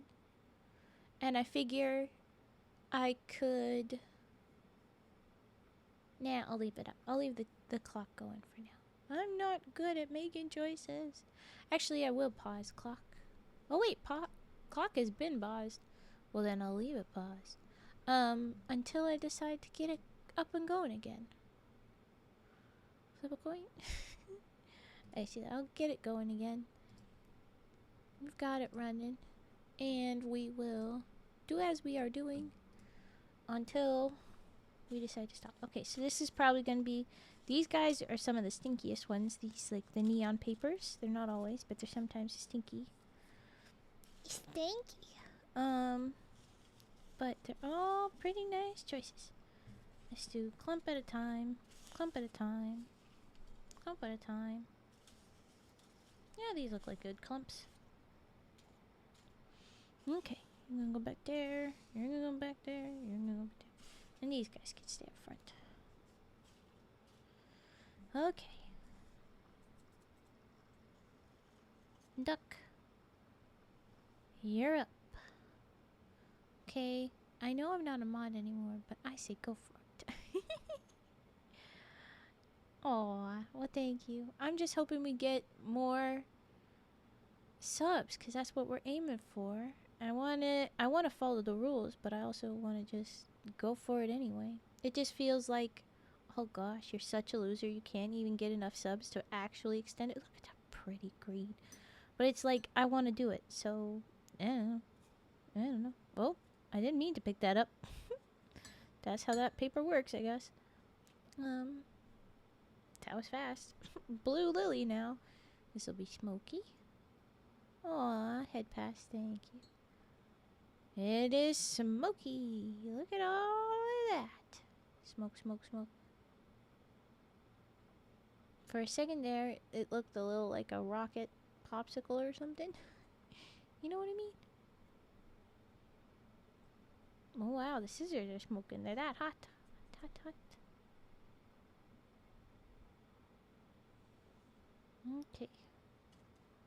Purple's next. Then we'll do shurikens.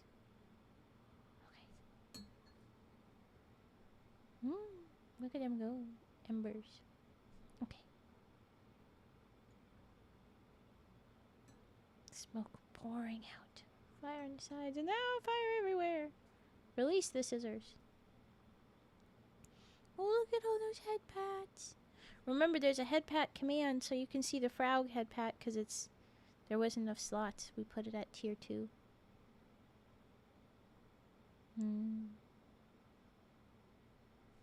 Okay. Shuriken. It might be slow. Oh, it looks like a little candle. A little tiny flame. Now it's picking up. There's the head pads. Yay! It probably has a cooldown. But there it is. Oh. Fraoug pat. Yeah. Okay, see, one tip burned out. That's how it used to go last ceremony stream. That's how they went. I'm gonna light them both up. Oh, there we go. Ah! Burning arms. Oh no. Okay. It goes. Wow, that's a lot of head pats. Fat. Jeez. Okay, we get it. You do a lot of streams. Oh my god. Okay. I have more, but those are the animated ones. You have more? It's making funny noises. And it was green. Good lord. Really, though.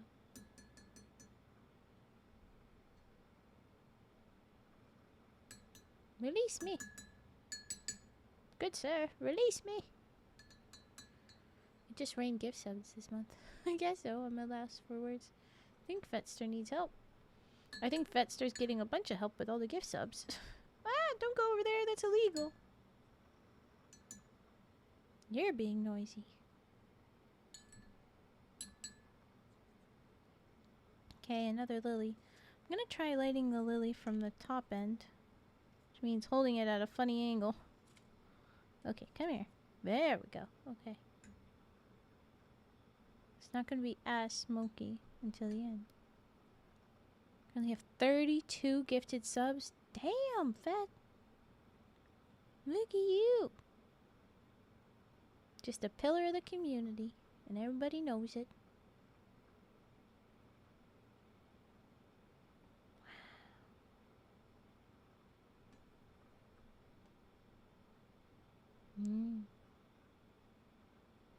Have fun. Gonna play games with family. Ooh, have fun with family.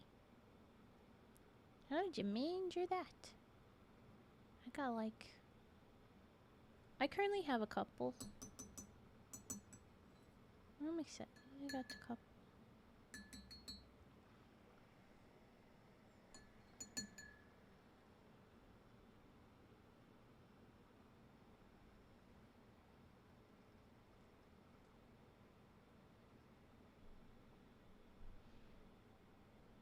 You got 8? That's still pretty good, man. Max I've got is 4. 9? Oh. smoke pouring out the edge there. Can't see it too well on the camera. But it's pouring out of this hole and wrapping around the other side. Look at that little tail.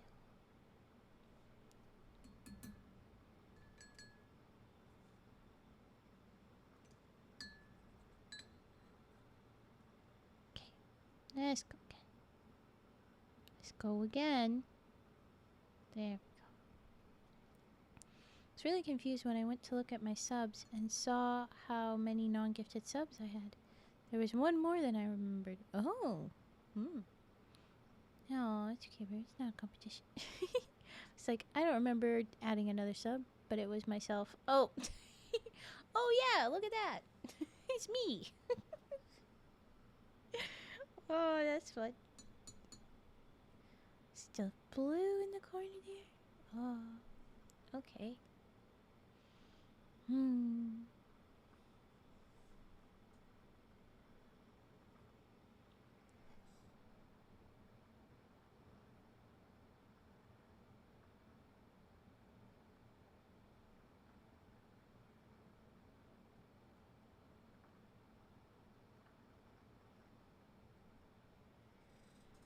It'll burn away a little bit.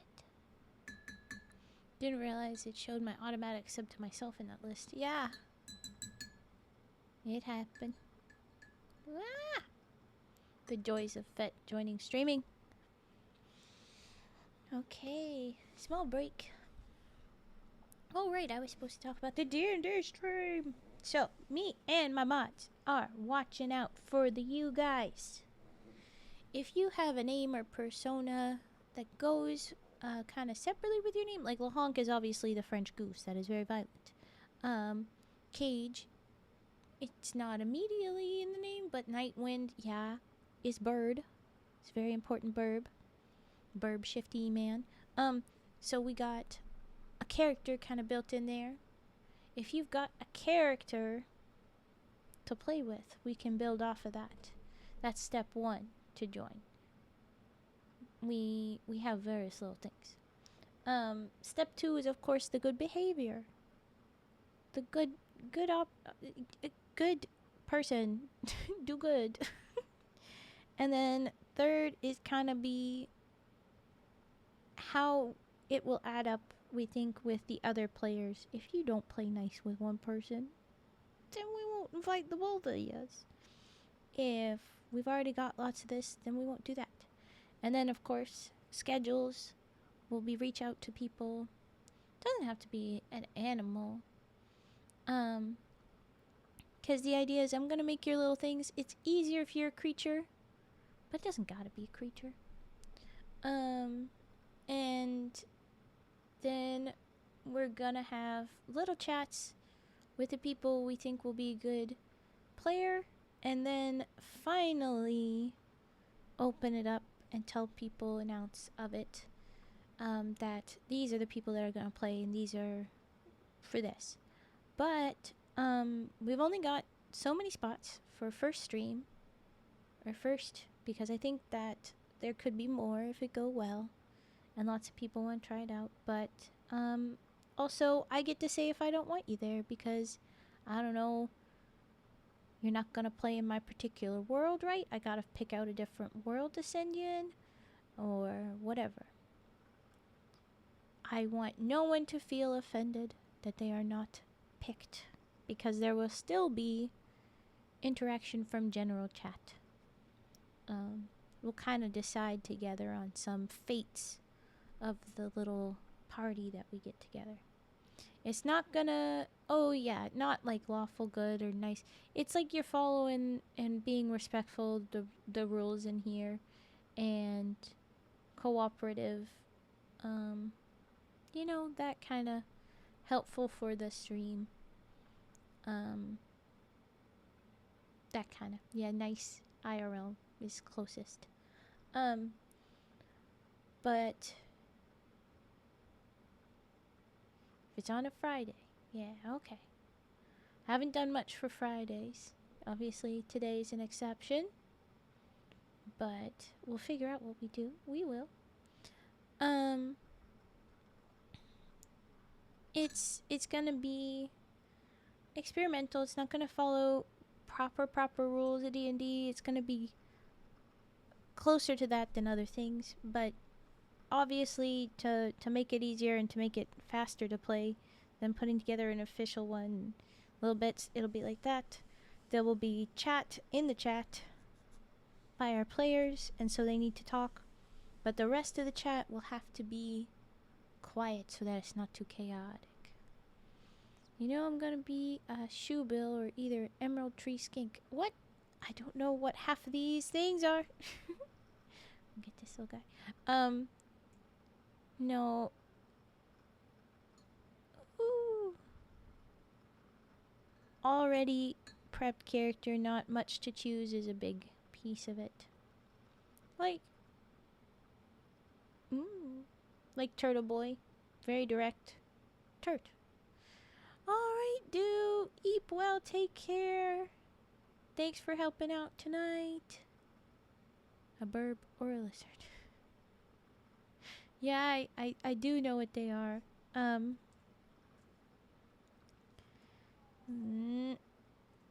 The choice is not what we would like. We'd like it to be straight ahead.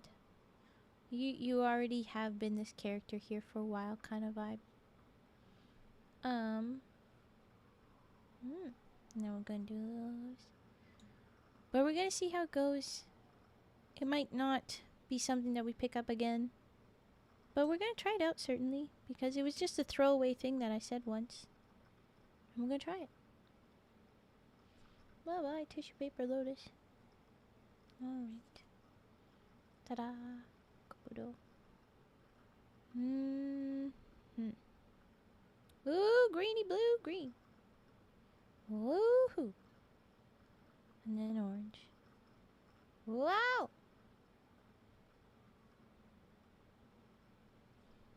Nice.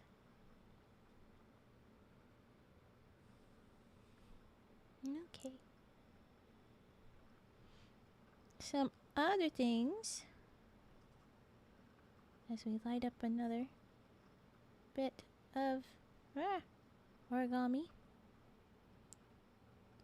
As we move on, I'm glad, I'm excited too. As we move on into December, I will likely have slightly less streams, but I have a plan to read an interesting book of holiday stories, it says. The way I get a hand on these odd books. And so it's a bunch of short stories about the holidays. I figure it's perfect. We had our Spooktober for October. And I figure we'll do, whenever we are streaming, we'll read some of those stories. So that'll be December plans. Ooh, go, go, go, go, go. Wee! Go, fire, go. Why are you so slow? Go, fire, go. Why are you so slow? It's being so slow on this one. Another black swan. There we go. Dark blue from the paper looks very fun. Yeah, everyone's busy December. So I just want to put up a few, but I'm going to have the little short story ones. But I'll also be putting out some videos on YouTube that are not attached to a stream, not a VOD, because I've meant to be doing it this whole time, and I've been mostly keeping up with it. I've recorded a few more things that you'll get later on. I will be rereading the Fraoug story for one of those VODs on YouTube. Not VODs, one of the videos on YouTube. So that people that miss this can hear it and can know the little lore. I think that's very important. So yes, it will be out again on there, but it will take me a little bit to record it. Unless I've got a bunch of energy and we end early after this subathon, in which case I could probably record it right away. No, burn away. Oh, you're melting. Except not melting at all. You're burning. But you're all shriveled up, little swan. I'm gonna clean off the scissors.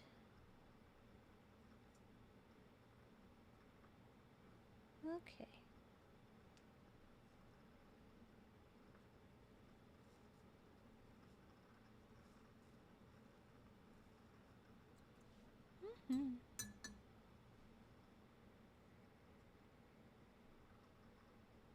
Alright. Another little break. Hydration time.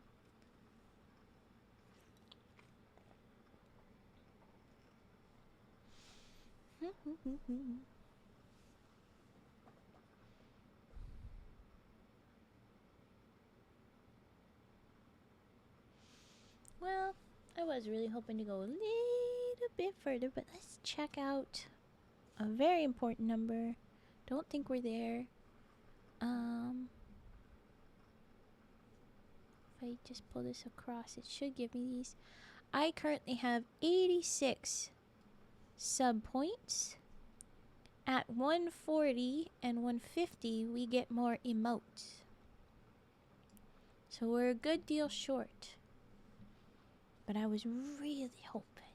I was hoping we'd pull it off. And I'm hoping that if I stick around and we get into the peak hours with a subathon tag and it being 5 hours plus streaming, that we might get some fun people raid in, some fun visits, so that we can get closer to new emote territory.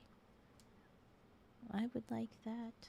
I would like to do, because we have so many emotes ideas that I want to do them. And I could do them, but then I'm just going to feel bad that you guys can't access them. So I'd have to turn all of them into some kind of command to even have them be shown off. Or figure out other ways to get them to you guys. I don't know how to get them to you. Besides the sub point opens. But we're going to do our D&D stream. We're going to have the gaming. We've done some silly little moments. We haven't done everything on the list. There's definitely some good ones that have not been taken yet. Got a lot less. I'm glad we did Heartbeats and Tazzy Rage Puff. Fortune Read. We did a sour and a spicy. That's good. The accent, I don't know why I didn't think we'd get that, but we did. We did it. And you got me off my butt to do some exercise. That's pretty good. That's some pretty good stuff. And of course we burn origami and read the Fraoug origin. That was all good. Smoky little lily. Look at all that smoke pour out. Okay, now it's fire. Now you're fire. Ah, you're fire. We'll do a mini one. It'll go so much faster to fire. Will it still have a bunch of smoke? I don't know. We'll find out. I stand by, Fett, that whenever you redeem the Rage Puff, it's a Tazzy one. But I expect you to not redeem it often. And you don't. But we got one in anyway. Because it was on the list. Maybe after stream I'll show you what my little list said. So that you can know what it all was. Oh, it is giving a bit of smoke. Just not as much. I think it would be fun to show off what you could have had. Just to tease you. Partially because maybe I'll pull it back again. But I would want to change all the numbers around, change a few things so that you can't fully be expecting it next time we do subathon. If there's another subathon, that'd be good. Ah, okay, ready. This is gonna be colors. Oh, we got green. Why don't you have more colors? It's still greenage.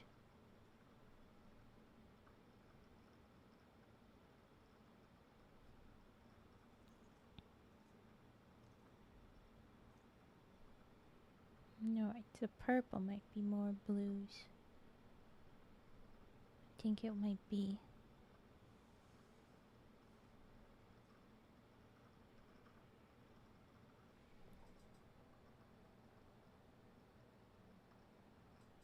Okay. Show us what you got, purple. Show me what you got. Oh, wow. We smoked out. Okay, hold on. Let's try again. Ah! Ooh, paler. Yes. Okay, we got a little light. Paler orange. Closer to white.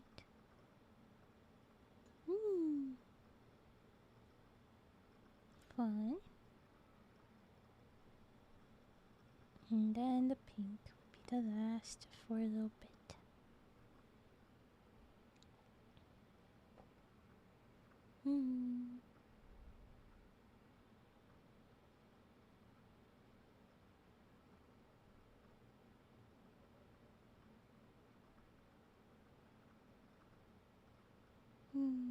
Cozy, cozy.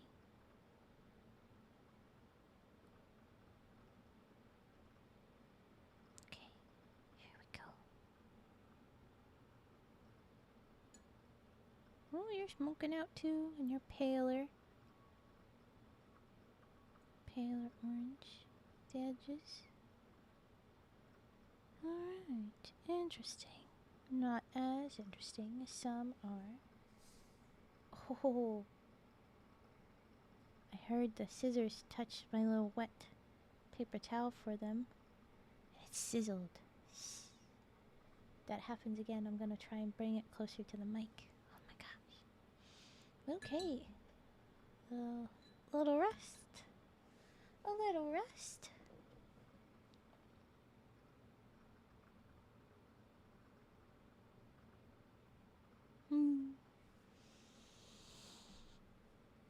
Alright.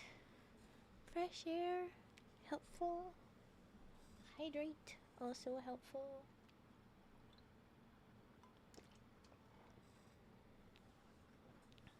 Okay. What was that? My voice? I promise the smoke isn't actually getting to me. That was just, I took a lot of water and then my voice was funky. I'm just waiting for things to cool down. Just a little bit of a rest. It's so warm. It's very warm. It's not warm at all. That's kind of warm. It's a lot of melted wax at the top. I need to let this candle sit. We gotta wrap up. These will be the last ones that we burn tonight. I think once we're done burning, I will stop the clock, and whatever's left is how long we'll do the games. Because I'll do some new origami until a little bit in, and then I'll take a quick break, and then yeah, we'll do the game stream. But okay. I should talk about some of the stuff. So the games we've played in the past have been Warmate, Minesweeper, Pop Tropica, Oxenfree. I've had other things be suggested, but even Pop Tropica is having too much of a time to try and go. Like, it can be stumbly. Warmate we can play, but it is not as smooth. I've made a lot of room on my computer specifically for this, so maybe it'll be better, but I don't know. And I've decided in the same overall website that houses Pop Tropica now, there's one for Hangman. I was just gonna do it by hand, but I thought that we could try and play a Hangman, and we can do them in there. It's not words that we pick, but I could bring you guys in. We could all play it. You get the URL. I would drop it in the Discord, and anybody that wants to play with us could play. So I'm going to offer those games in whatever we vote for. I'll say them again later, but yeah. Okay, we're going to start with the lily that's tissue paper. And I'm slicing the paper as I try and hold on to it, so this has got to go quick. Oh my gosh, nope, I failed. Okay. I'm going to grab at a thicker spot. Okay, here we go. Woo! Burn in. Look at all shriveled up. All the crinkly edges. Tissue paper's burned so funny. Okay. Sticky note. Sticky note ducky. Oh, this is like the first sticky note ducky. Oh, I don't want to burn you. Okay, you're saved. Because I fucked up its tail, but it looks fun anyway. Okay, we're saving that guy. Okay, here we go. Whoa, that was dark blue at the edges. Look at that, dark blue edges. Okay. Goodbye, ducky.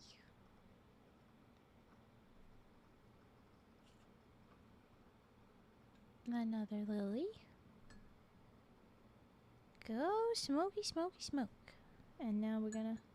Oh, I shouldn't have put it down just yet. Because the flame will die out in the ashes if you put it down too small. There you go. And there we go.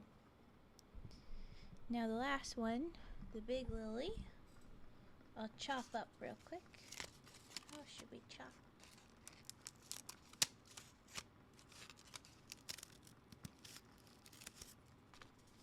I think we could slice like that and 4 of these little chunks.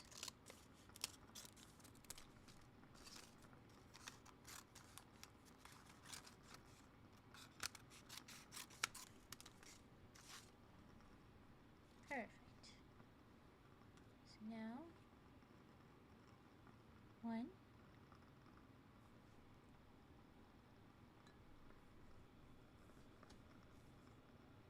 Smoky, but not as smoky now. Less folded up, it's got more access to air.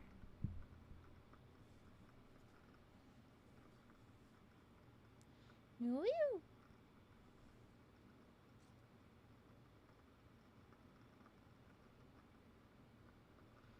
I'll do it again with number 2.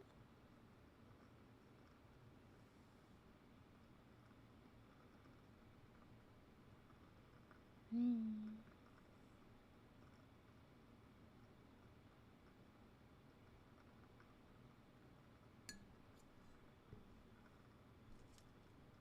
going to try from the other side now.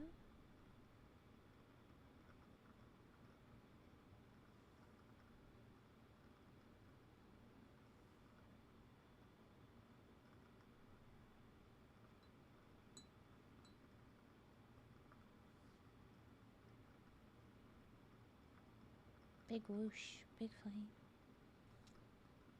I'll go back to the other way. Little dagger. Up the top. Oh, we're coming out. I don't like it. There we go.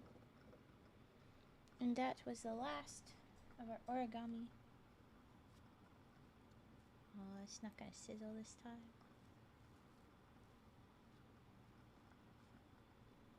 Scissors on it. That was the last of it. So I'm going to pause the clock. And so we'll do a bit of new folds. I'll take a bit of a meal break, and when we come back after meal break, I'll chat until we are ready to do game. And that's when we're going to vote. But for now, I'm going to take this, dump the last of the ashes, and then we'll fold some new guys. I'm going to hold on to these guys.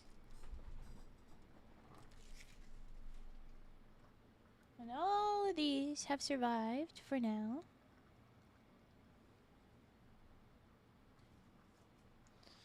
A bunch of them will go into this little baggie to be set aside for the next burning. Whoever I decide is worth burning next. Alright. Yeah, let's dump some of these guys. Ashes away.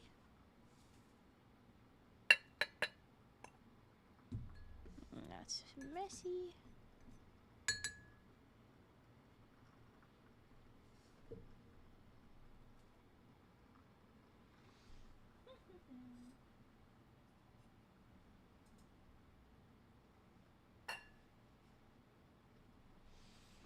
There we go. So now, let's do some of those origami that I don't do so often / are brand new. With our fancy paper. Oh, And thank you for your service, Candle. Actually, you know what? I'll turn off the fans now, too. So I'll do a quick BRB just to turn off the fans, close the windows so that it's a bit quieter. I'll leave you burning for now. No, I'll turn you off. I'll turn you off. Blow you out, Candle, because you got so much melted wax. Alright. Woo! Well done. Okay, we're going to do a BRB while I do that, and then I'll be right back. Here we go.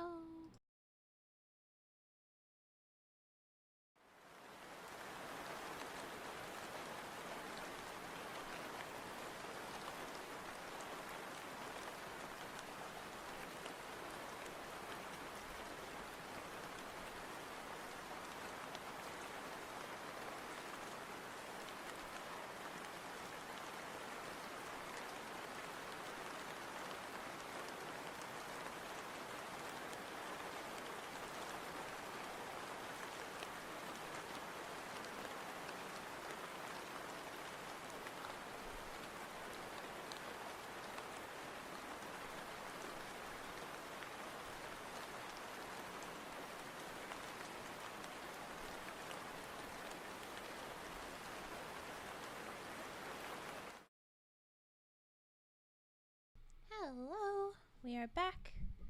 We're going to pull out the new papers. Put that over there.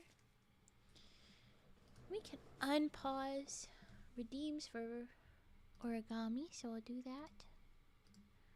We'll do the origami time until 10. So if you really want one of these, you can request. I am unpause. I am unpause.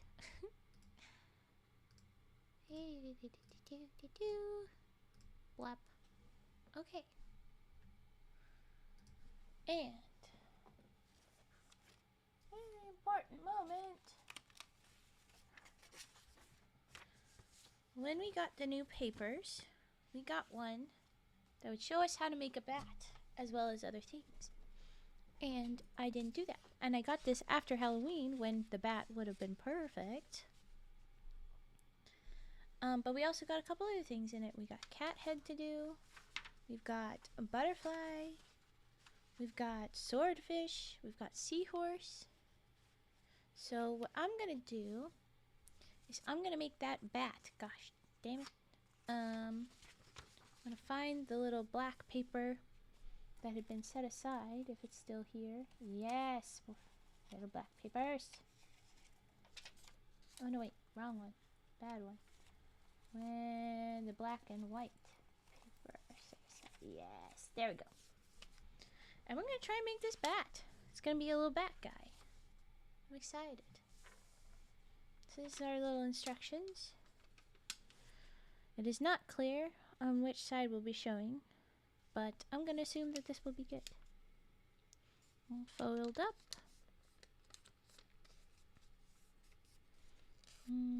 Then it says to fold it closed and undo it.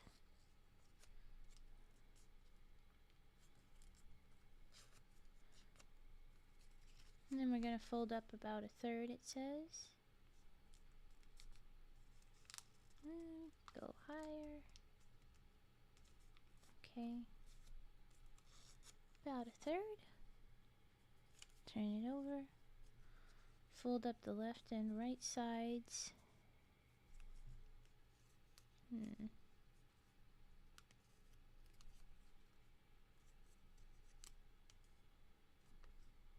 Viewer's discretion, folder's discretion for how far, but pretty much. Okay. Fold back stuffs.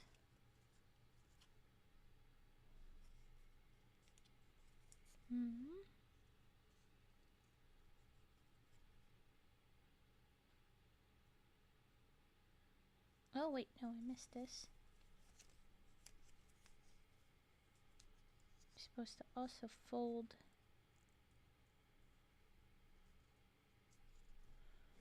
bottom half in.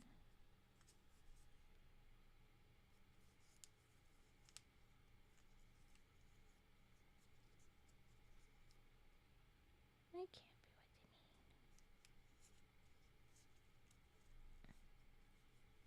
1, That don't look right either.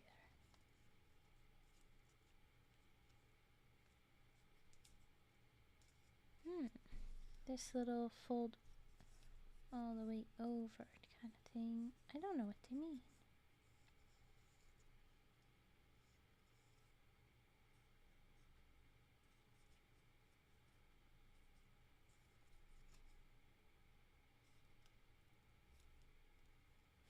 I think I have not folded quite so hot yet. This is about a third. It's a little less than a third. I'm gonna try with it as is.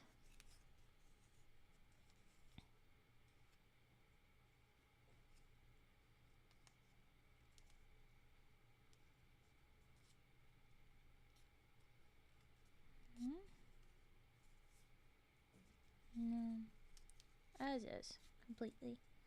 I'm just gonna fold down a little edge, which is not nearly as much as it would seem it should be.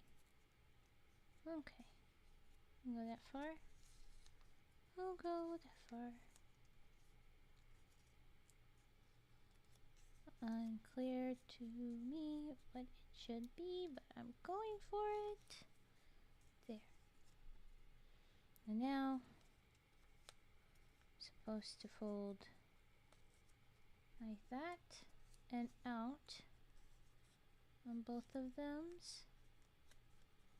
And out. Okay. And a little top piece down.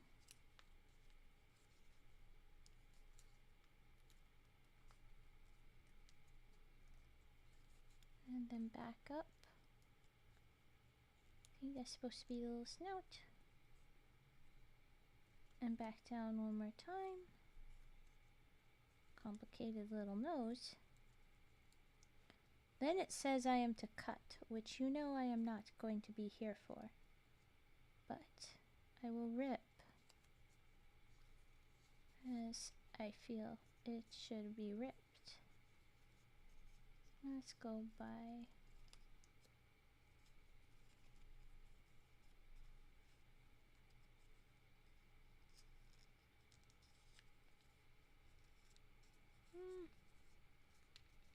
how far should we rip?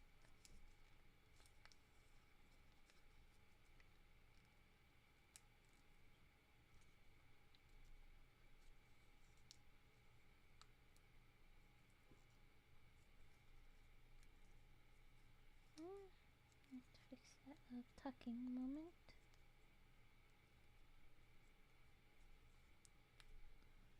That is our finished bat. Because it's ripped and there's a white under. It doesn't look so neat and clean. But it is what the bat is. I think you can see bat from that.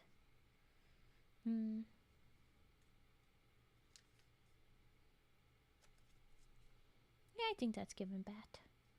Okay. I made a bat. Look at that. Okay. And then we're going to do a butterfly. But it's going to look like a moth because I'm going to use one of these that I was going to save for a pumpkin. But we never found the pumpkins. So, here we go. So with this one, it's wacky. So it says, supposed to be in half.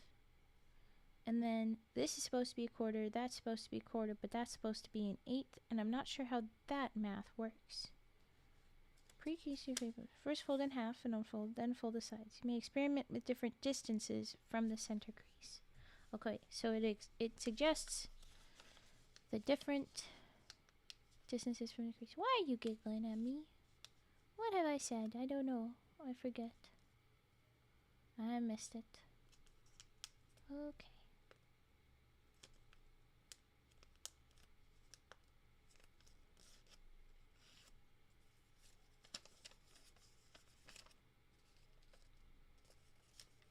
I think what we want is that.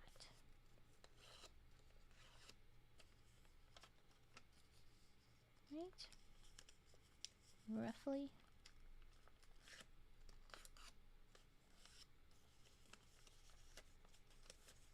So it's actually a third, and 6s. But, okay. So there we go. And it wants us like this. Rotate and turn the paper over. So it's like that. Fold in half. I'll fold in half.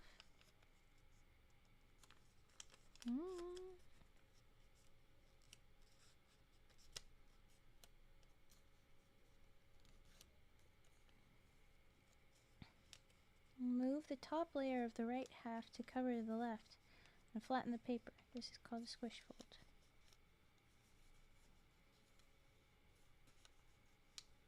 Like that. That's what you mean. Okay.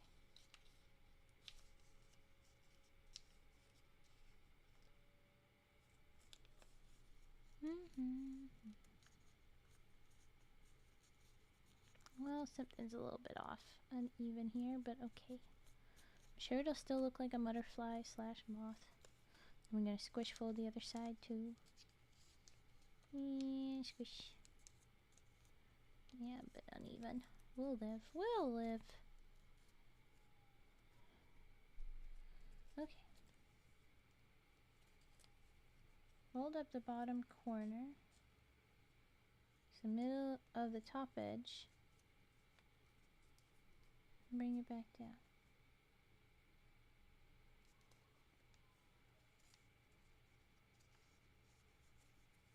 Okay.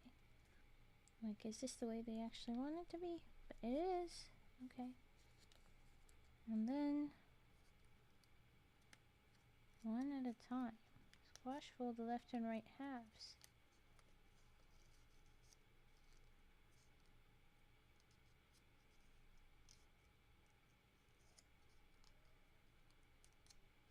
Oh, yep. And yep. Oh, we're looking like a butterfly. We are. Okay. Mountain and valley fold. So a mountain and a valley. Okay. We're gonna do like this.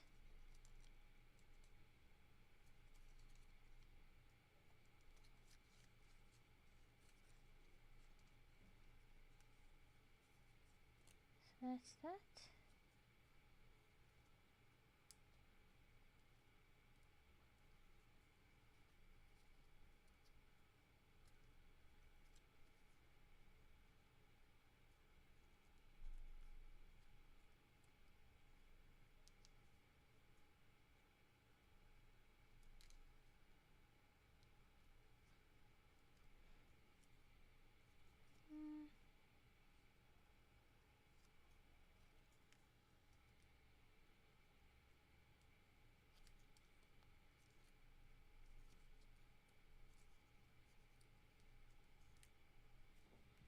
Okay. I think that is my little body. Alright, there's your butterfly. I don't love that there's another color forced into it, so I guess a double-sided is better. Or it's full color, like maybe a sticky note. But there's our little butterfly. Slash moth. This guy looks like a moth. Burp.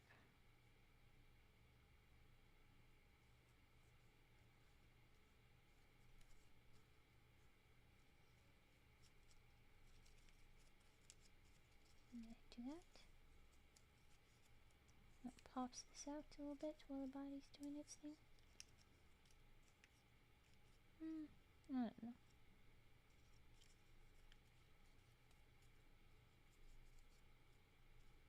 Is that better? How do I want him to sit? Yes, that's pretty good.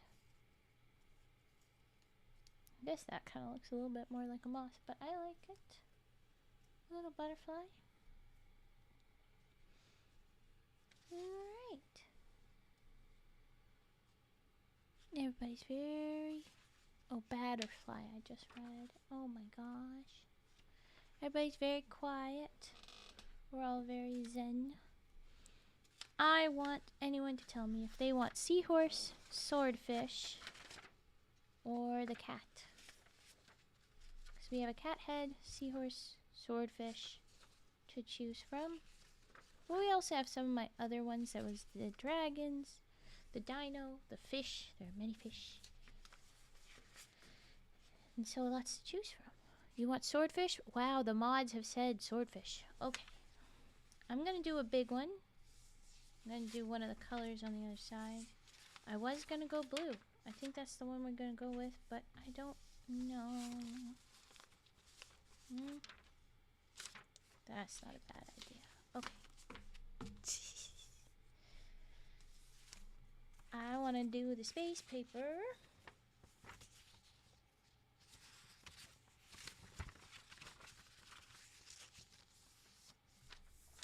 But I want to use a blue.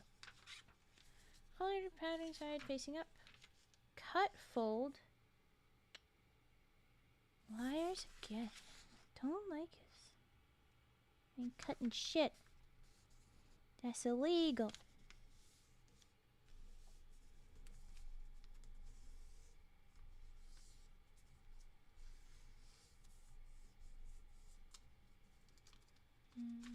How far are we supposed to tear it?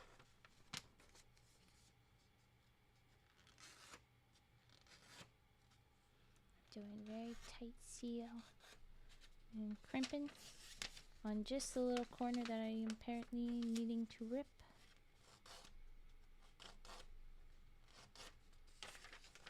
Let's see how this works.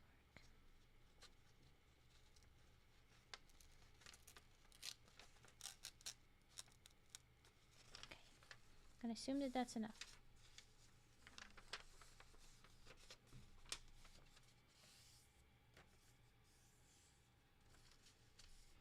Fold up the bottom edge. Oh wait, yeah, okay. Fold up the bottom edge.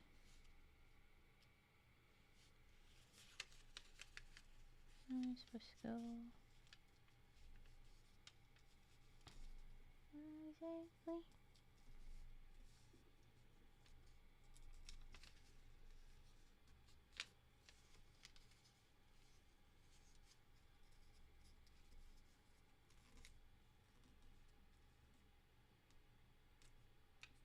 This is gonna be a funky looking little swordfish because it's not a consistent color. It's not.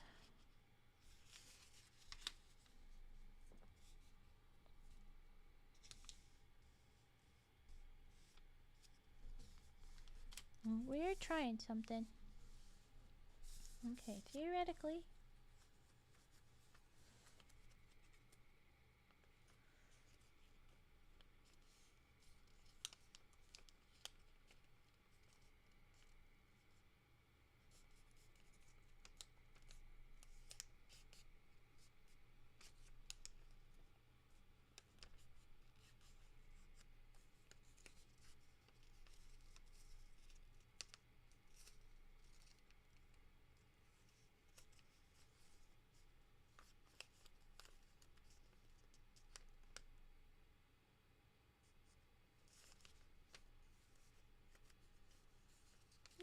Okay.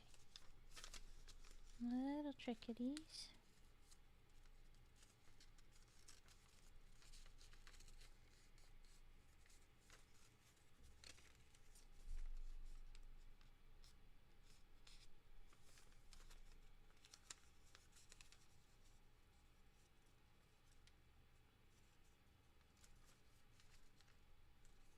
A little bit of space on the tail, so about all it looks like we'll see of the space. Maybe there will be more.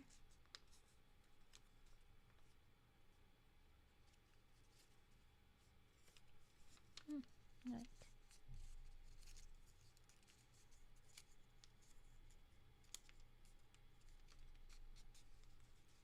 Okay, there we go. Little tail.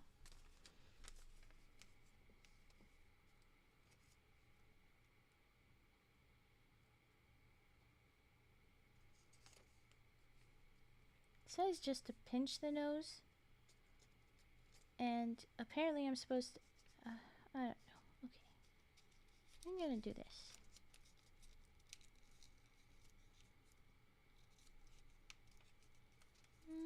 That's not gonna look good, Raven.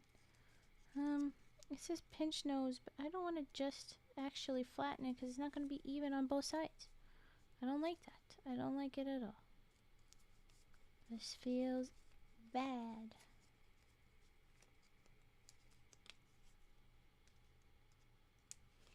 But nearly done a swordfish.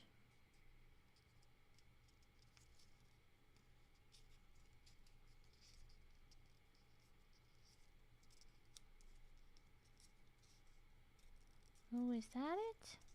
Oh, that's it. Okay.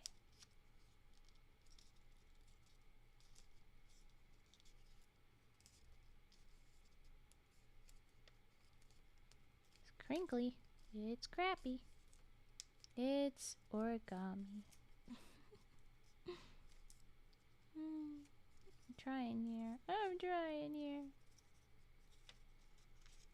I'm gonna try again.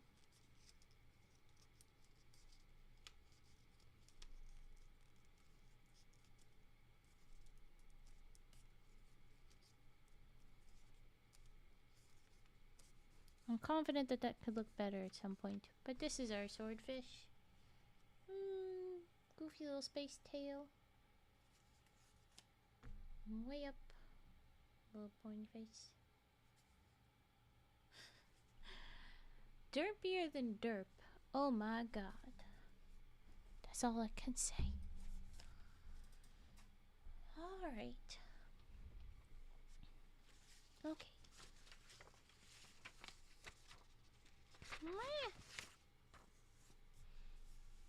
With that tucked in there. Look at the little butterfly and bat. I am very happy with those guys though. You gotta tuck in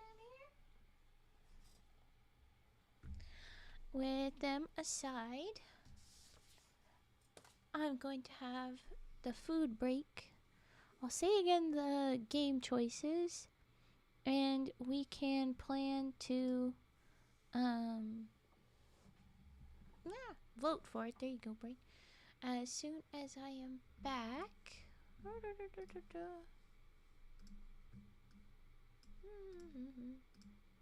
Hi. We are not doing singing bowl right now. What is that on? Why is that on?